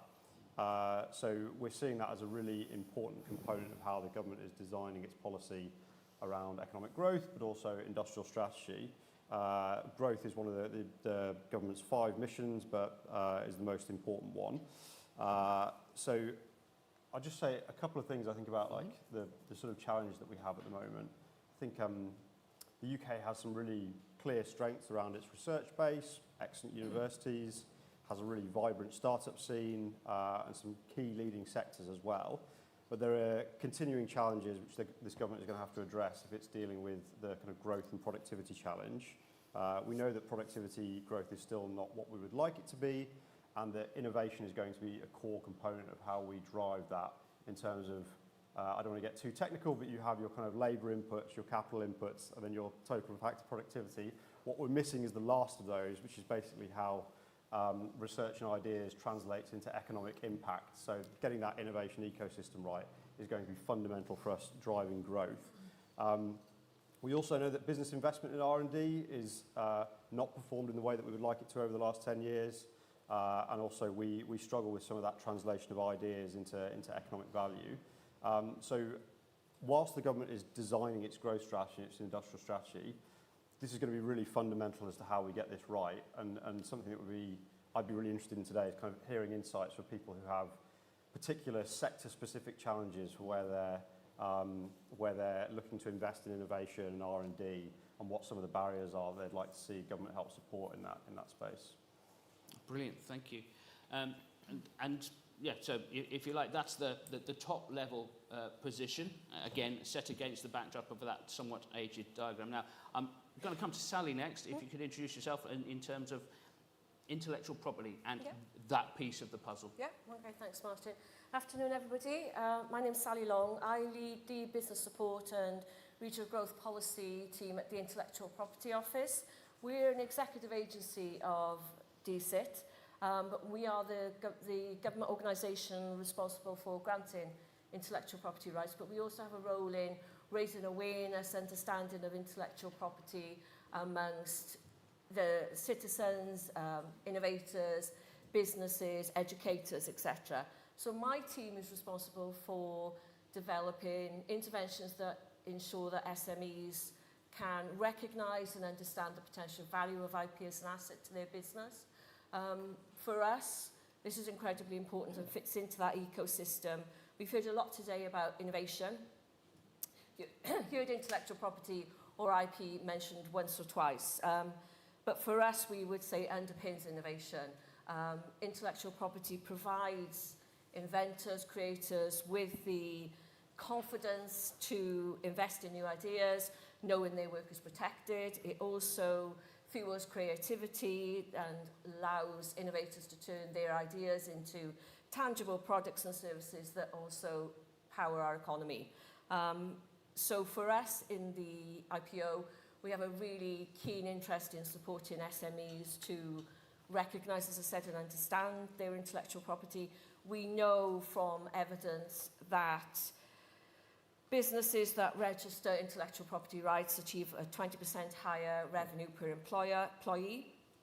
They have 10 times higher likelihood of access to early stage growth finance than counterparts without IP portfolios, and also SMEs with at least one IP right are 21% more likely to experience the growth period. So you can see there the link to businesses growing and how IP, if it's used to protect innovation and protect creativity, can really help with the business's growth and in turn support our economy. Brilliant, thanks Sally. And I'm going to come back to all of you and ask some sub-questions in a moment, but again, another key piece of the innovation ecosystem is accessing, quality infrastructure to solve problems. And I know that's where the catapults come in. So Megan, would you like to introduce yourself? Yeah, hi everyone. I'm Megan Renane. I'm the head of the Catapult Network Office. So I'm representing the Innovate UK Catapult Network, which consists of all 9 catapults, which are research and innovation centres. We've got 65 locations across the UK, 6,000 employees. We've contributed 8 billion gross value added to the economy. And we really are at the heart of the innovation ecosystem.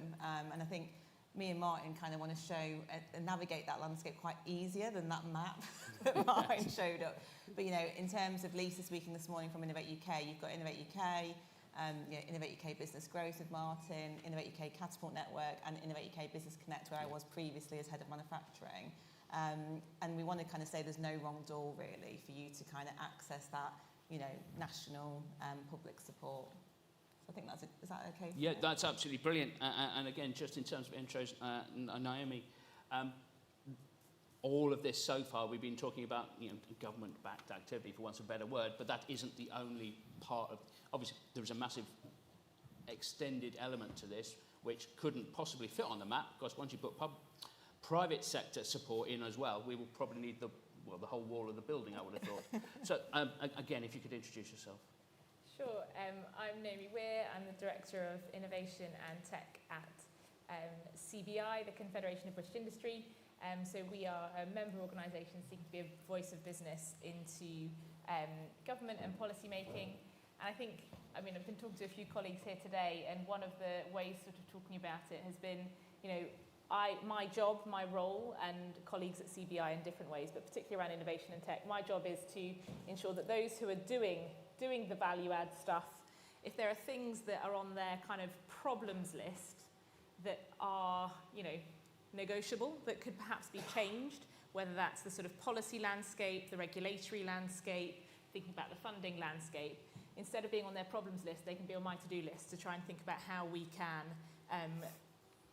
change the environment to make your jobs easier and to ultimately lead to growth through innovation. So it's not that simple. There's obviously lots going on, but actually that's what keeps me busy, is understanding what's the stuff that slows you down or causes problems or actually could be changed to help drive growth in the UK through innovation. And so, for example, before I came here this morning, heard already about industrial strategy. Kind of at CBI, we are looking right across the business space within our membership, across business sectors, sizes, all across the UK, and understanding for them what they need out of the industrial strategy from the government, and trying to pull that together to make sure that the different perspectives from businesses, rather than kind of coming in lots of disparate voices, where are those really strong, connected messages that need to get into government, and we're trying to make those really clearly, and working with colleagues in government on how can businesses be part of solving those problems, because as we've seen today, businesses in the business of doing that. Brilliant. And actually that leads me on almost to the question I was going to follow on with you, Thomas. People will have heard about, and of course you've just mentioned it, things like missions and the new industrial strategy. I'm very conscious that the industrial strategy is published as a green paper, and I suspect a lot of the audience won't necessarily know what that means in terms of asking for people's thoughts and people's opinions. I just wondered if there's anything you could maybe tell the audience about the sorts of input that you're looking for that process. Yeah, so having done the previous process of writing the government's previous industrial strategy in 2017 and working on that team, I'm not in the team that is writing it now within a unit in the Department for Business and Trade, and Treasury is a kind of joint endeavour led by them, but working really closely with other departments. DC obviously plays a kind of key role in investment in the R&D and innovation space, and as I said, a whole range of other levers. There is a green paper, which is a public consultation, which was published in October, I believe, is kind of setting the scene for what the government is trying to achieve in this space, the role that it sees industrial strategy, the kind of relative importance that industrial strategy has for this government, and how they see it as a kind of lever of driver of growth and opportunity, future competitiveness for the UK. So it kind of sets out a framework of how the government is thinking about industrial policy, and then we'll give a range of questions in different sections which you can feed back through the consultation on. So you wouldn't be obliged to reply on all of it, because there will be sections on kind of infrastructure, skills, specific sector and technology interests, regulation, competition policy. But where you do have a particular interest, so it could be around your business trying to access finance, it could be around difficult challenges on regulation if you're a sort of a nascent sector or technology-based sector. Do kind of have a flick through it. It isn't this huge document that is impossible to navigate. And as I say, you can kind of engage with the sections that you're interested in. And as somebody who's been the recipient on one of these consultations, actually it's very helpful if people don't try and answer all of the questions on it and just focus on where their kind of expertise is. Absolutely, no, that's brilliant, thank you. And to say, I just really want to draw out, because I know before I entered this world, I never really understood what all of these different things meant. So I wouldn't have known if someone publishes a green paper, it's asking for your thoughts and comments on the future of the UK's economy. So I think I just thought it was really important that we highlight that you have an opportunity to be part of the conversation with that one. So thank you very much. And the deadline's next Sunday. Oh yeah, thank you. Yeah. 24th of November. Not long then. So yeah. Less than 10 days. Yes, thank you very much. My screen's gone dead. So I was going to come back then. A lot of the ecosystem then, so moving again back down from the macro level, I'm going to come to you, Sally, just as much as anything in terms of, you've talked a little bit about the products, but the ecosystem, and again, at least, we're not including the one that mentions it, but all of the speakers pretty much have talked about collaboration and partnership being important. What's your view in terms of how we make that work in the ecosystem from an IPO point of view? Yeah, thanks, Martin. I mean, we wouldn't be able to do what we do without partners, to be honest with you. They are the way that we get messages out to businesses. For us, we are a small team. I lead a small team of about 10 or 11 people. There is no way we would be able to get our messages across to the number of SMEs in the UK. So we rely on partners. We partner with Innovate UK Business Growth. We've been working with those for probably the last 6 or 7 years. But we also partner with other economic organisations across the UK, such as Scottish Enterprise, Welsh Government, Invest Northern Ireland. These are the economic agencies, if you like, of the devolved nations. And what we do is work to embed IP into their offering, that they have support offerings to businesses. So we work to embed IP into those offerings so that businesses can make informed decisions in respect of their intellectual property. They're receiving a combined business and IP support and guidance, which means that IP becomes part of their business planning rather than a technical afterthought, which is what we often see. And also for us, what we do that through, as I said, partnering, but training advisors within, for instance, Innovate UK Business Growth, to understand IP, understand how it supports business, the benefits of IP, how IP can be commercialised, just so that they can provide that information and support to their clients. And as I said, they have that joined up offer of support and guidance. They aren't going to be experts. There are experts available. There are a number of IP professionals that can provide more dedicated support and advice. But this allows us to get IP into that wider ecosystem. We did some work probably good 10 years or so ago, and we were told then, don't create an IP layer for support and guidance in the landscape. It's too busy. And I don't think the position has changed from 10 years ago, looking at the map that Martin showed earlier. So for us, partners are key. We couldn't do what we do without our partners. Talked a little bit about Innovate UK and Business Growth and the other partners. We also partner and support a UK-wide network of patent library centres. These provide support and guidance in respect of all areas of intellectual property. They are based in city centre libraries. They offer free support and guidance in respect of IP, and also some assistance with searching some of the IP databases. We also partner with the British Library on their business and IP centre networks. These provide combined IP and business support, again in city centre libraries. And we also work across the Growth Hub network. I'm sure most of you will be familiar with the Growth Hub network, to embed IP into their offer, train up their advisors, etc. So as I said, to go back to my very first comment, we couldn't do what we do without our partners. They are key to the success and of the work of my team and of us being able to upskill and ensure that businesses can derive the value from their intellectual property assets that they need to grow their business. Brilliant, thank you.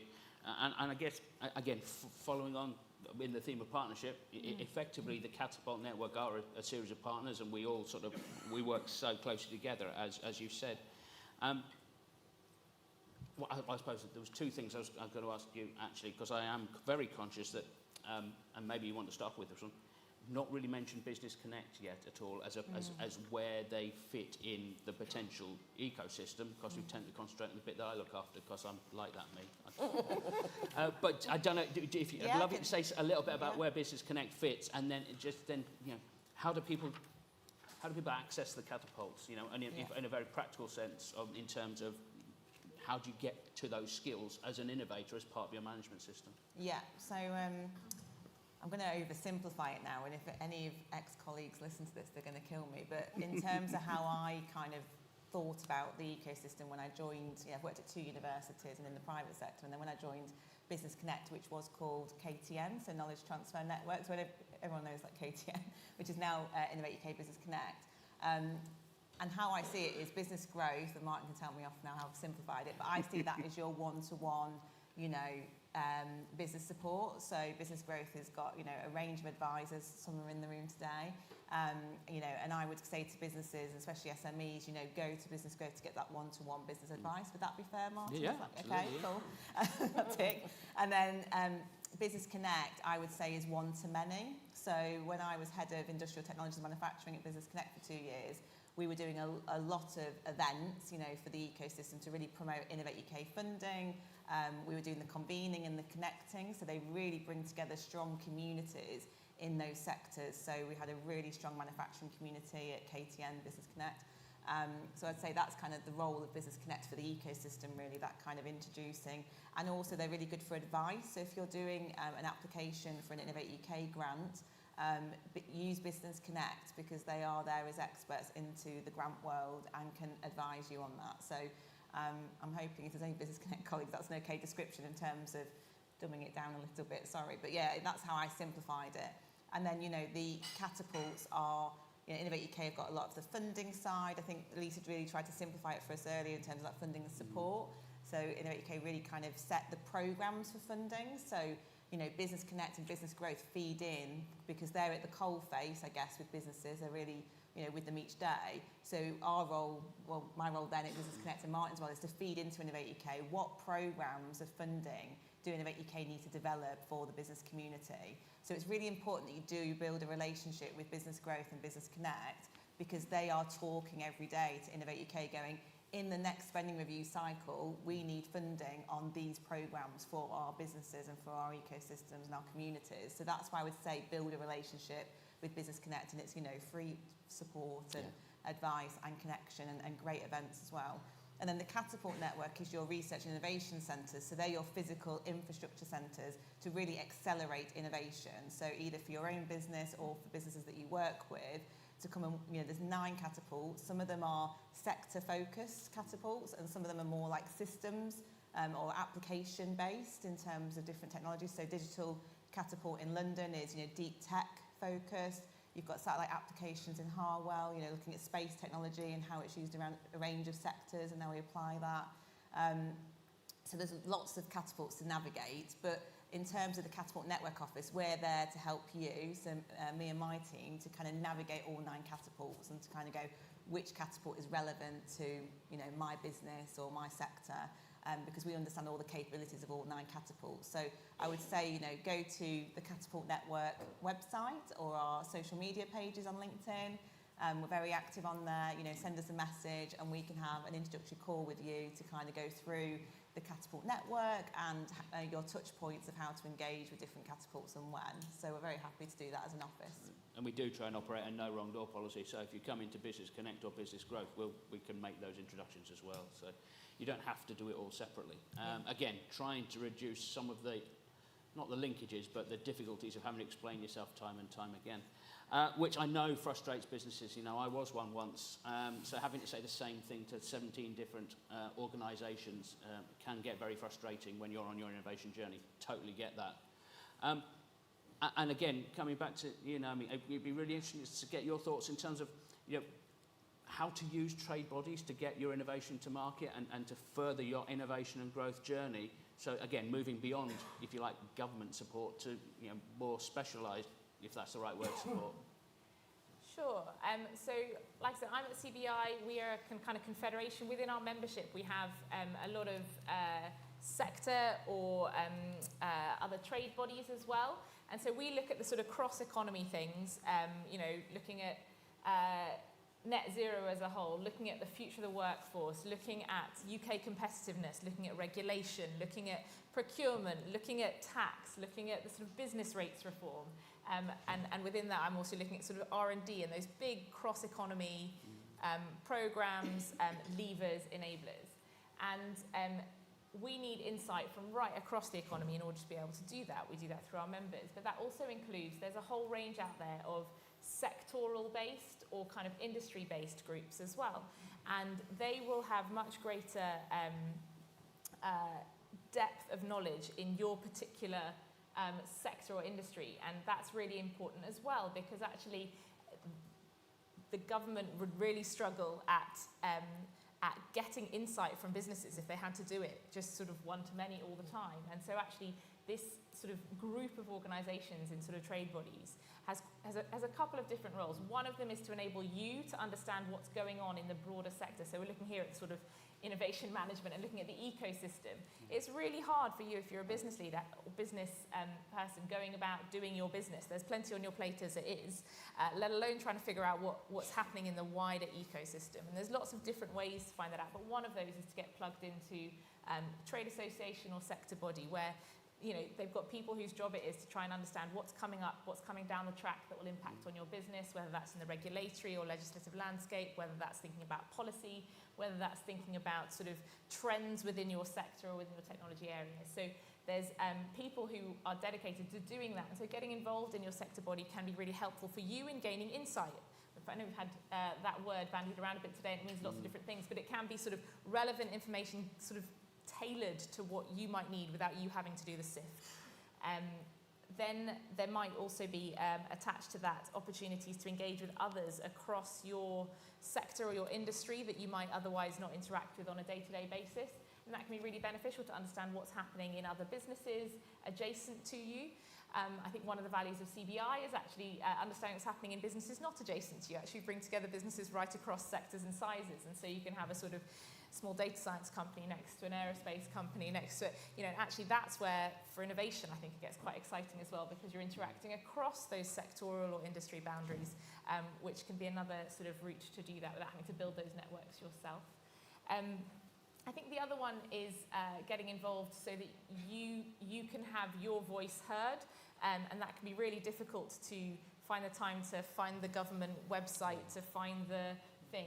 Do that if you can and you're interested, but also your sector bodies, your trade bodies, or CBI is the place where we will seek to do that and try and do that translation between what businesses need and what from the environment and how that could potentially be changed. So they're that important connector between business and that wider environment as well. Brilliant, thank you. Well, I'm very conscious we're now into our last 60 seconds. So all I'm going to do is show you this picture again to round off.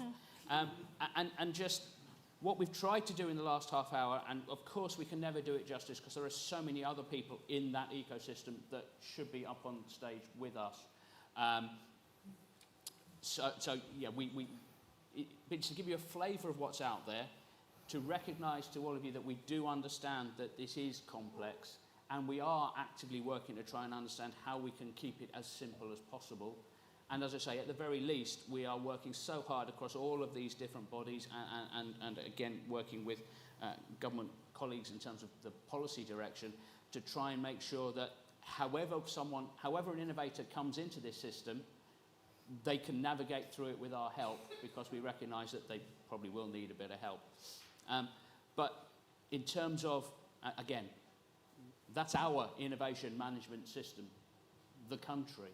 And so we're trying to work out how we embed those 8 principles that you've heard all about today into that system, into the new version of that diagram. So thank you very much, colleagues. Apologies, it's all been a bit of a rush this session. And yes, it is quite warm in here now, so I'm going to hand back to the studio, as it were, and thank you so much for your contributions. Thank you.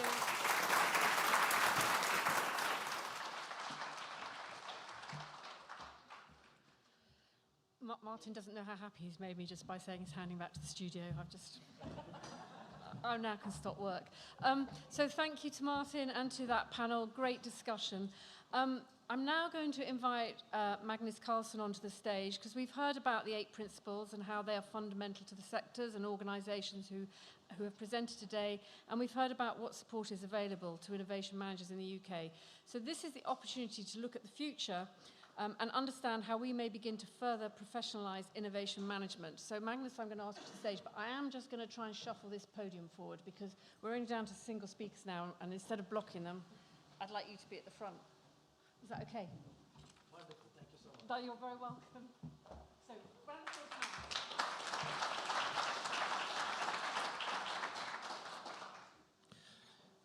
Thank you very much for the kind introduction. Thank you very much for the invitation to speak here today. It has been a long day, but it has been a fantastic day, a very intense day. And we're now going to take everything that we've heard during today so far and just put it all together and look at it through the lens of the profession of innovation management. So there are actually 2 key trends that are shaping and are going to fundamentally transform the innovation management discipline. So we have the emergence of international standards within the discipline, something that we have been talking a lot about here today. We also see an emerging profession. And they're both interacting. The standards are underpinning the profession. The professionals are helping to define the standards. And together, these 2 entities, these 2 trends, are going to shape the discipline radically as we move forward. There is actually a 3rd trend, and I'm going to come back to that in the end. You can think about that. What is the 3rd one that is shaping this discipline going forward? So let's just start about talking about the first one, the international standards. And professionals has been a key driver in creating these standards. It has been based on open collaboration. ISO is about bringing players together that know something about a field, and they work it out themselves. What are the key requirements? What are the guidance and so on that we put in the standards? So we've had experts from about 50 countries participating in this work over the last couple of years.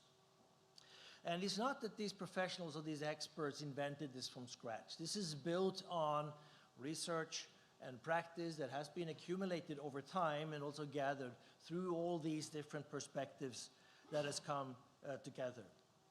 And it's not just one standard, it's an entire family of standards. Today we're talking a lot about ISO 56001, and I would say that that is the major achievement so far, the key piece of this family of standards. And it's a significant achievement to have come to that point. I've been part of this work as an expert from the Swedish perspective for 15 years now. It started as a Spanish initiative, moved on to the European context, the CEN, moving on to become a guidance standard at international level, and the final larger project was to take on to create a requirement standard, which is now ISO 56001.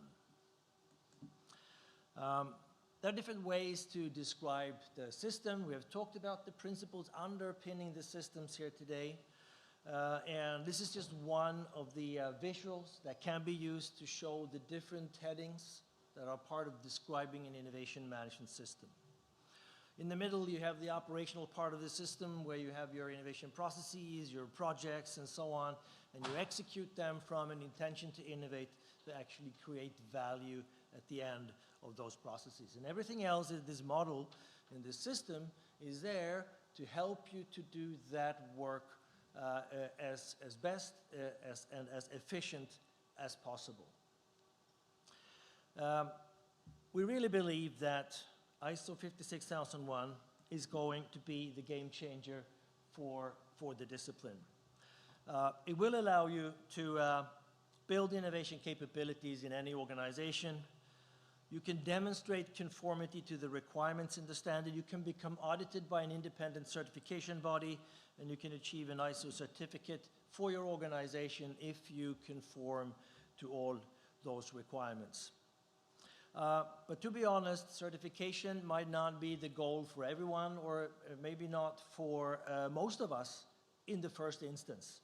The most important thing is that we use this document as the North Star, something that we can aim for as a reference. We can compare to see how we're doing. Is there anything that we are not doing today that we haven't really thought of that we should bring into our organization and start to improving and so on. That's how we can use this document going forward.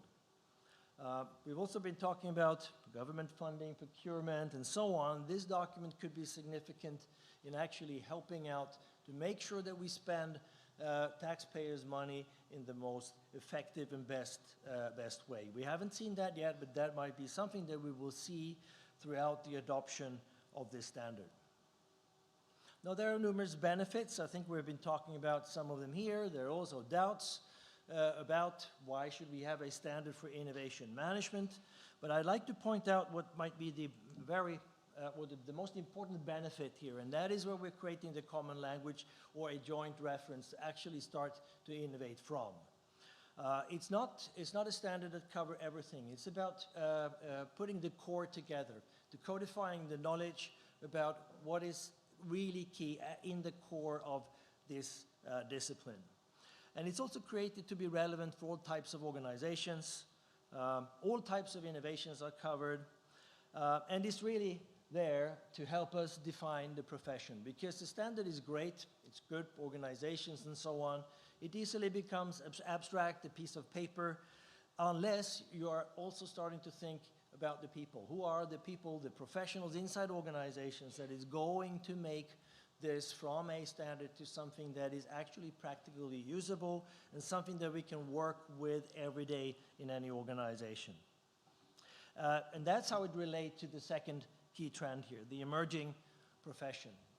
We can call them innovation management professionals, and we are seeing that they are taking shape in organization, in all kinds of organizations.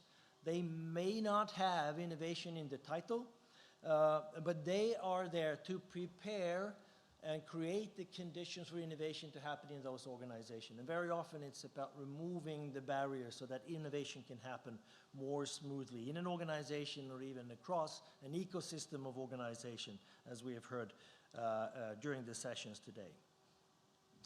So if we look at this as a profession, there is always, let's say, some kind of maturity curve where you're moving from an ad hoc situation where the profession is not that well known, there might be doubt whether we need this profession and so on, until we come to a high level of professionalization where it's taken for granted, we see the benefits, we can hire people with this profession, we can train people, students can aspire to become or to exercise in this profession. So that's kind of the maturity curve that we're on.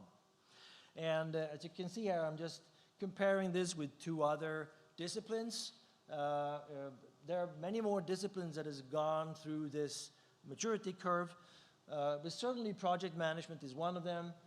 Quality management is another. And obviously, today, having project management professionals in our organization is not something that we are doubting or discussing. It's also quite clear if I want to pursue a career in project management, what is it I need to learn, what is it I need to master, Who should I talk to get trained and so on?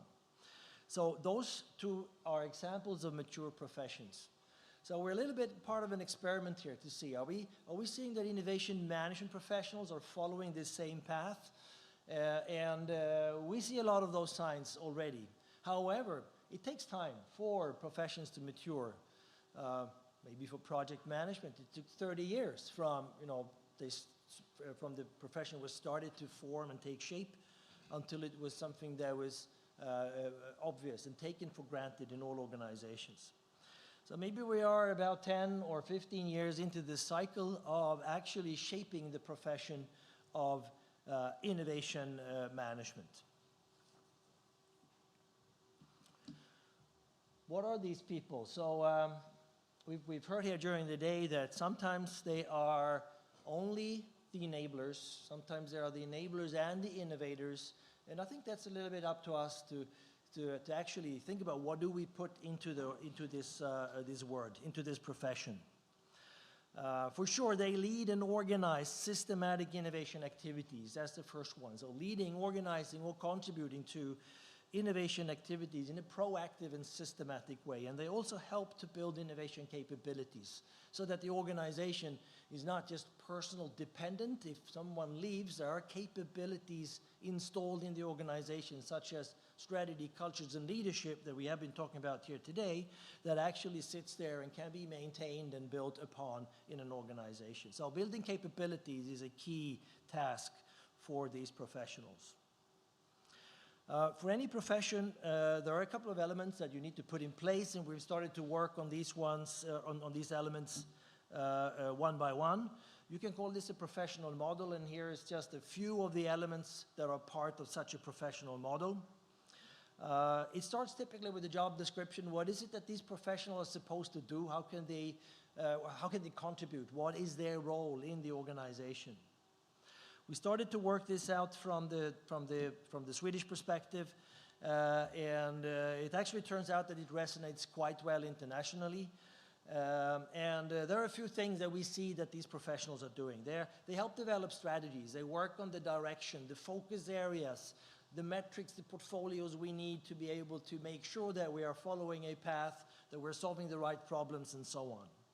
They're also part of designing processes. We've heard a lot about processes here today, and processes need to be adapted so that they fit the particular innovations that you are seeking to achieve.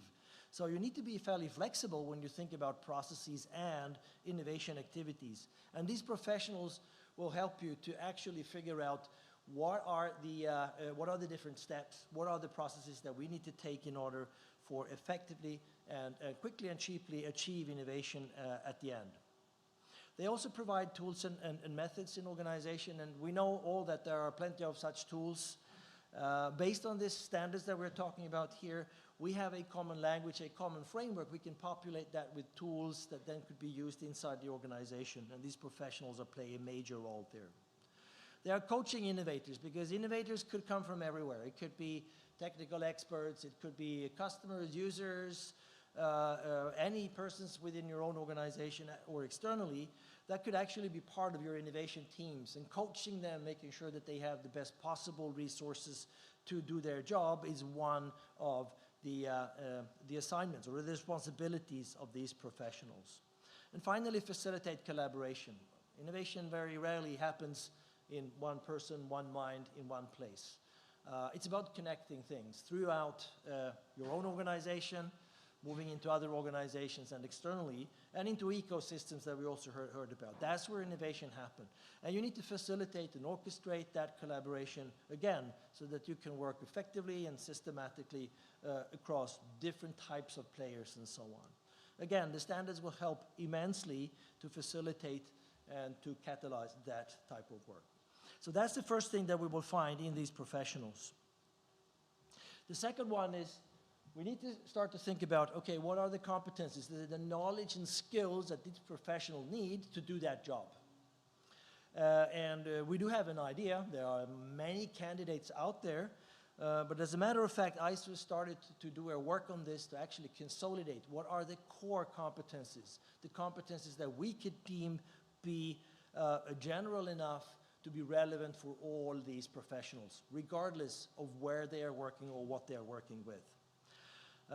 Charlie Tuxworth is going to talk more about that in the next session. We're going to deep dive into this particular part, the competency framework. It's going to be ISO 56011 when that work is completed.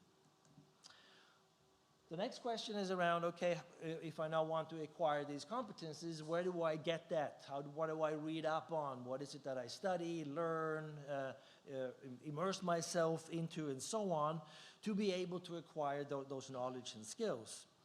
And the body of knowledge should really be built by the community. So community building is an important part here, and profession is not something that is defined by someone or even a small group. It's defined by the entire community. And a body of knowledge is something that we should reach out to the community of practitioners and ask them, let's create a body of knowledge that you are creating, and it's for yourself. So it's a community endeavor, and we've started to do that within the Swedish context. We've done that a couple of years ago within the Association of Innovation Management Professionals in Sweden.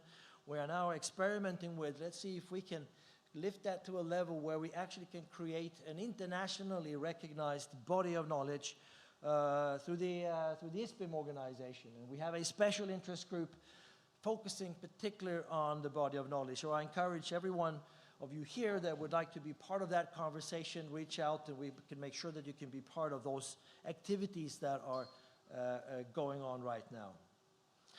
To form a solid profession, we don't need a lot of fragmented bodies of knowledge. We need one that will articulate the core of the profession. So we need one body of knowledge, but we need a lot of independent training providers at universities, private companies, and so on, that are interpreting that and putting their own flavor onto it, and perhaps adding things that is needed beyond those core, the core knowledge that we have in these documents. But creating a common body of knowledge is one part of the professional model. The final element here, and there are more, I just want to bring out these four, is personal certification. How do I demonstrate that I have these competencies? How can I share that with colleagues, with my employer, with clients, and so on and so forth? And the thing here is that we want to encourage developing of third-party certification. There are ISO standards for almost everything, as you know, and also for personal certification. So that is something that we are looking at here. We started to do this also in the Swedish context. This is the certification arm of RISE that is now offering personal certification in this space for professionals, and soon also for the associate level. And that is third party, so it's detached from the training, and it's detached from the formulation of the body of knowledge. So there are different players that needs to come together to create a third-party certification, personal certification scheme. But this is important to strengthen the profession, to establish a job market where you can move from one organization to another, the employability for the individual, you can demonstrate that you actually master these things. And finally, there's a quality assurance for employers if they are hiring people or hiring consultants and so on, that those people actually do have the experience and what it takes to be able to perform the job well. So these are a couple of the things that we see taking shape in the profession of innovation management. Just going to round it off by sharing a case in Sweden. It started out, we started to look at these things about 15 years ago. And I was at Ericsson at the time, being one of those professionals doing innovation management. And I was looking around, and there was a couple of others that were doing the same thing. But the fact was that these professionals were fairly scattered. There's one in each company. They were a little bit alone. They didn't know who to talk to, and so on. And they invented their knowledge and their practices more or less from scratch at that time. But they were scattered, they were everywhere. So we just started to notice this pattern. Innovation management professionals of different kinds are out there, all kinds of organizations, but there is something that we have in common. So we have something in common and share the same vision and mission, so we kind of come together and said, let's see if we could articulate what this is. And then forming the association, Stronger Together, we define and build our profession and the discipline. Because the discipline should be built by the practitioners for the practitioners. So that's how we created, about 10 years plus now, the Association for Innovation Management Professionals in Sweden. Everything is done in English, by the way, and you are welcome to become a member if you would like to be that. And the code is here, and you can see a little bit more of how this is working. I know there are similar initiatives going on here in the UK. I'm sure we're going to hear more about that as we round off this day. But we do have some experience in working with this, and the way we set this out when we created this association was to do three things. First of all, the purpose was to develop the innovation management profession. Again, we're doing that as a community, not as individuals. Second, to establish innovation management as an organizational discipline so that it becomes recognized in each of our organizations that innovation management is important. We need to have professionals, and eventually we need to have that systematic innovation management approach that the standards could provide. And finally, it's about supporting the professional development of the members so that they could get more credible in their work life, support from others so that they could develop their competencies and their skills.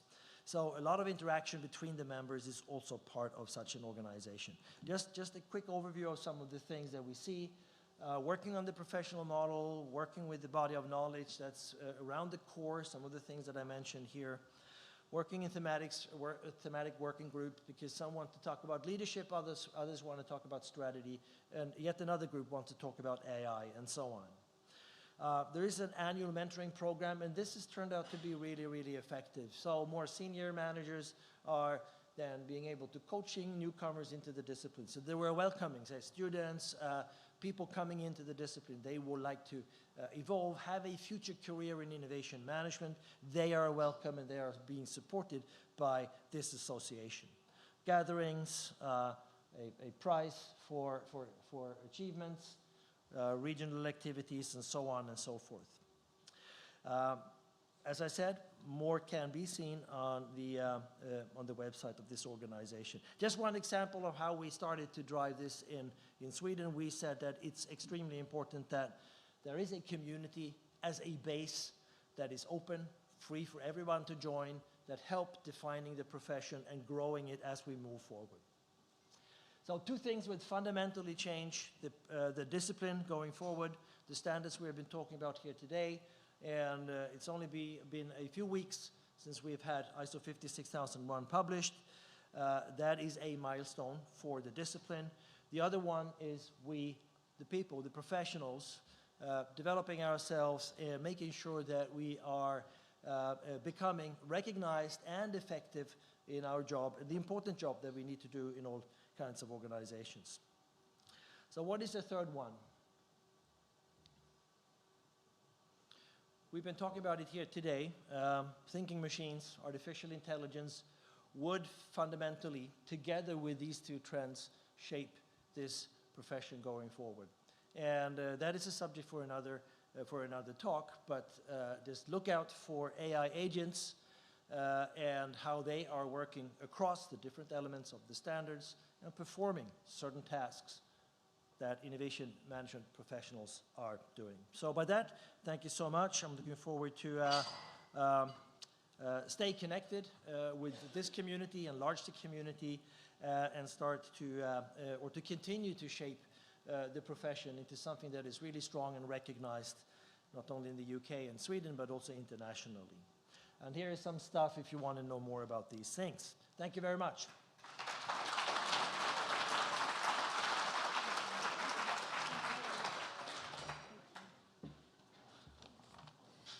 Thank you, Magnus.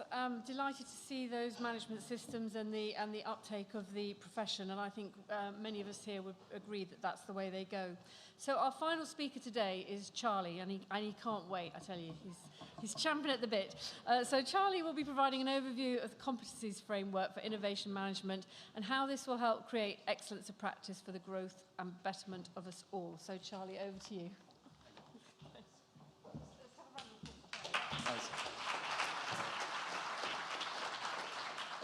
I was keen to rush up here before there was a rush to the door, so We didn't want to give you the chance. I'm also the third part of the Northern Irish contingent appearing today, although my accent might give away that I'm technically a blow-in from England. I worked out this morning quite horrifically that I've been blown into Northern Ireland longer than Chris has been on the planet, which is really, really scary. But anyway, moving on. We all know that the sticky challenges that we have to deal with in terms of the economy, the environment, and society can't be fixed by just trying harder. It's been a trend throughout the day, and we know that we need to change, to transform, to innovate. And it was one of the first things that Lisa said this morning in her opening comments. For a long time, innovation has been around the lone geniuses, the world firsts. It's been all about invention. And it's been the startups, the academics, the R&D departments in organizations with massive pockets and massive wallets. But fortunately, it has now moved on.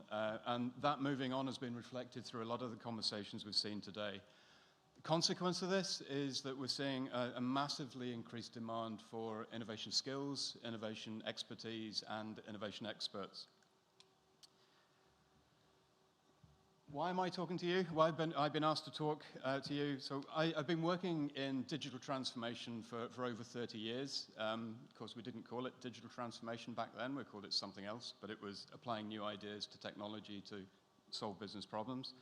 So I've been doing it for a long time, and in 2013 I became an innovation director within a UK financial services PLC. Not go through the whole history, but what I do now is I help organisations who are looking to define that guiding star, that North Star, and then develop the skills, capability, and confidence really to deliver on that strategy, on that vision. Aside from that, I'm also involved heavily, very heavily in defining best practice through the competency framework for innovation management, which I'm going to talk about mainly today. I'm part of the TC 279 committee that has been responsible for the 56,000 series, and I've been involved in writing and publishing papers and articles with universities in north and south of Ireland as well. The flip side of that is that I'm also very interested in driving the best practice, not just creating it. So one of the things that I've done is I'm co-founder and chair of a network of innovation professionals, practitioners, advocates, students, policymakers in Ireland and Northern Ireland called Innovate Ireland. And interestingly, we have in place, I think, what BSI is looking to do specifically for innovation professionals, and we also have an ecosystem map that is interactive, so maybe have a conversation offline. I'm part of the Matrix panel that advises on innovation into the Northern Ireland government, and I support startups early stage through likes of Catalyst, through CSIT, I think was on your map, cybersecurity, and also through Digital Catapult as well, so I kind of advise into that. So all types, all sizes of organizations know that they need to innovate, as I said, and innovation is becoming the skill to have. The World Economic Forum has it as a top 10 skill for 2025. Every government paper, every industry report says that we need to be innovative, we need to be innovating. And every recruitment, every job advert that's out there says innovation is a key skill that we have to have. And the 2023 Innovation Survey, the UK Innovation Survey, cited the lack of these qualified resources as being one of the key blockers to innovation after COVID and increasing energy prices. So to address this, universities, private organizations, public organizations, government, and others are all creating programs, content, courses that try to address this need. But they're all building on different policies, different procedures, different bases, if you like. So there is a lack of consistency at the moment between what these courses might be teaching, and there can be a lack of clarity if you move from one course to another, if you're trying to recruit somebody. So if you're in industry and trying to bring someone in with innovation expertise, it can be quite a risky pursuit because you don't quite know what you're getting, and you have to assume you're going to have to teach from the ground up. Innovation, as Magnus has just outlined, is evolving significantly as a profession. So we have some great models for professional innovation coming out of RISE, out of ISPIM, and various other organizations. And these do set the gold standard for innovators. So it is the innovation experts, the innovation gurus to an extent. And that's really positive, and it's really important because we need to be able to call out people and see if they are credible, if they're able to do what they're suggesting they can do. The downside is that they're not necessarily approachable models for a small organization that just wants to get going, or one individual who would like to start with innovation. They don't necessarily want to become a professional. Organizations are now very well catered for. They have the 56,000 suite. And the conversations I'm having with people is that it's great as a framework, it's great as a model, but most of them aren't looking for certification. They're looking to use it as a framework, a scaffolding, if you like, to put around what they're trying to achieve with innovation. So they don't want innovation experts for themselves. They maybe need to bring in innovation experts for a while, but they don't necessarily want to train up people to expert level because they can't keep them busy. And once they've got going and they've done the initial task, then those people may well leave because there just isn't enough work for them. What they need, and this came out in one of the panel discussions, what they need is the skills that are applicable to their current needs and current aspirations. I think it was Camilla mentioned that on the panel earlier. And that's critical, of just being able to access the bits that you need for now. We are starting to see those standardized professional innovation roles. Magnus mentioned a couple. There's a European project going on, which is based on an Italian standard, which has 3 levels of innovation profession being defined. But again, these are fixed innovation roles. They are innovation roles within an organization. And what I'm seeing a need for is what skills do other bits of the business need? What do finance need? What do IT need? What do the operations team need to know in terms of innovation? They don't need to be experts. They don't need to be innovation professionals, but they need to act professionally. And the market value of these innovation professionals as well still seems a little bit uncertain. I'm not going to go through this. This was put together through Copilot, so what's the official phrase? Take it with a pinch of salt. But anyway, so the expert level, the chief innovation officers, they are certainly being valued. So this is average salaries for a couple of roles. So definitely there is a differential for people who really know their stuff. But when it comes to the innovation management roles, they're about the same as project management. And I'm not putting down project management as a discipline, but as innovation management is highly in demand, there aren't enough people going around, I would have expected the salaries to be a little bit higher than they are. Interestingly, in the UK, innovation managers are, according to Copilot, lower salaries than a project manager. And that was genuinely quite surprising. Why is this? Why are these roles not being valued? Again, I think it's down to that we don't quite know what we need people to do yet. We don't really know what the skills are that they need to have. So I've been working on a project for the last year or so, which is derived from a framework for innovation skills that I developed back in 2020 with help from Ulster University. And it's really been collating the views of 200 plus innovation for professionals, academics, government bodies, who've come together through a series of workshops, which have been hosted internationally by Innovation Solidarna, ISPIM, and also McDonald as well. So thank you for those. And we started to gather the views of what skills people think they actually need beyond the ideation process, which is kind of the obvious one. We've had input from academia. Personally, I've read over 100 academic papers which outline the skills or suggest skills and expertise that we might need to see in the innovation arena. And I've done great research as well. So looking at some of the commercial offerings that are out there, some of the courses that are out there, and some of the products you can buy, some of the books as well on the subject to see what they have to say and what they're suggesting. Done one-to-one interviews with a number of key people internationally as well. And we've also looked at some of the analogous models. So design was talked about earlier on today. So design has a competency framework. There are competency levels within the design discipline. So let's have a look at that and see what we can bring in, what makes sense in terms of innovation. It is too early to share the full framework with you, unfortunately. If I'm back this time next year, I'll have a lot more detail. but the swirly lines are suggesting where we are at the moment. So we've been gathering data and we're starting to make sense of it. But I want to give you some idea of the skills that are being included. Oh, sorry, no, I missed a bit.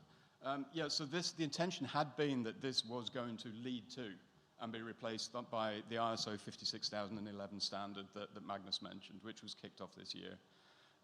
My feeling at the moment is that the COFIN project is significantly bigger and broader than the ISO standard will ever want or need to be. And I'll touch on where I think it's going to go in a little bit. But I'm now running that 56011 project for ISO. So we will see an innovation competency framework coming out from ISO in 3 years' time, in 2027. So in terms of the skills and competencies, yeah, there's a lot around the ideation process, the innovation process, going from identifying opportunities through to realization of value. Not surprisingly, this is the bit where people feel most comfortable. But interestingly, although there are hundreds, if not thousands, of ways of generating ideas, idea generation is one skill. We're working on the basis it is one skill. What technique you use, what tool, what methodology, kind of doesn't matter. The skill is being able to generate ideas one way or another. That might change, but at the moment, that's the working hypothesis.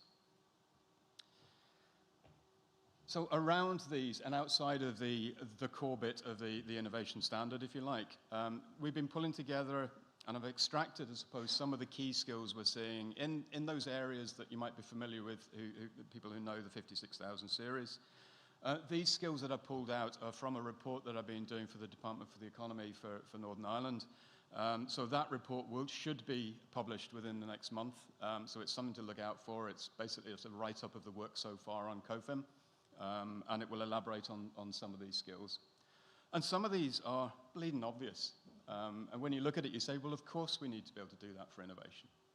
But people aren't applying it to innovation at the moment. They're using it in other areas of the business, and other disciplines, but they're not thinking in terms of an innovation management system.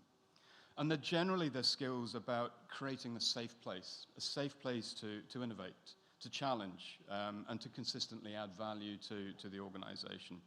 And I've used the word before already, but what it's doing is identifying the skills needed to put the scaffolding around the ideation process so that you can make it repeatable and scalable and sustainable as well. If we don't put the scaffolding, if we don't apply these skills to innovation, then we will always go back to doing what we've done the way we've always done it. And surprise, surprise, nothing will ever change. We've identified around 60 skills to date. So far, around 45 hard skills and 15 softer skills or behavior, personality traits, and so on. We'll see what gets into the final cut and what doesn't. And I know there are gaps in there. And as we go through the process, we will add more.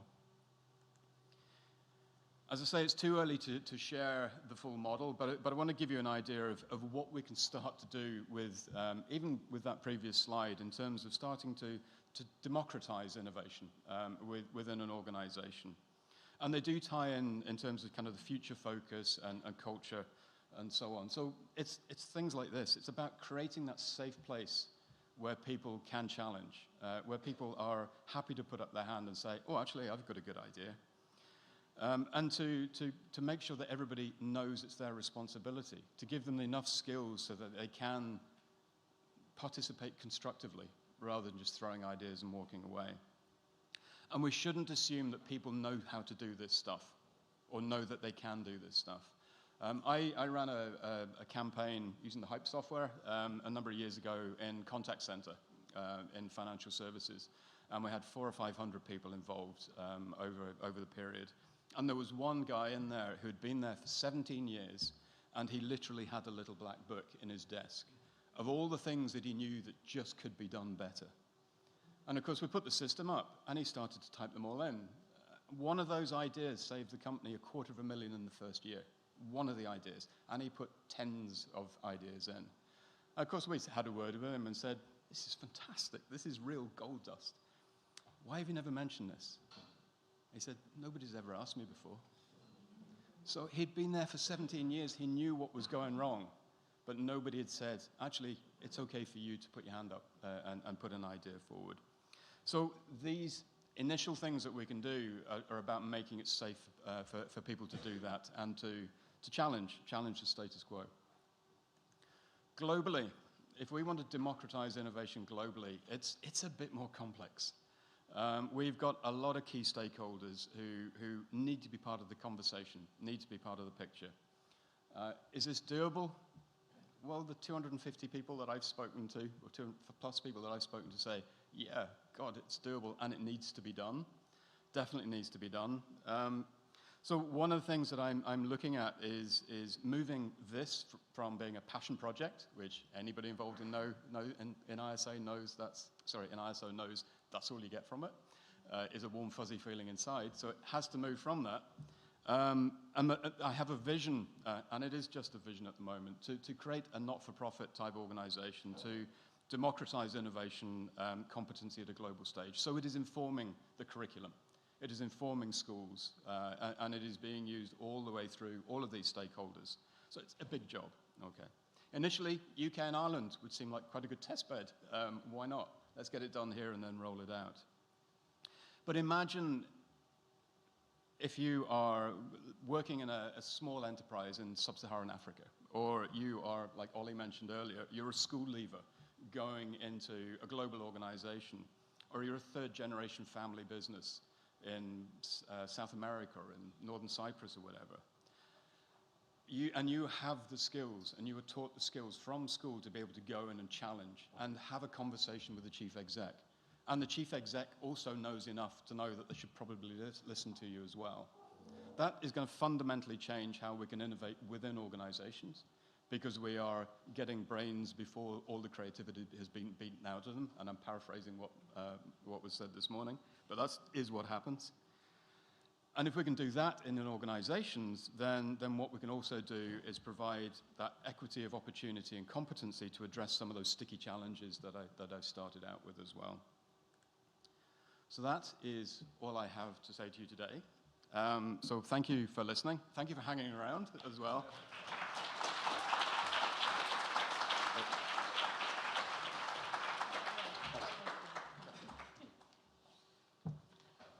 Thank you, Charlie. And I would certainly encourage everyone to keep an eye on what Charlie's doing, but also on what the standards are doing, because there's an opportunity for you to get involved and be part of it. It gives me, to conclude today, it gives me huge pleasure to invite Scott, who's just sat down and now needs to stand up again, who is BSI's Director General, to come to the stage and to provide some closing remarks before we finish off. Thank you, Scott.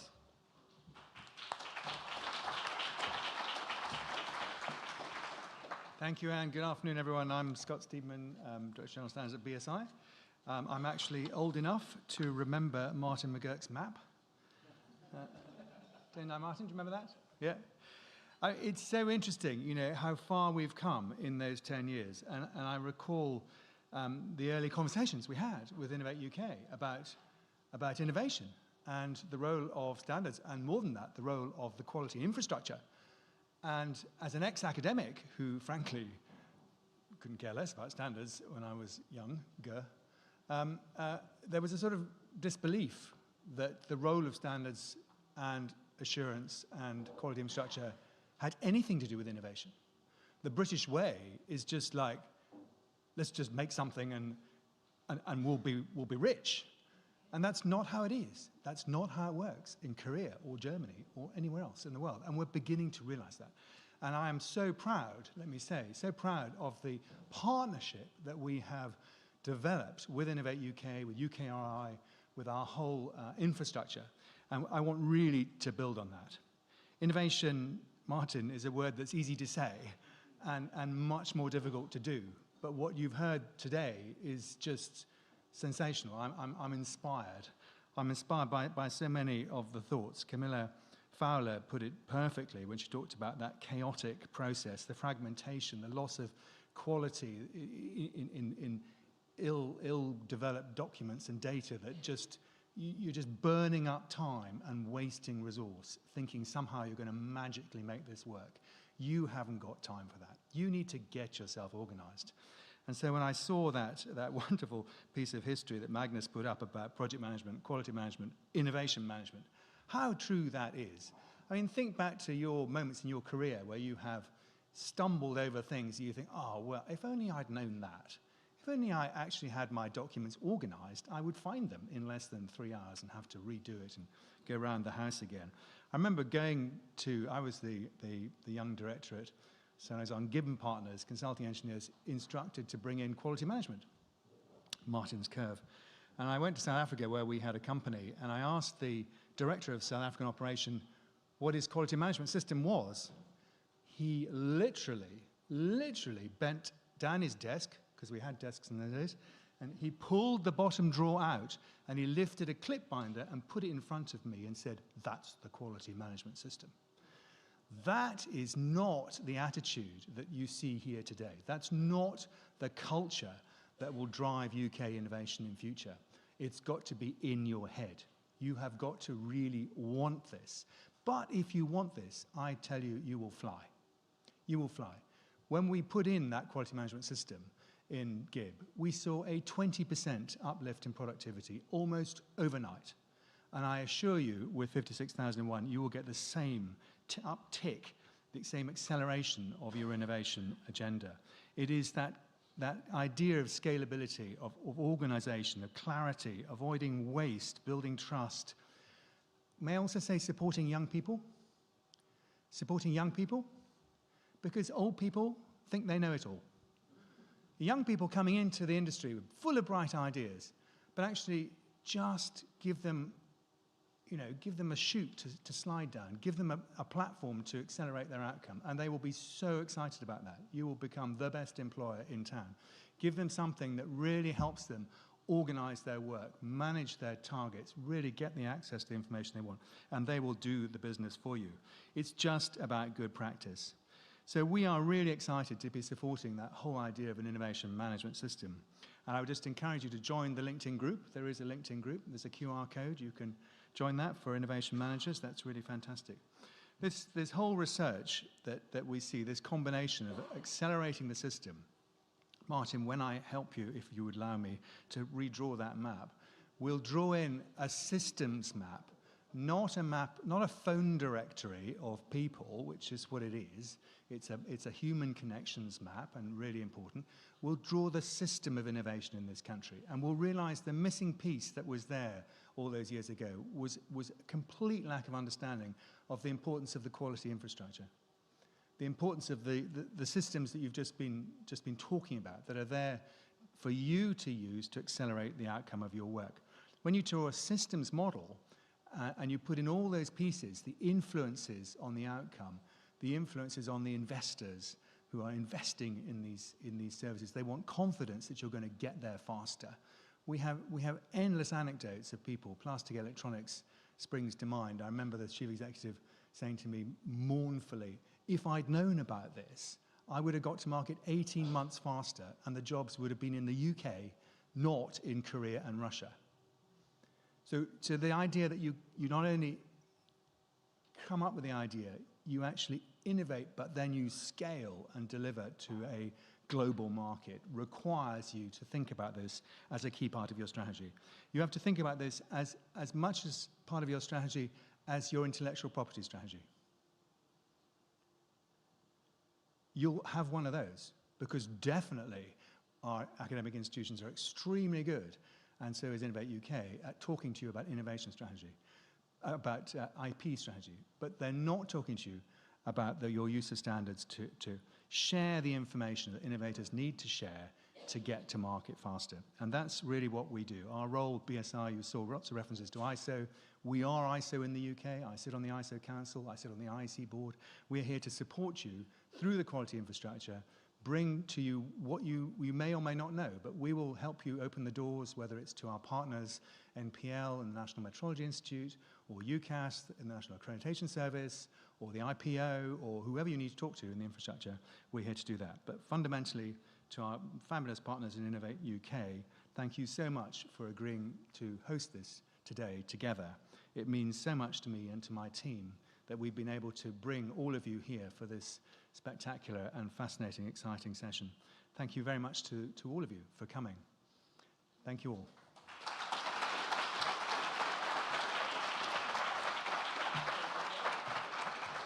So it just falls to me to say a few final thank yous and a couple of calls to action, because we love those today. So first of all, thank you to all of our speakers. In case you weren't counting them, we had something like 37 speakers. And yeah, big whoa. And we've got through them and we're about to finish on time. So that's an even bigger whoop-de-doo, given your appalling success at getting out of the coffee room. I'm just saying, just some feedback for you all. For those of you that have been to a BSI event before, we only make them better and we always want to improve them by your feedback. So please feedback on the form that you can get by casually tapping into one of those QR codes up there. The other thing that I'm being looked at very severely is to follow up on what Scott said, which is just to get you to join the group, the LinkedIn group, which you can also get to by tapping into a QR code up there. So that's an amazing thing for you all to do and to take away as an action. In return for you doing that, we will kindly send you the link to the film from today so that you can play it all again, and also any slides that we think you need, and we will send those out. So please do that, and we can also help you. I just want to thank a few people in particular. So I want to thank Lisa, Martin and Julia from Innovate UK and the Innovate UK Business Growth for being our Innovation Day partner. And it's been a real, today, as Scott has said, a real testament of the partnership and collaboration between BSI and Innovate UK. And we really look forward to continuing to work with you and really appreciate your support. But last and by no means least, I'd like to thank all my colleagues from BSI for the roles they played in making this event a success, especially the conferences and events, marketing and the standards policy teams, and not forgetting any of the volunteers that are here today. Before I end that list, there are two people who have put in a huge amount of work to get this together. So that's Victoria, who I met properly a few weeks ago, and my brain was blown away by her enthusiasm, passion, commitment to make this all happen. And I really, from the bottom of my heart, thank you, Victoria, for that. And to Emma, who has worked from our team, Emma Glass, in the policy team, who's just been an absolute stalwart. And since she's come into our business, has made such a difference to all our lives. So honestly, I think we should give them a round of applause.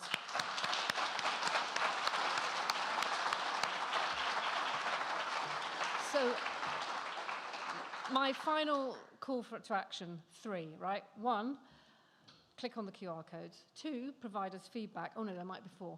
3, these badges, please can you give them back? Don't walk out with them. You will be rugby tackled on the stairs, so don't do it. It's just embarrassing. And finally, if you would like to join us for a drink, we're going to Megan's, which apparently is across a road. I don't know which road, but follow a BSI person, obviously not me. And we would like to invite you all there for some nibbles and maybe a bit of a drink and to continue the conversation, but also to thank you for all your participation today. You've been amazing. So it's been an absolute pleasure and a delight to be here. Thank you.